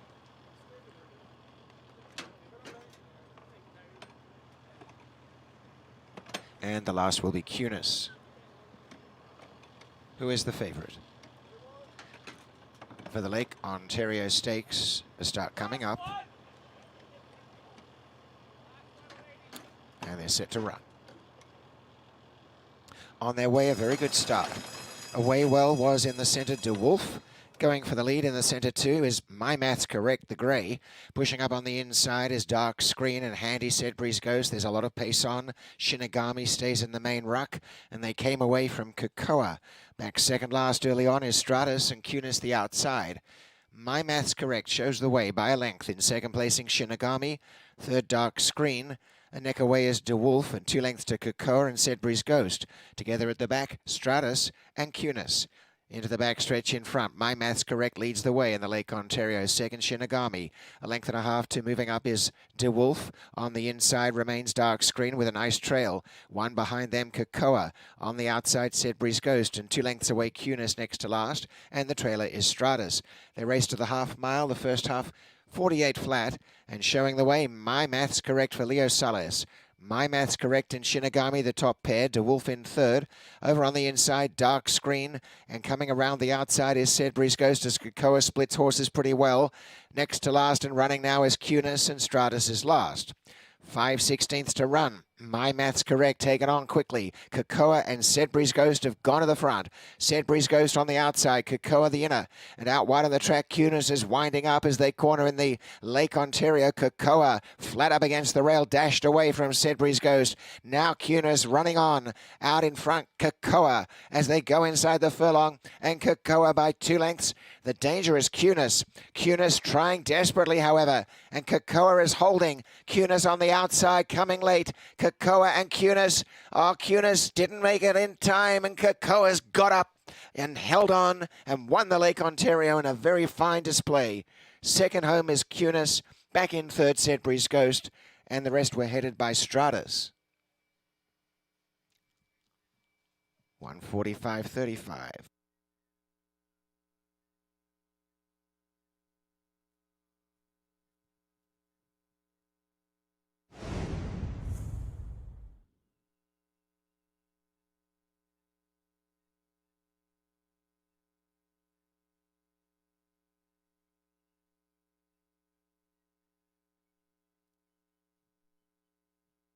Two is the winner, Kakoa. 8 is second, Cunis. 3 is third, Sedbury's Ghost. And fourth was 4, Stratus.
A very worthy winner of the Lake Ontario Stakes and being led into the Johnny Walker Winners Enclosure is number 2, Kakoa. Kakoa is owned by S&R Shefsky, W&T Krah, Denny Vella, and Kingfield Racing Stables Limited. Kakoa is a 3-year-old son of Reload out of a Danzili mare named Henley Hill. And Kakoa is now a stakes winner for the very first time. Holds on to gamely capture the Lake Ontario Stakes over charging Cunis. And Kakoa stops the teletimer in 1:45 and 1/5. The Johnny Walker Winners Enclosure full of happy people after the stakes win from Kakoa in the Lake Ontario Stakes. Come on, everybody in. Okay. Whatever you need, we're here. Okay. Oh. Hold on.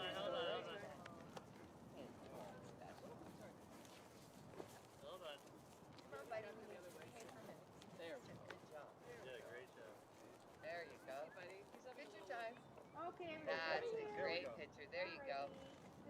Good job, sweetie pie. Okay. Thank you.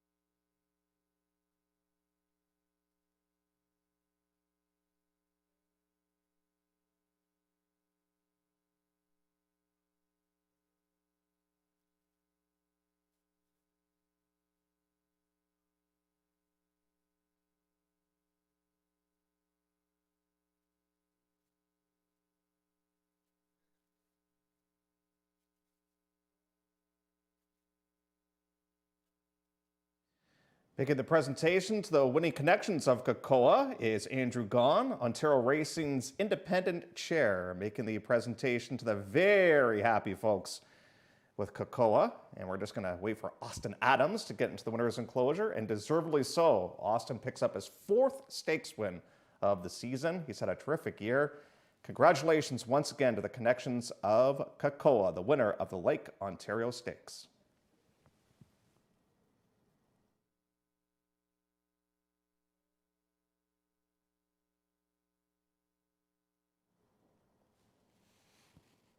Here are the prices for the Lake Ontario. Kakoa pays $10.20, $4.50, and $2.70. Cunis finishes in second, $3.50, $2.60, and Sudbury's Ghost was third, $2.60. The exact of 2 and 8, $42.50. The try of 2, 8, and 3, $59.35. The Superfecta, 2, 8, 3, and 4, $2.70, $2.20. The double for both Heritage Series races returns $47.50.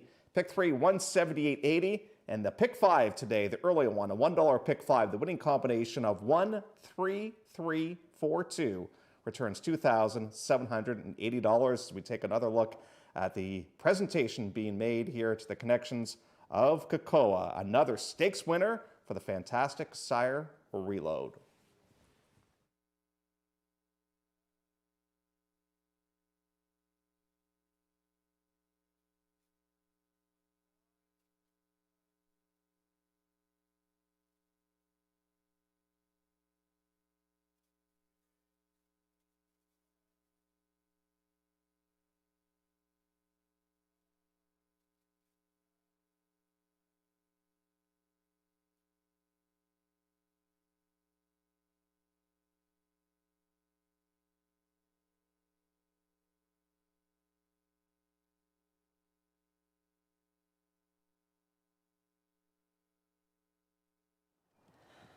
All right, guys, here we go. The Lake Ontario goes to Kakoa, who held on by the skin of his teeth to get the victory. And of course, Austin Adams doing the riding here today. Austin, you had to be hearing Sayunis on your outside. Did you think you were going to be able to hold on there? Yeah, I mean, he was really fighting for me, and I was just riding him home. I tried to do it. I could feel him coming, but yeah, he felt the horse behind him too, and he really helped me out in the lane. So. You've had a great season. This is your 4th stakes win, and like you said, your 2nd for Catherine. Safe to say it's been a fantastic year for you. Any winter plans? For the winner, I'm not really sure yet. It's still a bit early. Usually we figure those things out last minute, but yeah, I'm really happy with the season and for the opportunities that I've had, so I'm really grateful for it. Yeah, this is a really cool horse. You're going to have some fun with him hopefully next year as well. Yeah, he is. Thank you. Yeah. All righty, let's bring... I'd like to thank all the owners and Catherine for the opportunity to ride him today. Yes, she's given you a couple of nice rides this year that have found yourselves in the big winner's circle. Cocoa getting the victory here today for Catherine Day Phillips. And okay, you know, I made a little joke after the race was over saying he didn't see him coming because that's where that eye is, right? Or the eye is missing. Do you think that sometimes works in a horse's favor? I wouldn't say it's an advantage, but surprisingly, it hasn't bothered him. He really adjusted well. He lost his eye over the winter, and he surprisingly has adjusted well to it and doesn't really mind horses around him, doesn't really mind what goes on. He does turn his head to have a good look around with his one eye, but in the mornings. But in general, he hasn't affected his racing. Yeah, you know, we've seen so many great one-eyed horses over the years. I mean, they've won races like the Queen's Plate, right? And they are great in both standardbred and thoroughbred racing. And sometimes they don't come back the same, but I think you'll have a nice horse for next year. Yeah, he's a very nice horse. We're very, very lucky to have him, and thank you to our connections, the Shefskis, and to the Krolls, and Danny Vella for his ownership. Thank you. Well, congratulations on another stakes victory. Thank you very much. Okay, Catherine Day Phillips, she trains the one-eyed wonder, Cocoa, as he takes this year's Lake Ontario.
To run.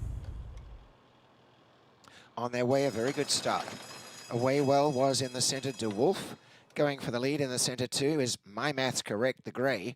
Pushing up on the inside is Dark Screen and Handy Sedbury's Ghost. There's a lot of pace on. Shinigami stays in the main ruck, and they came away from Cocoa. Back second last early on is Stratus and Cunis the outside. My Maths Correct shows the way by a length in second placing Shinigami. Third, Dark Screen. A neck away is De Wolf, and 2 lengths to Cocoa and Sedbury's Ghost. Together at the back, Stratus and Cunis. Into the back stretch in front, My Maths Correct leads the way in the Lake Ontario. Second, Shinigami. A length and a half to moving up is De Wolf. On the inside remains Dark Screen with a nice trail. One behind them, Cocoa. On the outside, Sedbury's Ghost, and 2 lengths away, Cunis next to last. And the trailer is Stratus. They race to the half mile, the first half 48 flat, and showing the way, My Maths Correct for Leo Salas. My Maths Correct in Shinigami, the top pair. De Wolf in third. Over on the inside, Dark Screen. And coming around the outside is Sedbury's Ghost as Cocoa splits horses pretty well. Next to last and running now is Cunis, and Stratus is last.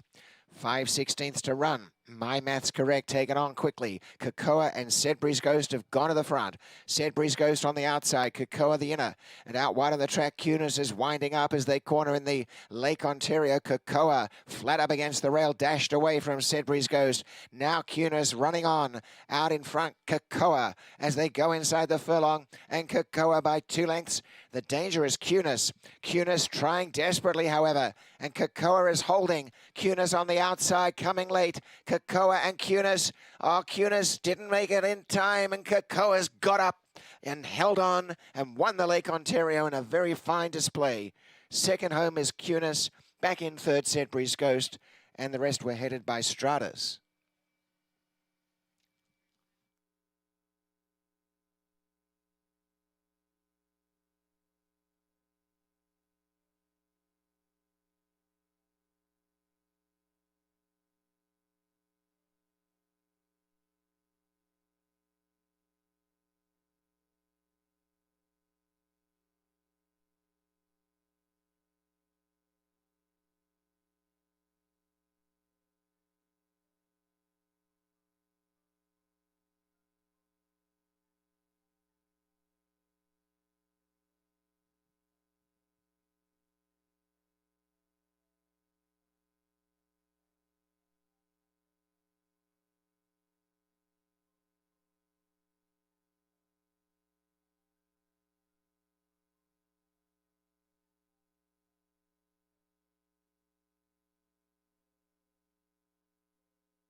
Well, 13 minutes to go before race number 7, and I think the rest of the card basically are all races from Sunday that are coming back for the late pick 5. So maybe you already had this ticket put together earlier on because you would have done your handicapping on it last Sunday. Big field here for race number 7. It was the original 12th race on Sunday. It was actually the original last race for the Jackpot High Five finale. An optional 15, 7 starter going 7/8. Lots of horses. Here's the one. This is Jamista. They've done very well with this horse since moving over to the Russo outfit. Even did well for Willie Armada over the summertime, too. The problem is that 0 for 9 when the win column. And now the blinkers go back on in here. That was a strong headwind. It was very difficult for some horses to make up ground on that particular occasion. The problem is, at least, I think they're kind of stuck with this guy because if they go any lower, he probably gets claimed, but I don't know if he can win him for this level or not. Master Spy is the 2 for Amanda Cameron, and they got to hope this horse turns things around a bit. I think next year this horse will win very early on in the meet. I just think needs a little bit of time off, and he's a really cool horse who's got significant back class to him. He was kind of flat last time out. But next season, I'm definitely going to keep an eye on him. Stonks comes out of the win against non-winners of 3, so he's facing wide open. Yeah, this is a big move up in class for him. But he does like the 7 furlong distance. He did win with a little bit of flair last time, and he beat Tiger Town, too. So there are some positives to reckon with this one. Let's go to the 4, Uncaptured Moment. You like this horse, and he's at a good price. He is a good price. Right now at 11 to 1. Too big of a... I mean, I'm happy to take it, for sure. But I lose my regular rider. We've had a couple different riders that are not going to ride here today, but I'm fine with Deshaun picking up the mounts. I just think couldn't beat Indy 1 last time out. Indy 1 was just a little bit too tough on that occasion, but we don't have to worry about that foe today. Asking My Name comes in off of a victory.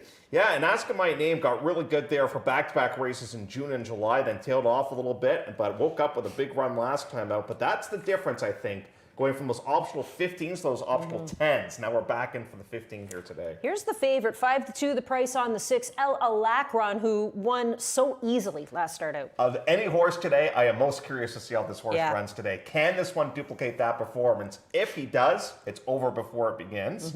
But that's a big if, because that race was, I mean, this horse just tugged Keve around last time out and never looked to be a loser the entire way. Well, let's go to the 7, Warlord Cruiser. Now, he's a new horse entered into the mix. They got into a beautiful spot last time out. They were able to take advantage of the waiver claim. They got the win last time out, and now we have to face tougher. But kudos to the Boris clan for having this horse ready to go right off the bat. Well, it's kind of like you said, they got a free sneak peek at it and then said, you know what, let's put our horse in here. The 8 is Walter Milad. Not a bad campaign considering he hasn't won a race. I love the cutback for him. I'm not a huge fan of him going around 2 turns. I just think he stalls a little bit late in races when he's going around 2 turns. I love him going 7/8. I think he's a real bounce back prospect today. Austin Adams hops aboard the 9, Chairman Bob. He was not part of the original field, so they're going to add him in here, but he's had a tough go off the layoff. Break the Spell is the 10, 27 to 1. He kind of reminds me of Jamista. You know, he's run okay, but just hasn't been able to pick up any significant shares so far this season. The 11 at 25 to 1 makes the return to the races. Took a little bit of a break after September 19th. I think he kind of likes turf at this stage of his career. That's just my gut feeling. I know he's had success on the main in the past, though. Here is a Winnipeg runner. This is a designated hitter, but you might remember this horse from last season when Jamie Begg and Mike Mattini had the horse. Actually, was probably one of the best horses in Winnipeg this season. You know, made some decent money along the way, and now Phil Hull takes over. But I think, I mean, this is obviously much tougher than what he ran against last time out. And here's one of our favorite horses to watch. This is the classy Bachelor Pad. Cold at 7 to 1? Cold, but guys, it's Bachelor Pad. He's a 16-time winner. And just when you write him off, he's going to come back and take a big bite out of you. And his best friend's riding him, too. Yeah, now he does not get a great draw. I don't know where he is right now because he ran a bit of a clunker last time out, but I think he's capable of riding a whole lot better. I would not be surprised if this guy upset the apple cart. 8 minutes to go before race number 7. 7th race is where we kick off the late pick 5.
Seventh race starts off the late pick 5, a starter optional claimer. Let's meet the field. Number 1 is Jamista, owned by Teresa Brine, trained by Joe Russo, and the rider is Jose Campos.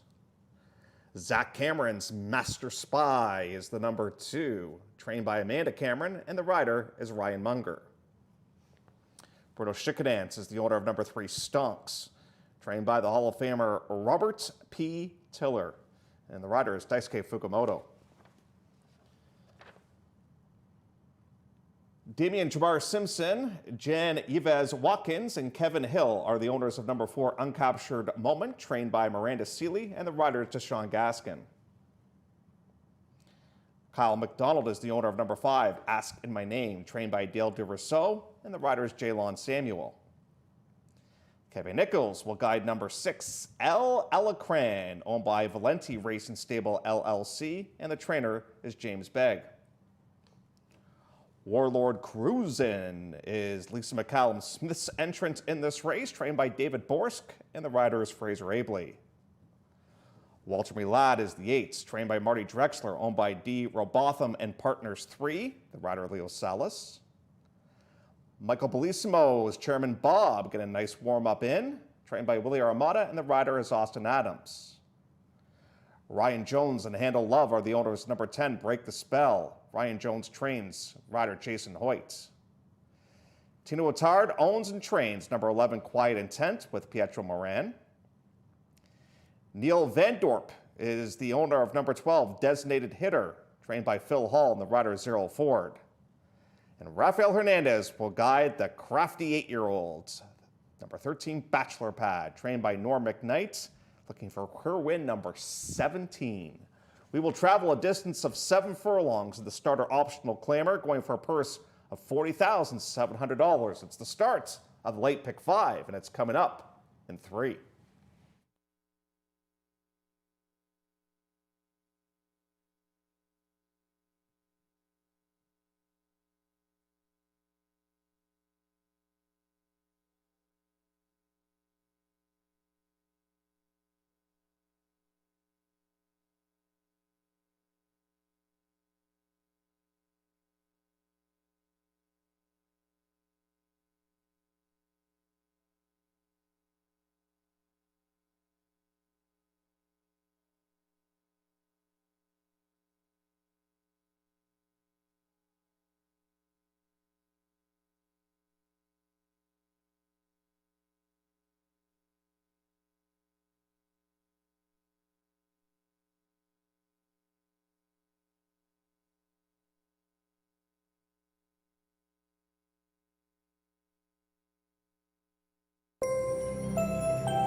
Now they are on post time. They're moving up.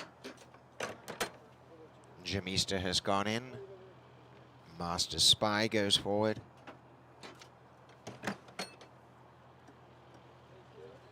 Stonks. And Uncaptured Moment. Next to load will be Asking My Name. El Alacran.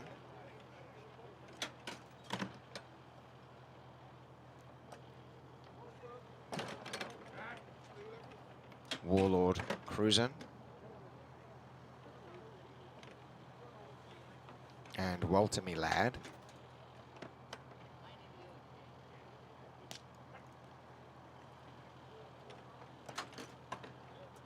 Joining the line is Chairman Bob. And Break the Spell. Just about right. Quiet Intent. Designated Hitter. And Bachelor Pad. Designated Hitter is in. Bachelor Pad. Moves up. And they are set to run. Locked up. And as they break, a very even start. Away well, Bachelor Pad from the outside. A pretty good beginning too by Quiet Intent. Bachelor Pad, the leader. Coming up into second spot is Warlord Cruisin'. Over on the inside goes Uncaptured Moment, followed by Designated Hitter. Next in the run on the inside is Master Spy. And racing in the early stages just behind them goes Break the Spell. And as they settle into stride about, going through is Walter Me Lad to be about fifth, about 3 lengths away, came in the middle of the pack now, about 7 off the lead, is over on the inside, Asking My Name. Chairman Bob and Break the Spell got in behind, and over on the inside, second last, is Jamista. The trailer is Stonks as they race inside the 3.5. Well clear Bachelor Pad as Ella Lacron went to second from in third, Warlord Cruisin'. On the inside in fourth is Uncaptured Moment, and then Designated Hitter Walter Me Lad. Quiet Intent's got back. Running on is Break the Spell, and over on the inside is well behind the Master Spy, Asking My Name, and then came out wider on the track as they turned Chairman Bob. It's all Bachelor Pad and Warlord Cruisin' at the top of the stretch. Bachelor Pad by 3 or 4 lengths to Warlord Cruisin', and down the outside is Break the Spell. Bachelor Pad still well clear. Warlord Cruisin' in second, finishing well up the inside late is Asking My Name, but Bachelor Pad has got another win. Bachelor Pad, what a warhorse. 2 lengths. Asking My Name second, Warlord Cruisin' third, then Break the Spell, followed by Uncaptured Moment and Stonks, 123.40.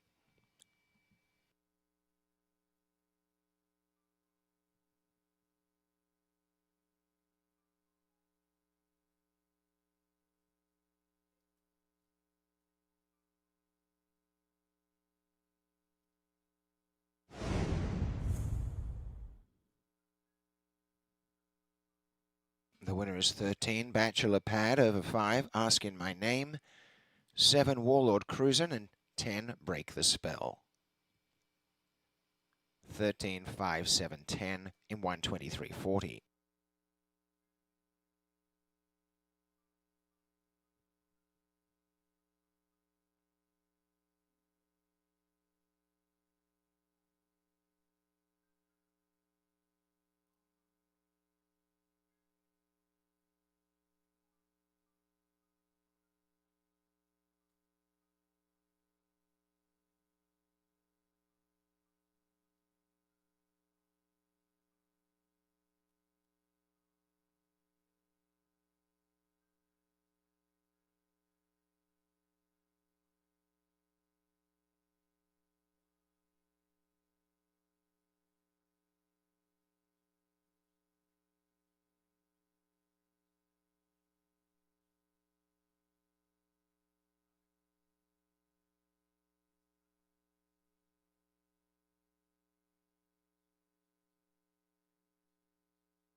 Hard not to be a fan of this guy. Man, oh man. He probably has sunburn because the flash of the camera has been sent his way so many times in his career. He is Bachelor Pad. He's now a 17-time winner, an 8-year-old son of Not Bourbon, out of a wonderful bold executive mare named Crazy Exec.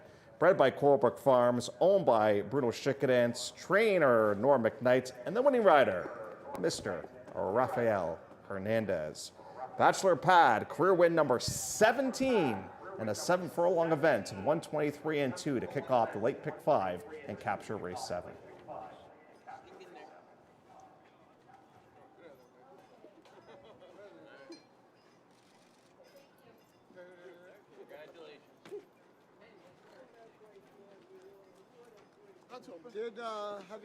Did Mike? Okay.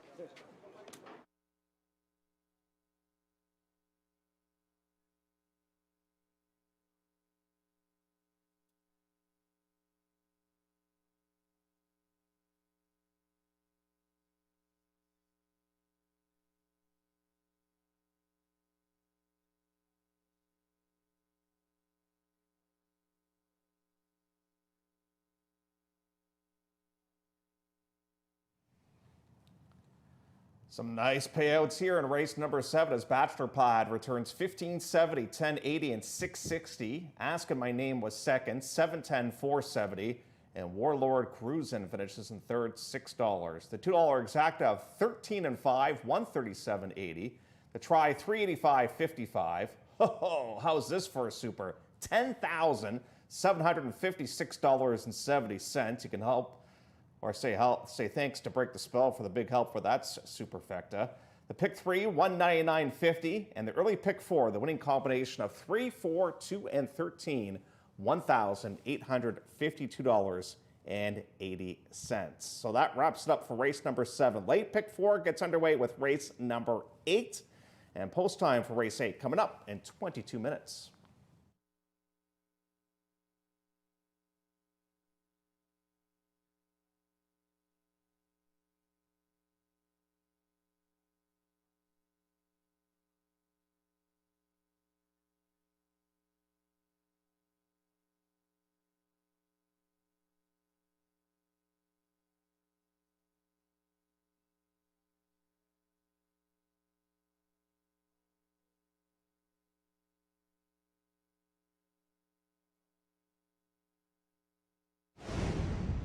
And they are set to run.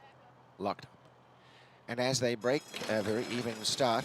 Away well, Bachelor Pad from the outside. A pretty good beginning too by Quiet Intent. Bachelor Pad, the leader. Coming up into second spot is Warlord Cruisin'. Over on the inside goes Uncaptured Moment, followed by Designated Hitter. Next in the run on the inside is Master Spy.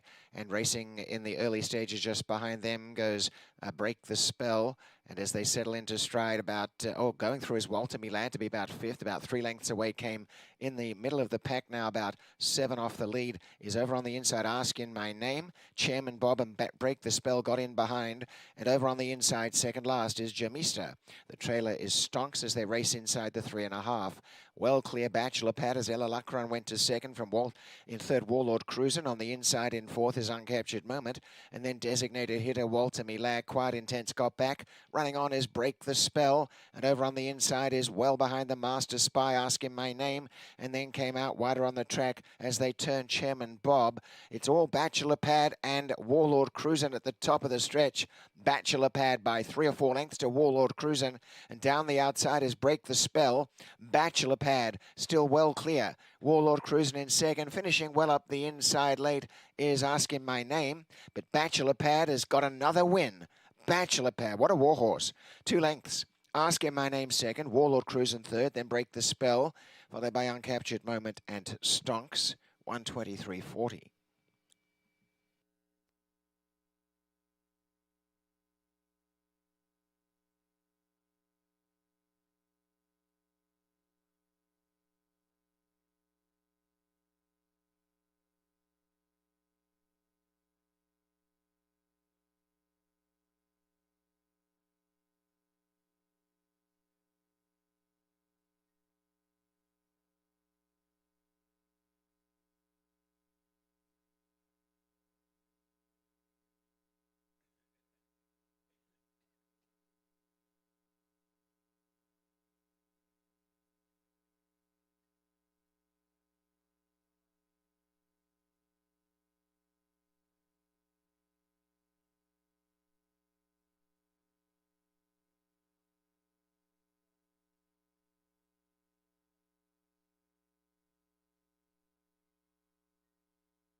When I think New Holland, the first word that would come to my mind, I would think success.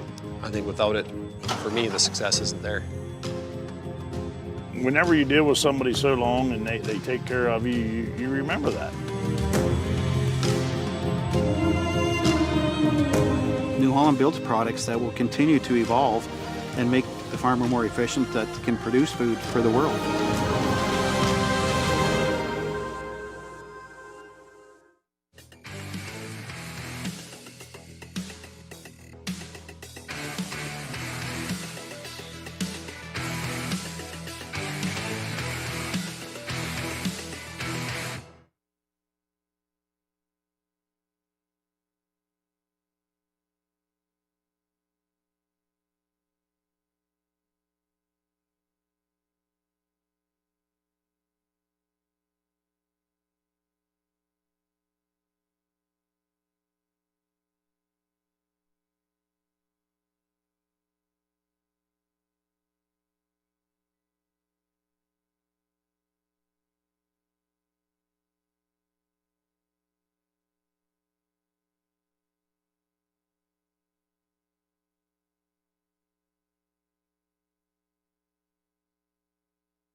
The late pick 4 kicks off here in race number 8, which was the original 7th race from the Sunday card. It's an optional 40 going a mile and a 16th. Poor Robert, he's doing the best he can calling these races, and all we keep doing is giving him long distance races. Well, tomorrow we're going to give him the day off to relax. We're going to have a substitute caller tomorrow, so Robert will be able to rest the vocal cords a little bit. Oh, and here's one cool dude. This is Lady Iona.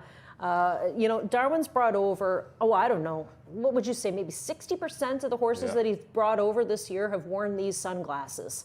And, you know, it's obviously not something that they're going to wear in racing, but he seems to think that it keeps his horses calm. And this horse is a newcomer into the mix. As I mentioned, this was the original 7th race from last Sunday and was not in that original race. I guess my question is, they've really stuck to turf, you know, like really, really stuck to turf. And they rarely go on the main track. Only once the horse got on the main track and it didn't go all that well. But this horse does look cool, though. You're right about that.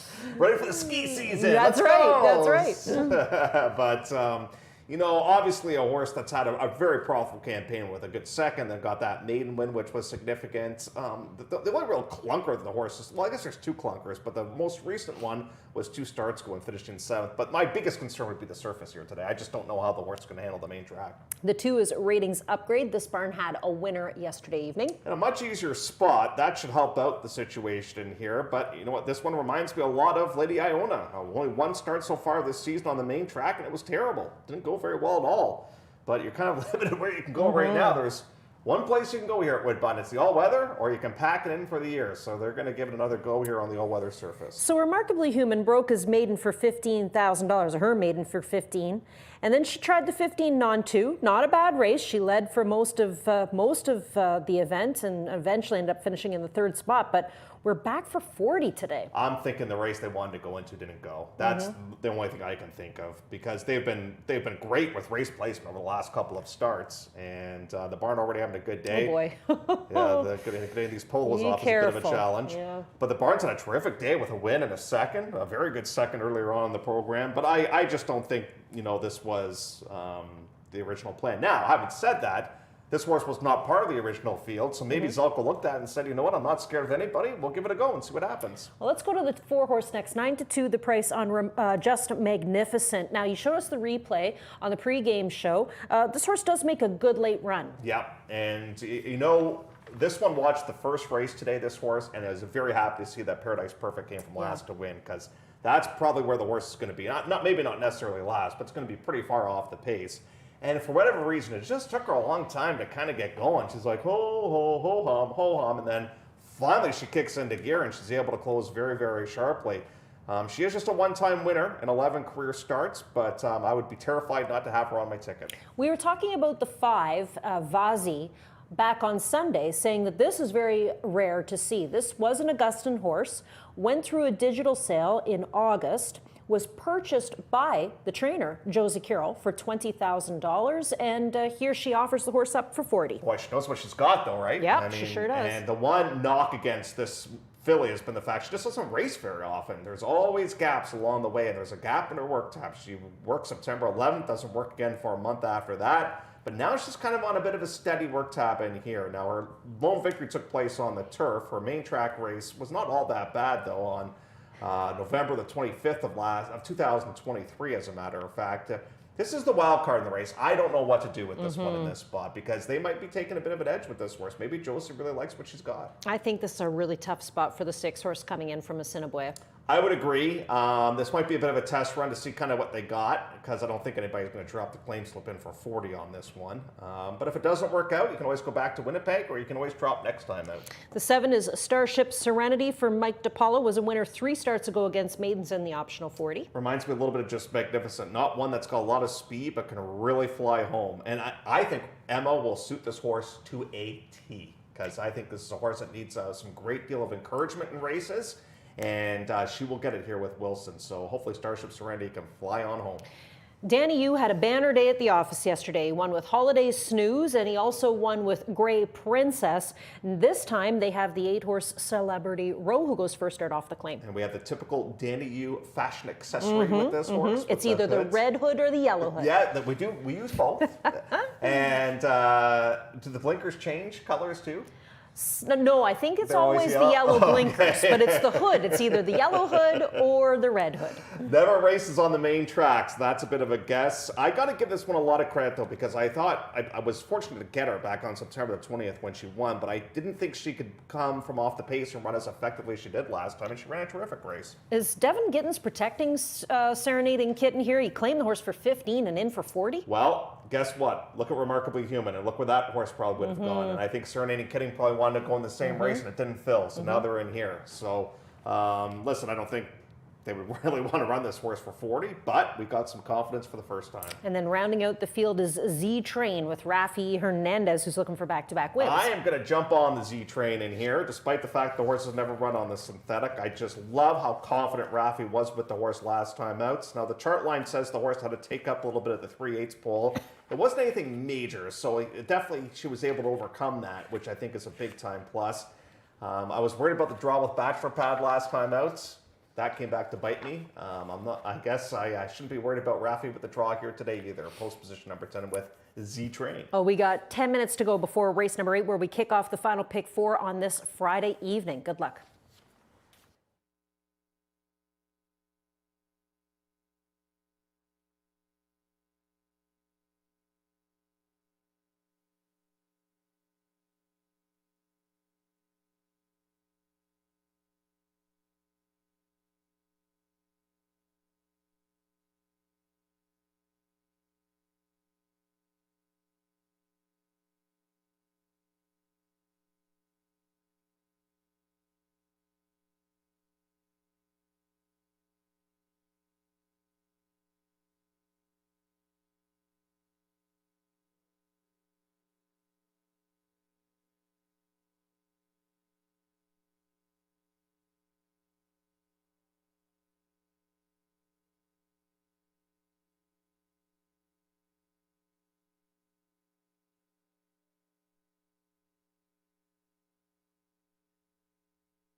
horses are on the track for race 8. Race 8 will be a mile and a 16th on the main track.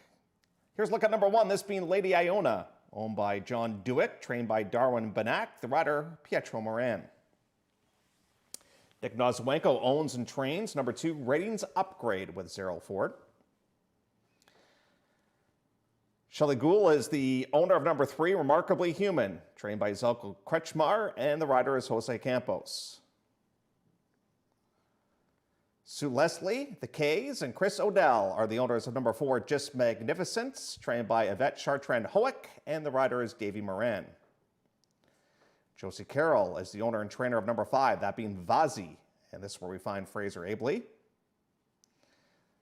Majestic Appeal from Winnipeg comes in.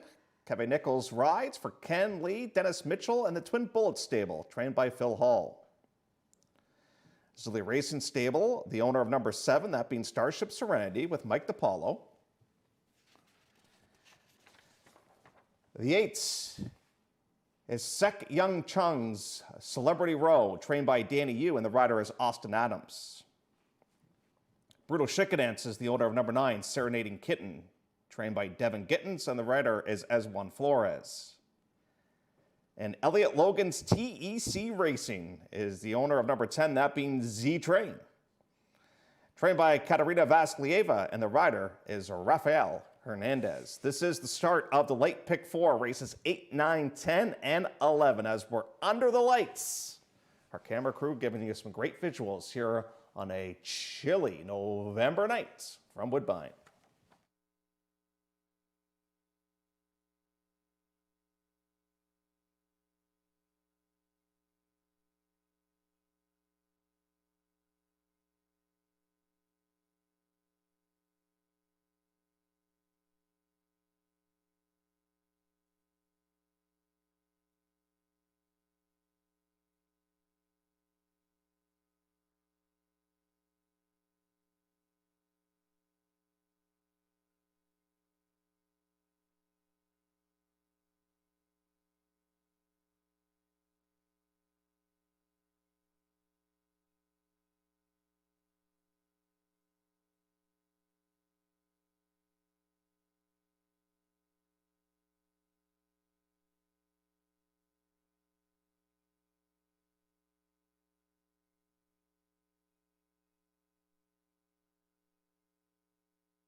Now they're moving up for a start.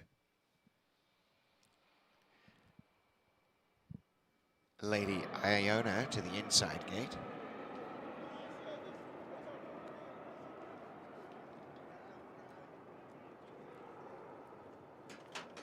Vasi has gone in.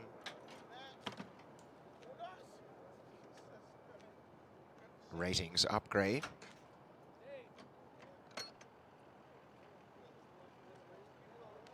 Remarkably Human. And Majestic Appeal.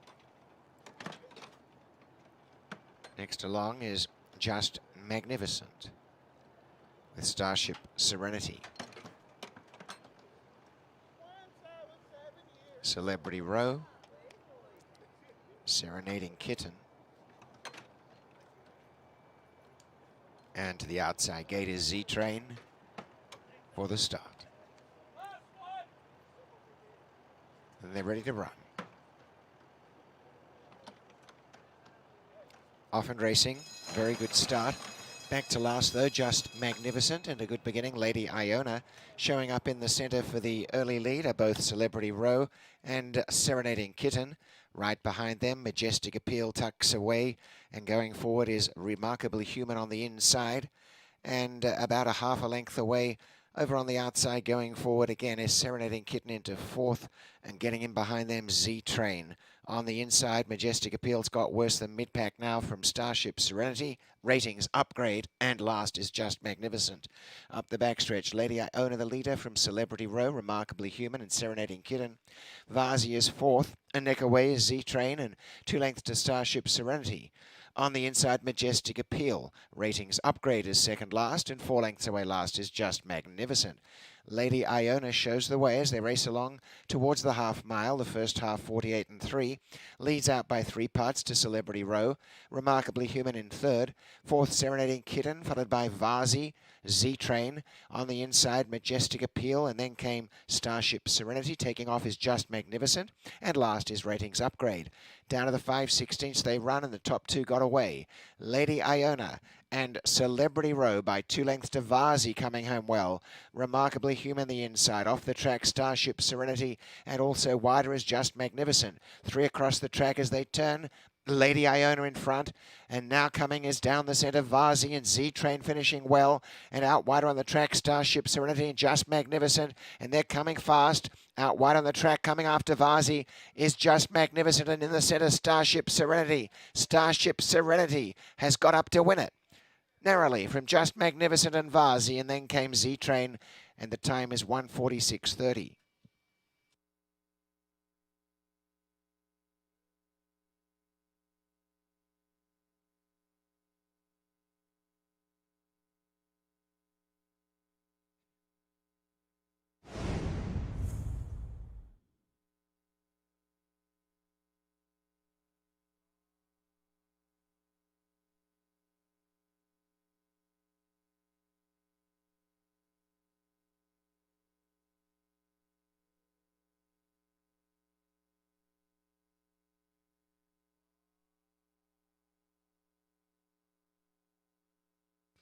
It is a photo finish.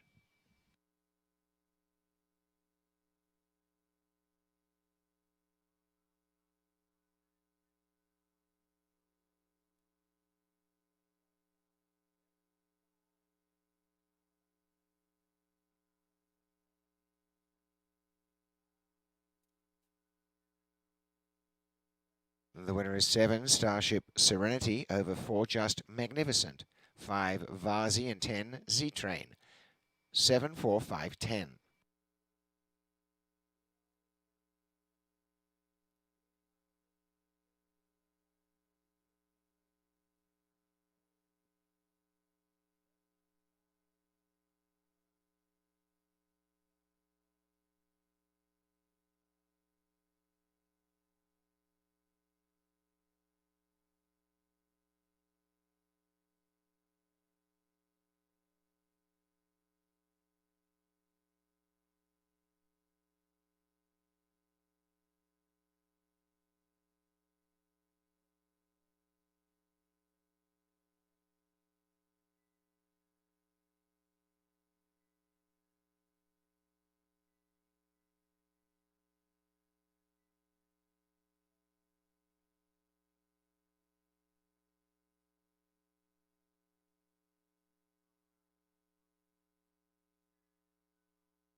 Race 8 winner number 7, Starship Serenity, and welcome back Emma Jane Wilson. No female rider has had higher purse earnings than her, and that has to feel pretty darn good as Starship Serenity pulls off the victory, career win number 2.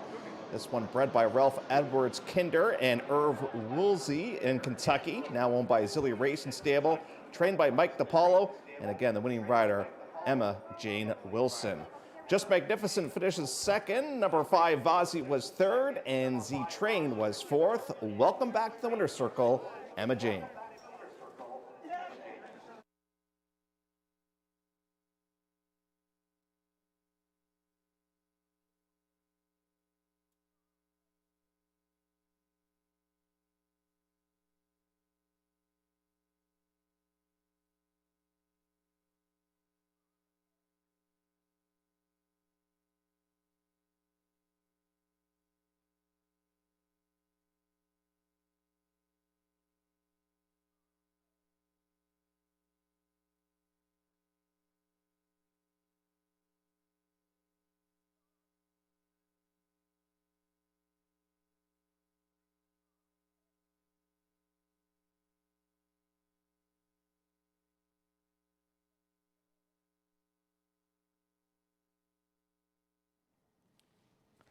Prices are up for the 8th. Starship Serenity pays $10.30, $4.10, and $2.80. Just Magnificent overcomes a stumbling start to finish in second, $4.53, $30. And Vazi was third, $4.10. The Exacta paid $46.50. Triumph 7, 4, and 5, $113.60.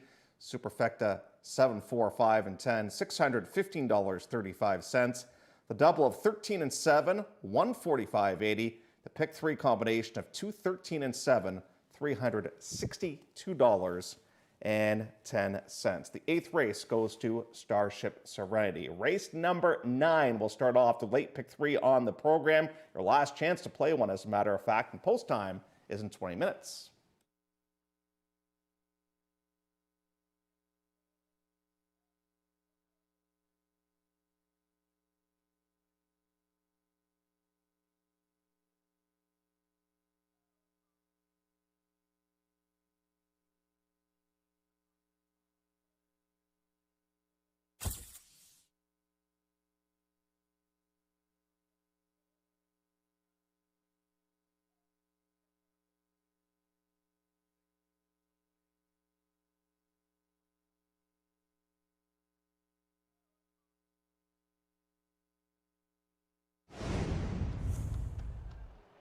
Off and racing, very good start.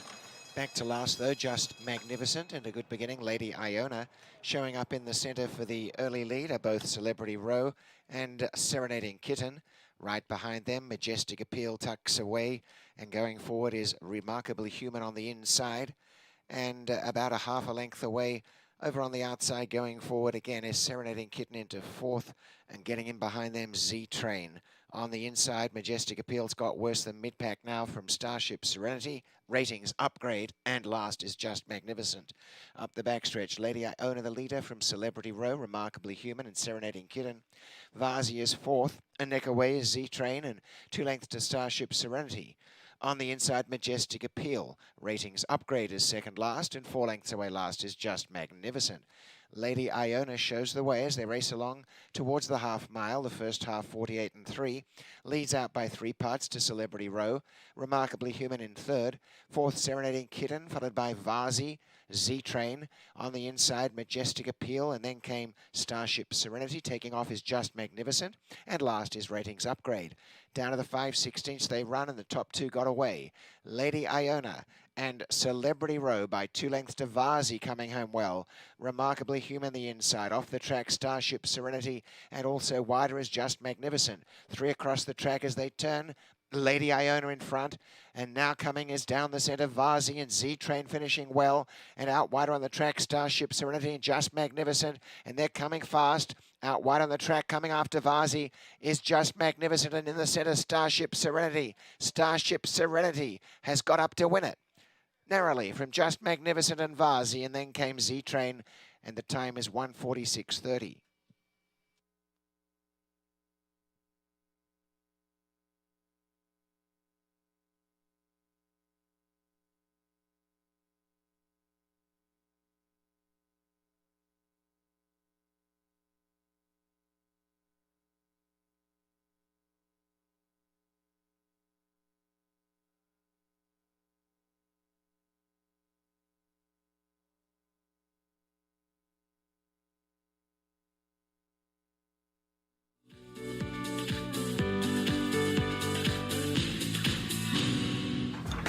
Give me a hot pink Cosmopolitan and some drama.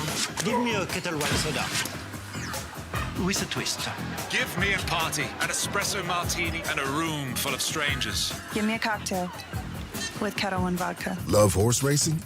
HPIBet.com is Canada's leader in online horse betting. Access thousands of live races from hundreds of tracks worldwide instantly. Enjoy the most advanced betting tools like AI Smart Picks and exclusive cashback rewards you won't get anywhere else.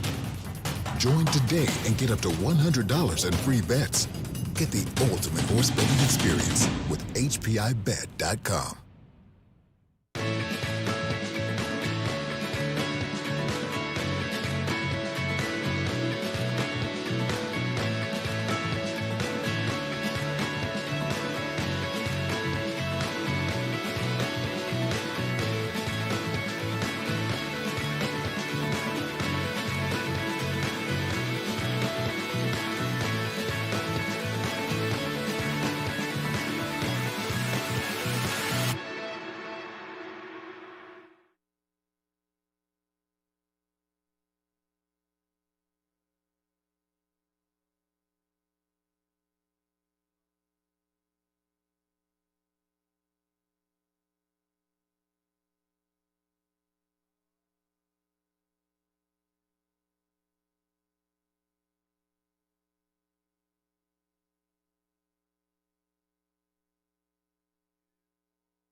"14 minutes to go before race number 9, 9th race will kick off the final pick 3 on our first of a couple of marathon cards. So the light is at the end of the tunnel. You can see it. We're approaching it with the final pick 3. And then a reminder that we are back here again tomorrow with an early post time. 12 o'clock will be post time tomorrow. This is the original 8th race from the Sunday card, an optional 50 going a mile and a 16th with a field of 8, 5-2 the favorite. And that's the 6 McHale for Kevin Attard with Rafael Hernandez aboard this afternoon. Let's get started with the 1, and this is promising for Josie Carroll. This is a horse who Josie had back in her 3-year-old campaign, and she was a nice winner against Maiden Special Weight Company, but that's the last time we've seen her in the winner's circle. We don't get too many Justifies racing up No. here, and she is a Justify, and I think at some point she's going to be a fantastic broodmare down the line. Now, her last race, it doesn't look all that great, but you have to remember, Maximum 50 just went to the front and crushed. Came out of that race to win for 50, none too other than. So I think you just tossed that last race. The question is the experiment of 2 turns in here, because they've only tried it once before, and it was at Oaklawn, and I don't think you can really say after one race that, you know, she doesn't want to go around 2 turns, but they would love to obviously get some more wins on her resume because of this pedigree that she's got. And she finds herself in a pretty reachable spot as far as I'm concerned. If she handles the 2 turns, I think she'll be right there. Took Princess Jade a while to find the winner's circle. She did it against Maiden Special Weight Company back on October the 10th. Her first start facing winners produced a 6th place effort. Yeah, you know who this horse reminds me of is King Rosso. Took a long, long time to finally win, but look at the amount of money they were able to put in the stocking here. And then last time they were in a pretty tough race. And the problem is you're in against a pretty tough competition here today. Speed figure-wise, she just doesn't seem to be fast enough on the past performance page. But clearly they don't want to lose her because they keep her protected here in this spot. And we'll see if she's able to pull off the upset. Nina is the 3. She's at 5-1 right now. Her last few races have all been pretty good, Jeff. She's been able to finish second a couple of times, third a couple of times, but we got to get this win. I think this is the best horse Dave's got, and he's done well with her too, because she's really improved from where she was. Now, she always kind of grabbed our attention because of the way that she won first time out, but then she kind of stalled a little bit, but now she's a little bit more consistent, and what she seems to really like now is going around 2 turns, whether it's turf or on the main track. Now, she tends to run quicker on the turf than she does do on the synthetic, but you'll see that in terms of speed ratings. I find the Beyer speed ratings They're fast on dirt, they're fast on turf, and they're not as fast on the synthetic. So she's a factor in here. And at 5-1, I would not be surprised if she ran an absolute beauty here in this spot. Well, Princess Anastasia is the 4, and we haven't seen her in a long time. She hasn't raced since July the 12th. Something had to have went awry in that last race where she was beat 15 lengths. Yeah, and that might explain why she ran so poorly on that occasion, too. She got a slick ride a couple of starts ago when she won. I mean, Savaji is ridden some good races around these parts, but he rode an absolute beauty with this horse a couple of starts ago and able to pull off the win. But yeah, where have you been? But now she gets to come back on the comeback trail. You get Wilson aboard. If I'm Emma, she must feel like she's got a refrigerator off her back right now, because you want to get that first one off the bench. She got it. And let's see if she can't pull off another victory here with Princess Anastasia. Nantucket Stay is the 5, 18-1's the price. Geez, you know, she's really struggled when facing nominators of 2. She's exactly what Princess Jade is. You know, she's exactly the same horse. She'll pick up some shares along the way, but, you know, she just isn't quite good enough to win against this level of competition. And they actually found the perfect spot for her last time out, and she wasn't able to win at 15 cents on the dollar at Fort Erie. That was really disappointing that she wasn't able to pull off the win there. But I kind of view her as a bit of a fringe player yet again. McHale's only really given us one clunker, and it was back the first start of the season when finishing 6th. But otherwise, she's always there for a check. Big time factor. Big time factor in here. She's lightly riced. She's beautifully bred. She ran well on the turf, a couple of starts going second and against Workout Affair. And then last time out, she just got a little bit outfinished from finishing in 3rd. But you know that she can handle a synthetic. She is equally adept on the synthetic as she is on the turf.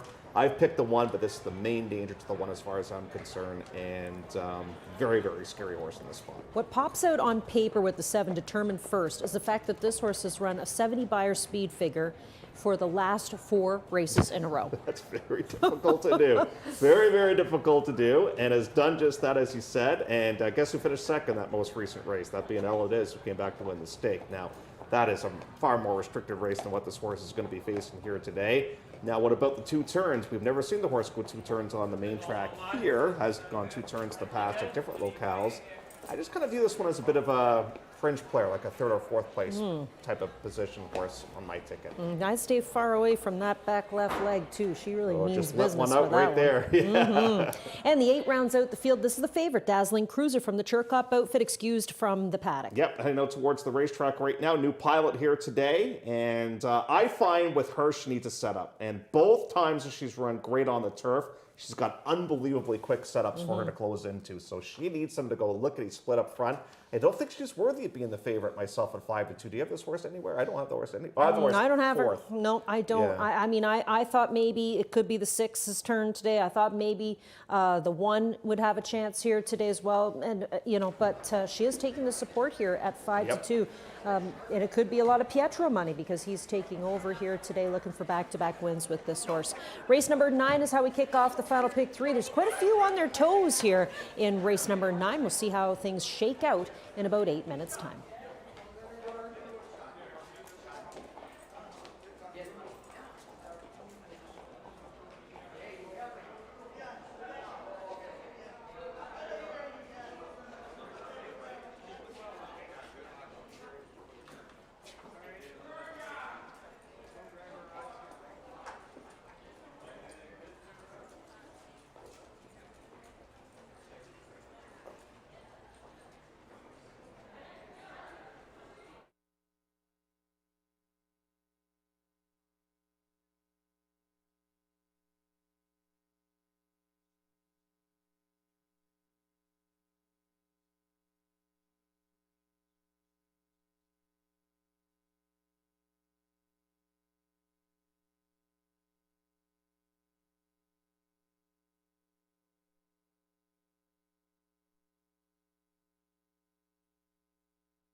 Filly and Mares on the racetrack for parade for race 9 as we go a mile and a 16th. Here's the beautifully bred number 1, and this is Promising. Promising is owned by Hillendale Equines Holdings Incorporated and Windsor Boys Racing, trained by Josie Carroll, and the rider is Fraser Abley. Colebrook Farms, the owner of number 2, Princess Jade, trained by Patrick Dixon, and the rider is Austin Adams. Richard Forbish, the owner of number 3, this is Nina, trained by Dave Cody, and the rider is Sky Chernetz. Princess Anastasia is the 4, owned by John Dewick, trained by Darwin Banak, and the rider is Emma Jane Wilson. Nantucket's Day, the 2nd participant for Colebrook Farms in the race, trained by Pat Dixon, and the rider Deshaun Gaskin. Rafael Hernandez will guide number 6, McHale, owned by Lanny Bloodstock LLC, and John Youngblood, trained by Kevin Attard. Number 7 is Determined First, owned by 2500 Determined Stables LLC, trained by Mike Trombetta, and the rider Ryan Munger. And to wrap it up, all the way in the chutes is Dazzling Cruiser, owned by Zilly Racing Stable, trained by Steve Turkop, and the rider is Pietro Moran. Your last chance to play a pick 3. It goes as race number 9, a mile and a 16th, and it's coming up in 120 seconds.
Now they're moving up for a start, and Promising has gone up this race at the mile and 16.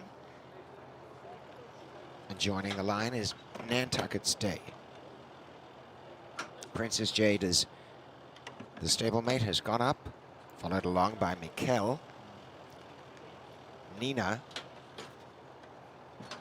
Determined First, is on the move.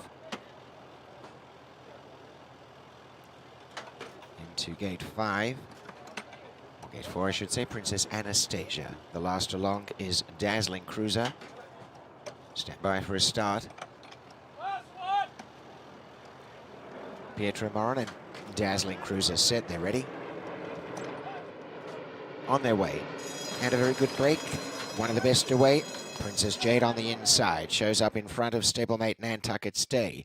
Right through in the centre, early on Nina is pushing the pace on the inside, Promising. A length away came Mikkel, Princess Anastasia between runners, and over on the inside as they take the turn, Determined First, and last Dazzling Cruiser. Clearing away out in front, it is going to be Princess Jade by 2.5 lengths. Lying in second, Nina. A length away third, Promising. About a length and a half's break. In behind them is Princess Anastasia, who's over on the inside. Just going ahead is Nantucket Stay, and behind them Mikkel, Determined First, and the trailer Dazzling Cruiser. About 6 lengths first to last, and maybe more now as the leader continues to push along. It is Princess Jade by a length. Lying in second is Nina, 2 to Promising, a length and a half to Nantucket Stay. Princess Anastasia gaining on the inside, a couple to Mikkel, next to last Determined First, and the trailer remains Dazzling Cruiser. Out in front at 16 to 1 odds, Princess Jade as they race off towards the 3/8. A couple in front of Nina, Promising on the inside. Out wider, Princess Anastasia starts a run. A length and a half to Mikkel. Back behind them is Determined First, Nantucket Stay, and the trailer is Dazzling Cruiser. They're coming after the leader, Princess Jade. A length to Nina, Promising coming up on the inside, Princess Anastasia the outer.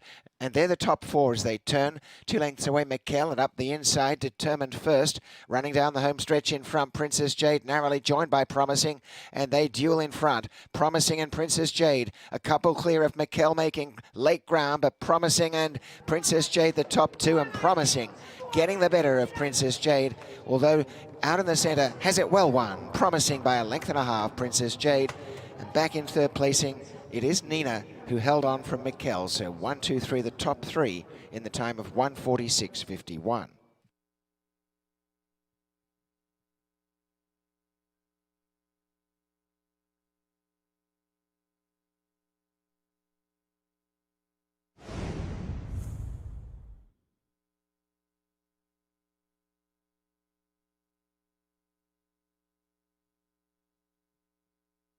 The numbers are 1, Promising first, 2, Princess Jade second, 3, Nina third, and 6, Mikkel has run fourth.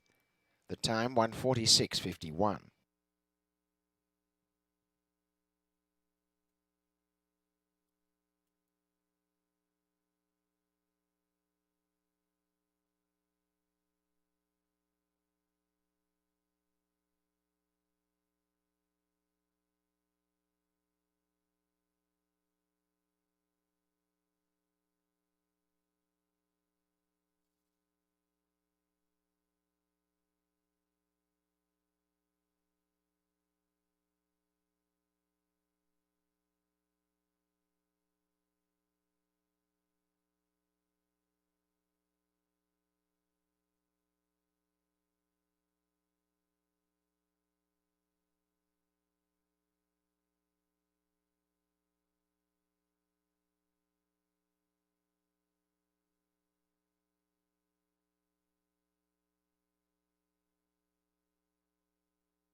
Here's the beautifully bred Promising. Promising, the 4-year-old daughter of Justify out of a Malibu moon mare named Moonlit Promise.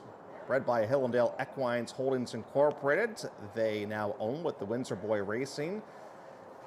Trained by Josie Carroll, the winning rider, Fraser Abley, promising 4-5, delivers as the heavy favorite in race 9 and stops the clock in 1:46 and 2. Congratulations to the Connections.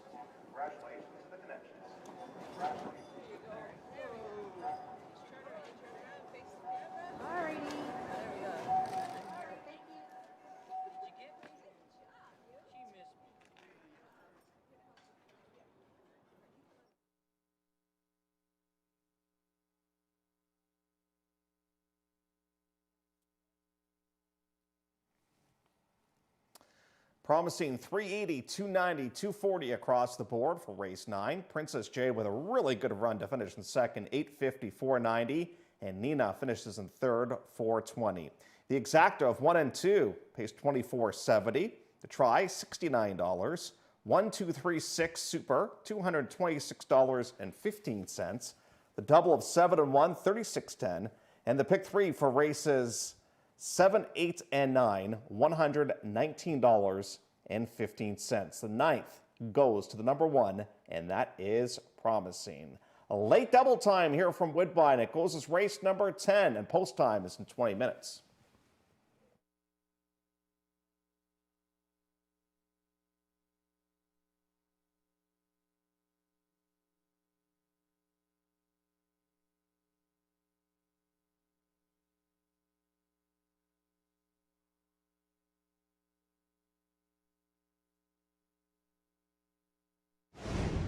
Cruiser set, they're ready. On their way. And a very good break. One of the best away. Princess Jade on the inside. Shows up in front of stablemate Nantucket Stay. Right through in the center. Early on, Nina is pushing the pace on the inside, Promising. A length away came Mikkel. Princess Anastasia between runners, and over on the inside as they take the turn, Determined first, and last, Dazzling Cruiser. Clearing away out in front, it is going to be Princess Jade by 2.5 lengths. Lying in second, Nina. A length away third, Promising. About a length and a half's break. In behind them is Princess Anastasia, who's over on the inside. Just going ahead is Nantucket Stay, and behind them, Mikkel, Determined first, and the trailer, Dazzling Cruiser. About 6 lengths first to last, and maybe more now as the leader continues to push along. It is Princess Jade by a length. Lying in second is Nina, 2 to Promising, a length and a half to Nantucket Stay. Princess Anastasia gaining on the inside, a couple to Mikkel, next to last Determined first, and the trailer remains Dazzling Cruiser.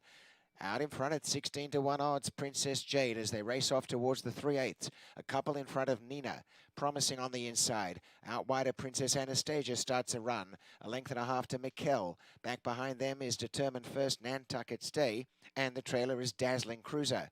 They're coming after the leader, Princess Jade. A length to Nina, Promising coming up on the inside, Princess Anastasia the outer.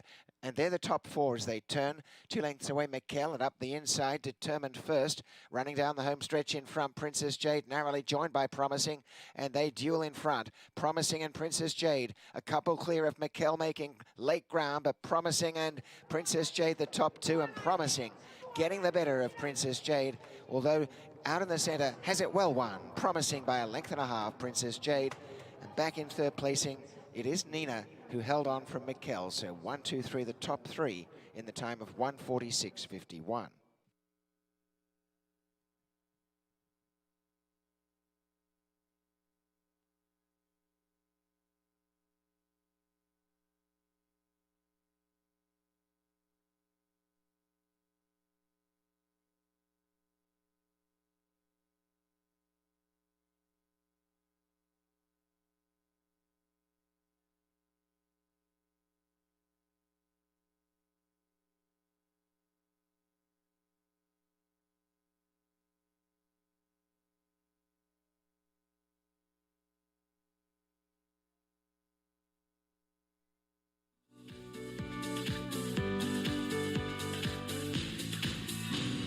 If whiskey could talk, Johnny Walker Black Label would sing with notes of sweet, smooth toffee, rich fruit, and a touch of smoke. Tastes as good as it sounds.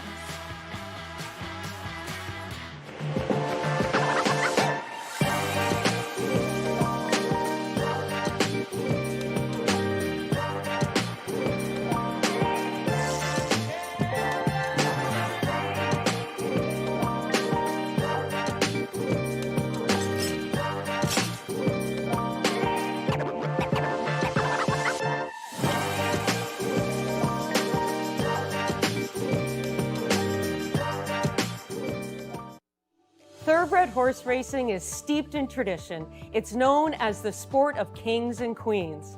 But for those who are not monarchs, owning a thoroughbred racehorse is accessible to us too. And whether it's your family's biggest win in 30 years or your first win after your first few months as an owner, it's an experience unlike any other. To learn more about thoroughbred racehorse ownership in Ontario, reach out to connect with someone who can help you get started on your journey.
Fifteen minutes to go before race number 10, 10th race, where we kick off the late double on this marathon Friday. And this is the original 6th race from the Sunday program. It's an optional $40,000 claiming race going a mile and a 16th. Boy, we've had a lot of long races on this afternoon into this evening's program. And we do have a scratch in this one. Take the 5-horse Daddy Has Diamonds out. That one is a vet scratch. Now here's Pierre.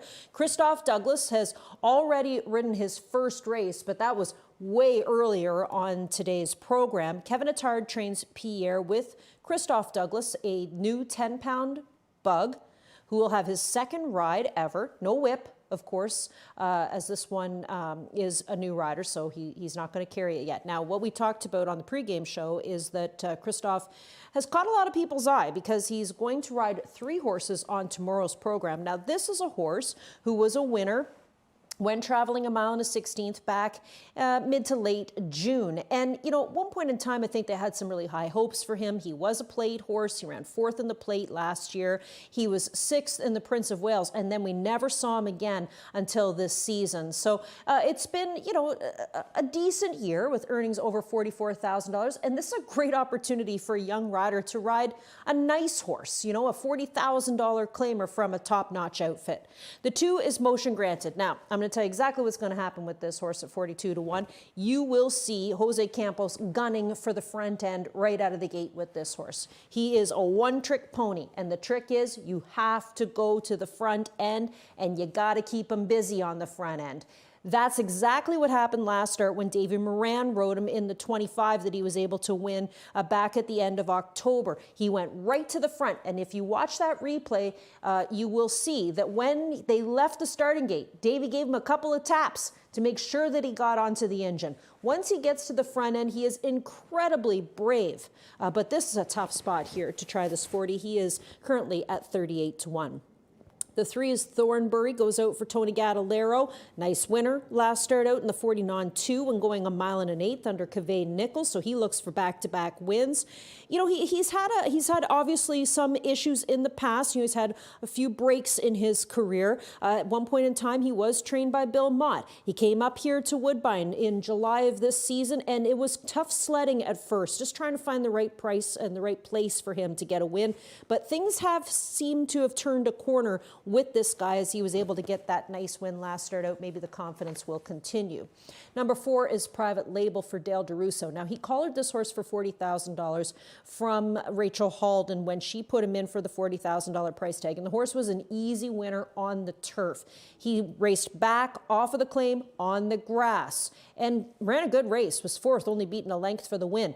The question mark, I guess, is what's he going to think about getting back over onto the synthetic track? He has had races on the synthetic in the past, and he's been in against some similar horses like Jagger's Got a Gun. He's been in against him. Sayunis, who was a 2nd-place finisher in the stake earlier on, he was a 3rd-place finisher to him. So, you know, it's just a matter of him transitioning over to the main track again and taking to it. The 5 is a scratch. The 6 is Philip My Wine from Mark Casse. Now, this was a horse that was a private purchase at one point earlier on in the summer. And, you know, a lot of us were kind of excited to see what he'd do in the Casse outfit. And he did have a win when they raced him for the second time. It was on the grass. Almost all of his lifetime starts have been on the turf, with the exception of one, and that was back last July when he was a 5th place finisher behind Wagstaff, who went on to have a really good campaign this season for the Squires outfit. Pietro Moran back aboard. I'm sure Pietro's getting excited because he's got a road trip down to Churchill Downs after this card is complete. The 7 is Country Boy Survive for Siditard. Could likely be up near the front end and might challenge a horse like Motion Granted. Like I said, Motion Granted's going to the front end at all costs. This horse will likely be looking for that front end placement as well. And because there should be a nice speed duel up front, I think this race could set up really good for a horse who can come from off of the pace. And the next 2 we're going to look at could be those types of horses. Mohamed Diamond, the 8 at 14-1, small outfit, but was a surprise. I shouldn't say a surprise. He was a surprise to me that he won last start out so easily back on October the 18th for a small outfit. This was only their first winner of the season, and he took so much support. You know, this is a horse who was 57-1, 26-1, 49-1, 30-1, and then last start out, he's almost the chalk. Like, hello. Obviously, he was a barn special that day, 14-1 the price on him. And here's the horse I think the race could set up for with the speed in here, thanks to horses like Motion Granted, Thornbury, Country Boy Survive.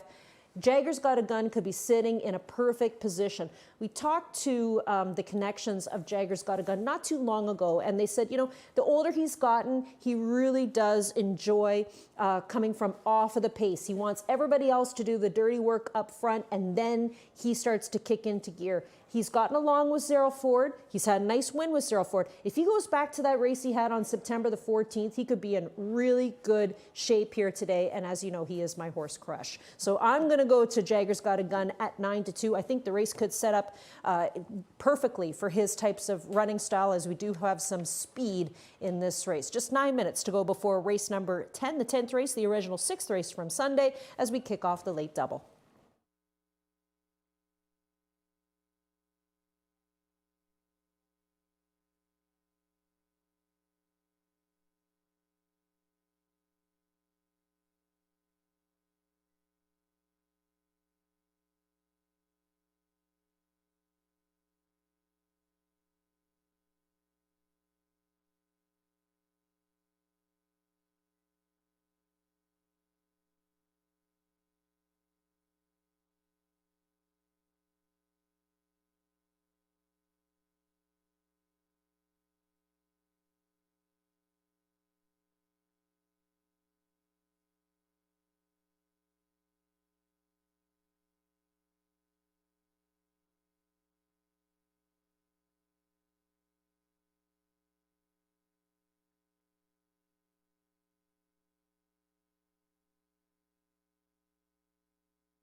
Optional claimers, non-winners of 3 on the track for the 10th, Guatemala 16th, and we'll start off with Al and Bill Allwelling's Pierre, trained by Kevin Attard, and apprentice Christoph Douglas is up.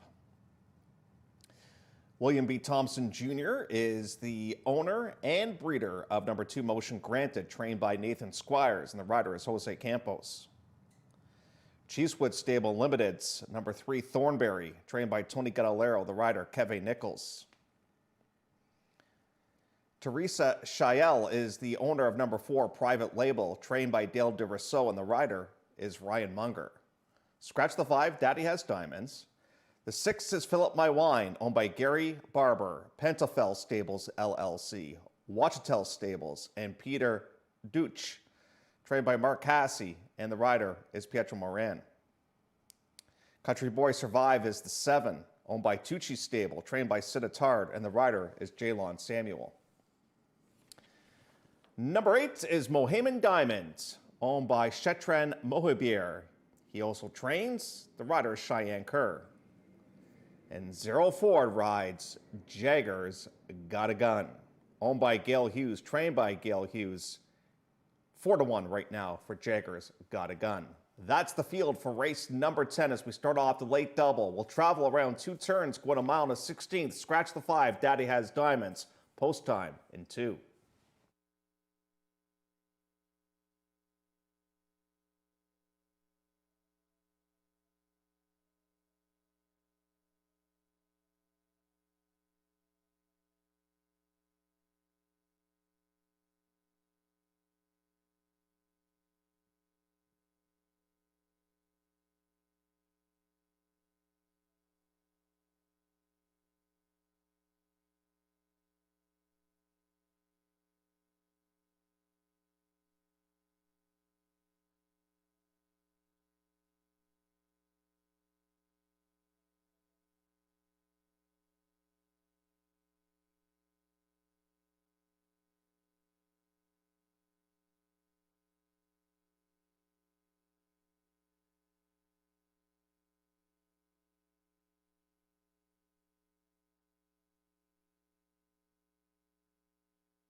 Now it is post time, and Pierre is the first to go in. Well, one of the first. Philip My Wine is there. Motion Granted has gone up.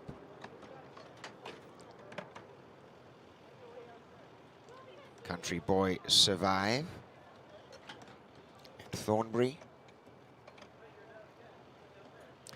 Joining is Mohamed Diamond. Private Label. To get 4. Last along, Jaggers Got a Gun.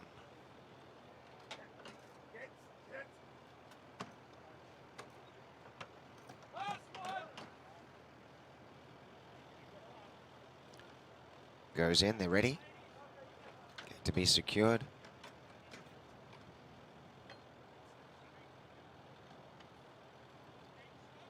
Locked up.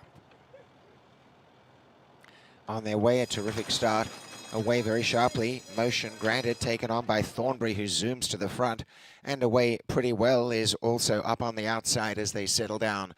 It's Philip My Wine in second now as motion granted surrender the lead to Thornbury.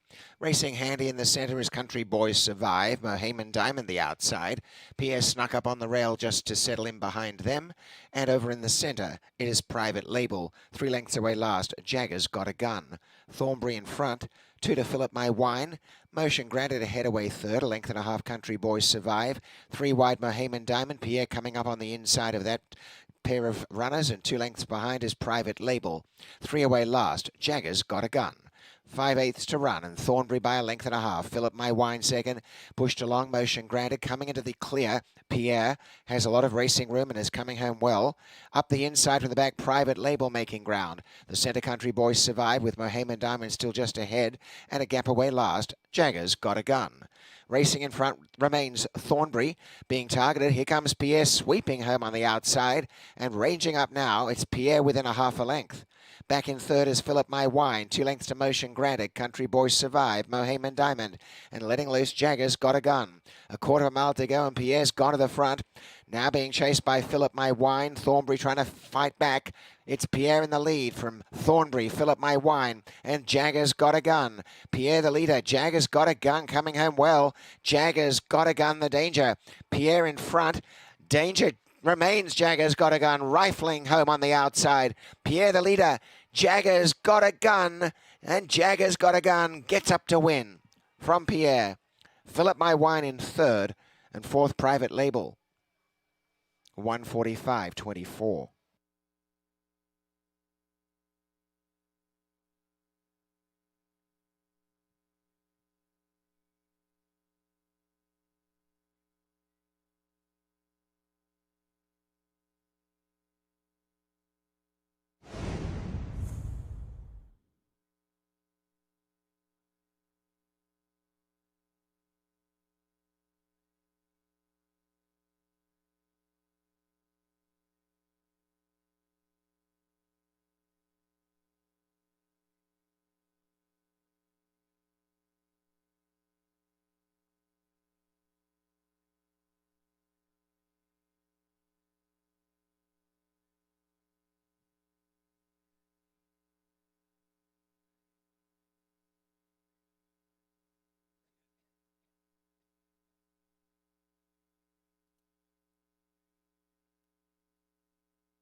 Number 9 is first. Jagger's Got a Gun. Second is 1, Pierre. Third, 6, Philip My Wine. And fourth, 4, Private Label. 9:1.64.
There is the unofficial winner of race number 10, the handsome Jagger's Got a Gun. Jagger's Got a Gun, a 5-year-old horse by Reload out of a theatrical mare, Mistel, owned and bred by Gail Hughes. She's also the trainer.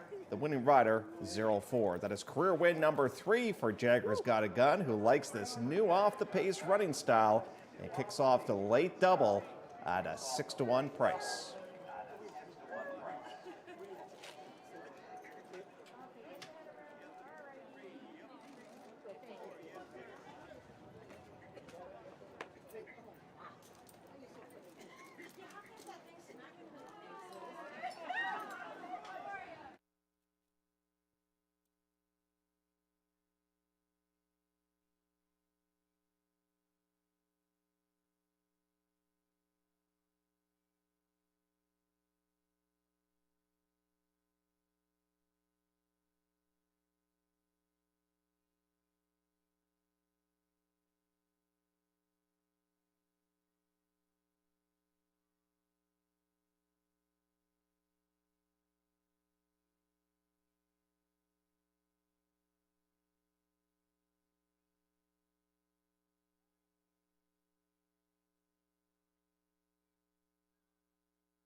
Jagger's Got a Gun, top pick of Elisa, one of her plays of the day, returns 14-20, 783-60. Pierre with a good effort to finish in second, 793-20, and the favorite, Fill Up My Wine, was third, 210. The 9-1 exacta, $111.10. The try of 9-1 and 6, 160.35. Super 9-1, 6 and 4, $535 even. The double of 1 and 9, 62.10, and the $1 pick 3 returns $257.05. Race number 11 to wrap it up for this Friday has a jackpot high five carryover of $150,584.83, and post time for race 11 is coming up in 21 minutes.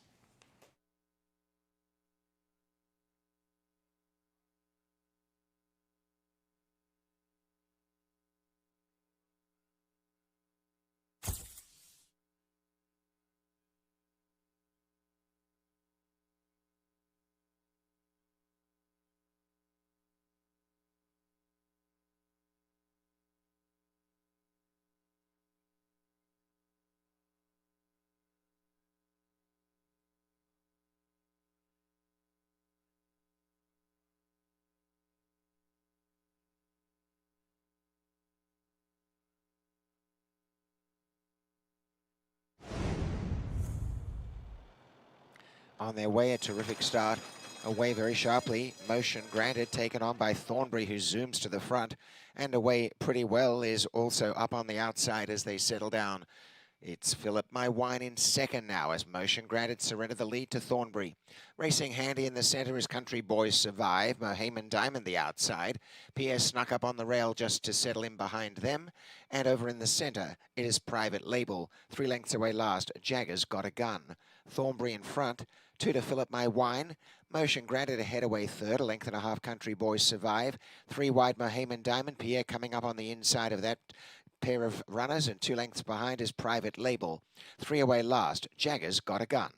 5/8 to run, and Thornbury by a length and a half. Fill Up My Wine second, pushed along, Motion Granted, coming into the clear. Pierre has a lot of racing room and is coming home well.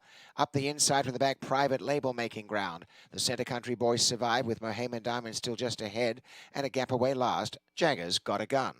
Racing in front remains Thornbury, being targeted. Here comes Pierre sweeping home on the outside, and ranging up now, it's Pierre within a half a length. Back in third is Fill Up My Wine, 2 lengths to Motion Granted. Country Boys Survive, Mohamed Diamond, and letting loose, Jagger's Got a Gun. A quarter of a mile to go, and Pierre's gone to the front. Now being chased by Fill Up My Wine. Thornbury trying to fight back. It's Pierre in the lead from Thornbury, Fill Up My Wine, and Jagger's Got a Gun. Pierre the leader, Jagger's Got a Gun coming home well. Jagger's Got a Gun, the danger. Pierre in front. Danger remains, Jagger's Got a Gun, rifling home on the outside. Pierre the leader. Jagger's got a gun, and Jagger's got a gun. Gets up to win from Pierre. Fill Up My Wine in third, and fourth, Private Label. 1:45.24.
"15 minutes to go before race number 11, and this is how we wrap things up on this Friday night. Started as Friday afternoon, but now we're into Friday night, and it's $150,000 and change for the Jackpot High 5 carryover. $15,000 claimers, non-winners of 3. I kind of like this race as a great opportunity for somebody to catch this Jackpot High 5, because last night's was a really tricky puzzle to put together with maidens for low claiming tags, and now we have some more reliable horses to get a look at here. We'll go 3 quarters, and we'll start with the 1, Princess on a Mission. Krista Cole kicked off the program with a win with Paradise Perfect, and now she'll send out this one on the drop as well. Yeah, so that drop is the key as far as I'm concerned. That field was pretty tough, the horse was in against last time. The 4th place finisher was Tea and Honey with an E, who came back to win for 25, non-2. And the 5th place finisher was Dance the Rhythm, who came back to win for 25, non-2. And this horse is now in for 15, so this is a much, much easier group.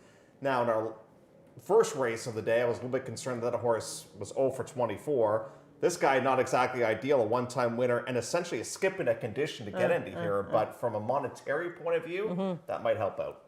The 2 is a vet scratch. The 3 is Mystic Song. You showed us the replay back from October the 12th. Horse has been a perfect 2 for 2 in her career, and they are marketing her in the right tag today. Been a bit of a frustrating couple of days for Kevin. A little. Although Pierre ran terrific. Pierre ran great. Ran a very, very good race earlier on today. But yeah, it's been a quiet day for him. I want to wish him the best of luck and the All-Wellians coming up tomorrow with the big horse in the Commonwealth, that being Mancetti.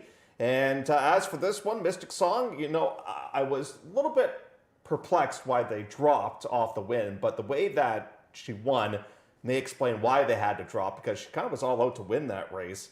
And then you get the drop down for $15,000 here today. So she's going to have to be on her best to win this race here today. If you want to try and beat her, I don't blame you.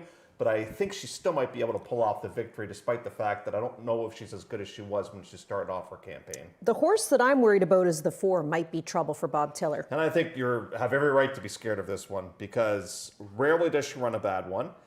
She's going to stretch it in distance here today to go 3/4. I think that helps her myself, because at 5.5, she really has to hustle to get there.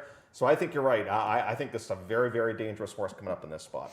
Let's go over to the 5. That's Unheard for Julia Carey. This one drops down to $15,000. Now, this horse had been in for a $15,000 tag, but that was quite some time ago. And they got that win on the turf, and you're thinking, man, we've kind of stumbled onto something. We got that win on the turf. And then the last race on turf wasn't all that bad either. But what the heck happened last time out? I mean, this horse just had nothing.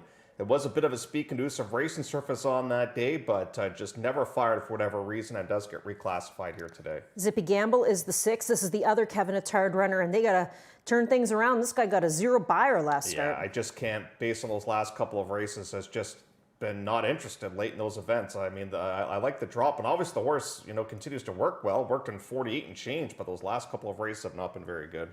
Saucy Name is a horse that, they're hoping for an improvement as well. Pretty quick horse. Should be right there in the mix of things early on. I just don't know how long the horse is going to last. What other speed is there in this race? Maybe Princess on a Mission might be able to go a little bit. But, if this horse can maybe clear, it might be able to go a long, long way at a big number. World Showcase is the 8. They claim this horse for $7,500, and they have had a little bit of fun. Yeah, they got the win for $25. I mean, for a $7,500 claimer to win for $25, that's a real accomplishment. And now she's not nearly as good now as she was earlier on this season, but she finds herself in a pretty reachable group as far as I'm concerned in here, although totally cold right now on the board. And then we have Wildfire for Bev Chubb, and this horse comes in off of win against non-winners at 2 when traveling 5/8 of a mile. Gets to stretch out a little bit today too. Well, was not part of the original field when this race was to be last week, and I think this is a really interesting runner in here. Now the draw's a bit tricky here on the outside, so Juan's going to have to work some magic in there. And the one thing that does throw me for a bit of a loop with Wildfire is the fact that she has these big races and then she tails off for a couple. So can she put consecutive big races together? We have 10 minutes to go before race number 11. We are at the last dash for the cash as we play the jackpot high 5 here with that carryover over $150,000. It's been an interesting day. We've had a little bit of everything. The 2 stakes today going to Ella It Is and Cocoa. Yep. Bachelor Pad, I mean, that was a highlight on today's program. And for me, it was great to see Jagger's Got a Gun get up. Unfortunately for our young bug rider, he, suffers a pretty tough defeat there, but he got beat by a nice horse. Got beat by a very nice horse. And kudos to Gail Hughes and to their connections, because, Jagger was kind of, I thought that we were going to have to drop him down in class there for a bit, because he really wasn't riding all that great, and he used to be this speed horse, and now all of a sudden they just bring him from the back of the bus. He makes these one big runs, and he's able to pull off the win. Huge thank you to all the horse people involved today, because obviously it's a marathon program, so thank you to everybody for helping us out. And obviously tomorrow it's going to be a marathon day as well. Another marathon, yeah. And thanks to you for filling in. Robert just wanted to make sure that you got a big thank you. No problem, Robert. And I said, I think you thoroughly enjoyed yourself doing all that today. Who doesn't like to hear myself talk more than me? Exactly. Now, Robert is headed towards a walk-in clinic to get some antibiotics. I think that's a good idea. Yeah, that's a good move. He's going to be on the vet's list. He will be on the vet's list. Hopefully we'll have him back on Sunday. But of course, we wish him all the best.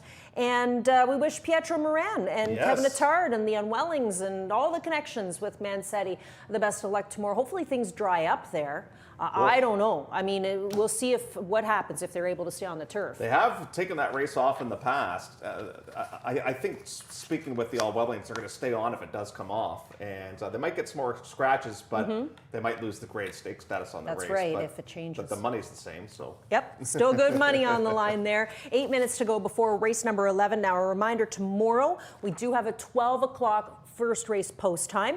That means the pregame show will be somewhere around 11. I think it's 11:05 right. for the pregame show tomorrow. And we'll probably have a guest caller tomorrow as well, which is great to fill in for Robert, who needs to take a little bit of time away to get himself well. Just now 8 minutes before race number 11 on the program. See you all back here again tomorrow.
Horse are on the track for race number 11. This is the finale on the Friday program. We're going to go 6 furlongs for 15,000 claimers, non-winners of 3. Here's Northern Dawn Stables Incorporated and Krista Cole's Princess on a Mission, trained by Krista Cole, the rider, Emma Jane Wilson.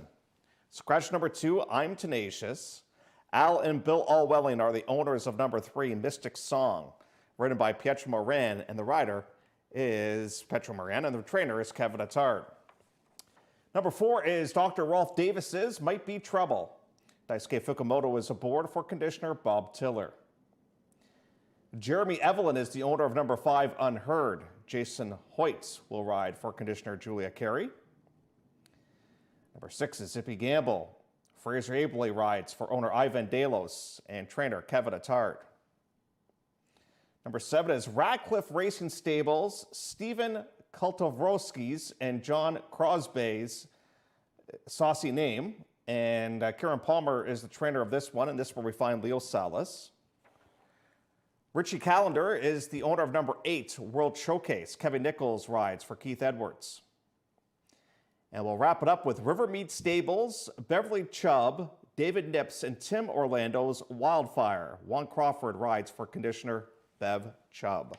That is the field for race number 11, going 6 furlongs, jackpot high 5 finale with a carryover of $150,584.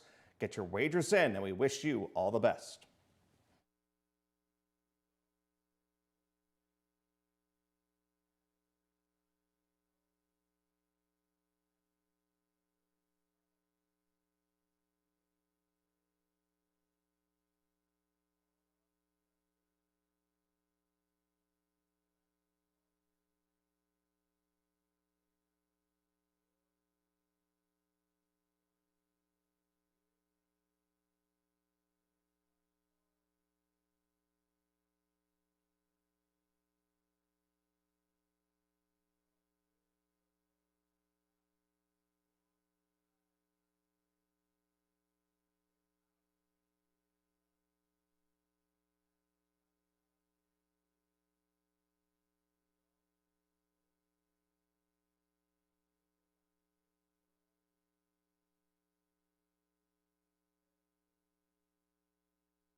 They are loading.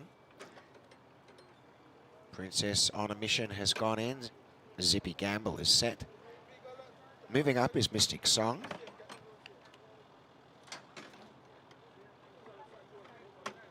Saucy Name is right. This field getting close to a start. World Showcase out wider as Unheard moves in. The outside runner is Wildfire. Wildfire, the one back.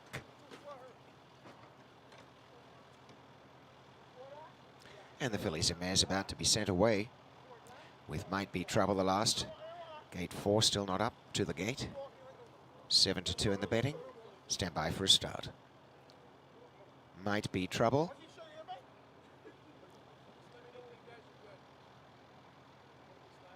And Wildfire.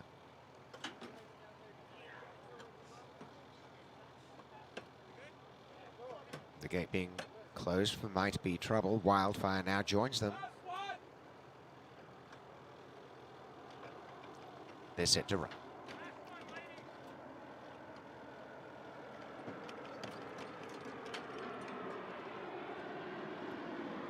Off they race, a very good start. And away sharply in the centre is Saucy Name to be the leader from Unheard. Showing up on the outside to second is Wildfire, and coming through on the inside in fourth is Mystic Song. Just behind them, World Showcase, Might Be Trouble is at the back, and on the inside, Princess on a Mission. Racing with the advantage, Saucy Name. Shows the way by a length to Wildfire. They've drawn off by 3 lengths to World Showcase, Mystic Song and Unheard. And 3 across the track at the back. The widest is Might Be Trouble. And over on the inside, it is Princess on a Mission and Zippy Gamble at the back. 3/8 left to run, and Wildfire trying to edge up here to join Saucy Name. They're together now by 3 lengths.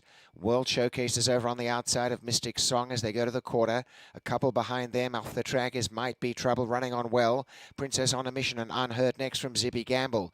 Turning together, and Saucy Name fights back. Saucy Name the leader. Mystic Song coming up the inside. Wildfire and Saucy Name. Mystic Song the rail, and down the outside is Might Be Trouble. Wildfire, Saucy Name, and on the rail, Mystic Song. Mystic Song finds the seam, goes clear. And it is Mystic Song going on to win. From Saucy Name, Might Be Trouble looks to have snatched third from Wildfire, and then Princess on a Mission. 111.92.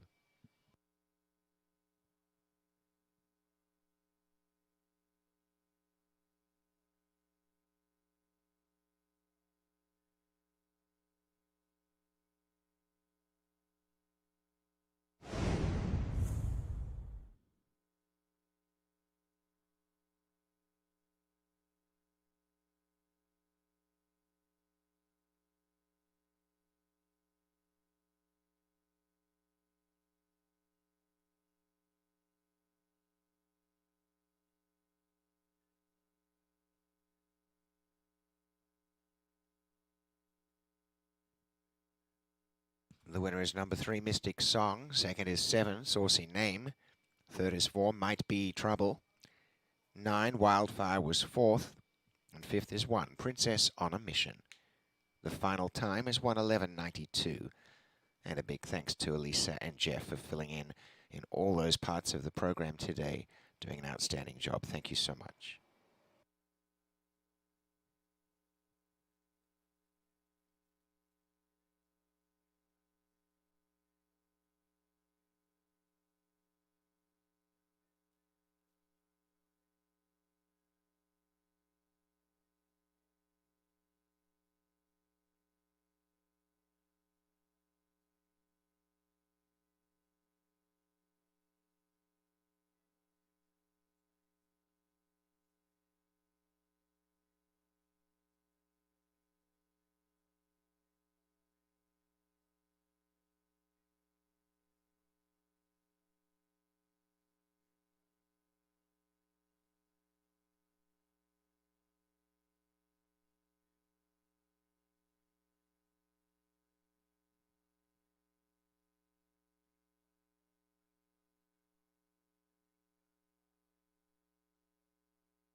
The inquiry sign is going to be posted for race number 11 as the number 9 Wildfire. The rider, Juan Crawford, has lodged a claim of foul against the rider of number 7 Saucy Name for possible interference.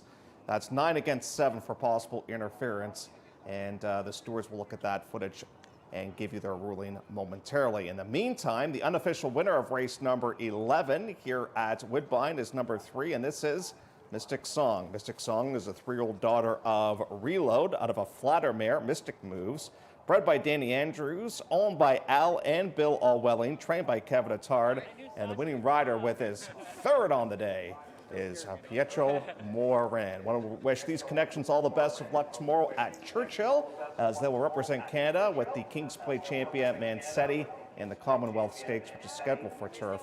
We'll see if it remains on the grass or not. Again, we do have that rider's claim of foul, 9 against 7, and we'll give you some views of the steward's view of the claim of foul momentarily. Rider's claim of foul. Juan Crawford has claimed foul against Leo Salas, and the 7 that being Saucy Name.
The stewards have made a disqualification in race number 11. The official order of finish will be 3, 4, 9, 7, 1. The 7 Saucy Name has been disqualified from second and placed 4th for causing interference in the stretch with number 9 Wildfire. Again, the stewards have ruled that number 7 Saucy Name caused interference down the stretch with number 9 Wildfire. And there's a look at what will become the official order of finish. 3, 4, 9, 7, 1. The 7 second placed 4th for causing interference down the stretch.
Here are the prices in the finale. Race 11 goes to number 3, Mystic Song, $5.60, $3.20, $2.90.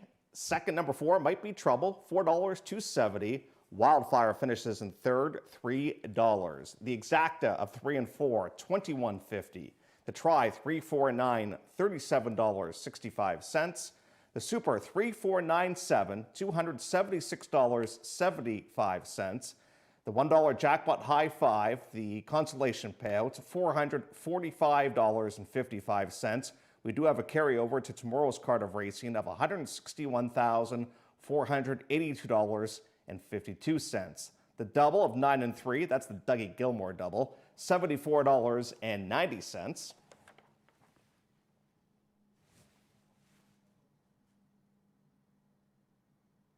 The pick 3 returned $135.05. The $1 pick 4, $1,082.95. The late pick 5 paid well, $7,355.35. And the $1 jackpot power pick 6 paid 5 of 6, $934.55, which means that we have a carryover to tomorrow's card of racing of $11,736.80. Just a reminder of our early post time for tomorrow, 12 p.m. will be first race post time for our 12 race program. Elisa and I will have the pregame show for you at 11:05. Thank you so much for joining us on this Friday. Hopefully you cash some tickets. We really appreciate your patronage. We'll see you back here tomorrow for a 12-pack from Woodbine.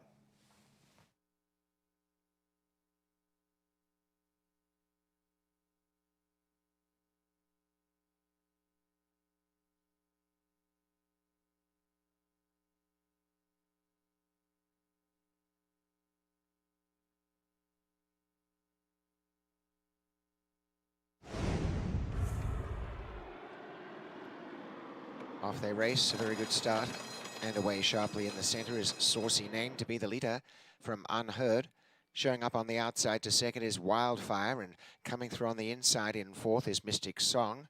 Just behind them, World Showcase, Might Be Trouble is at the back, and on the inside, Princess on a Mission. Racing with the advantage, Saucy Name.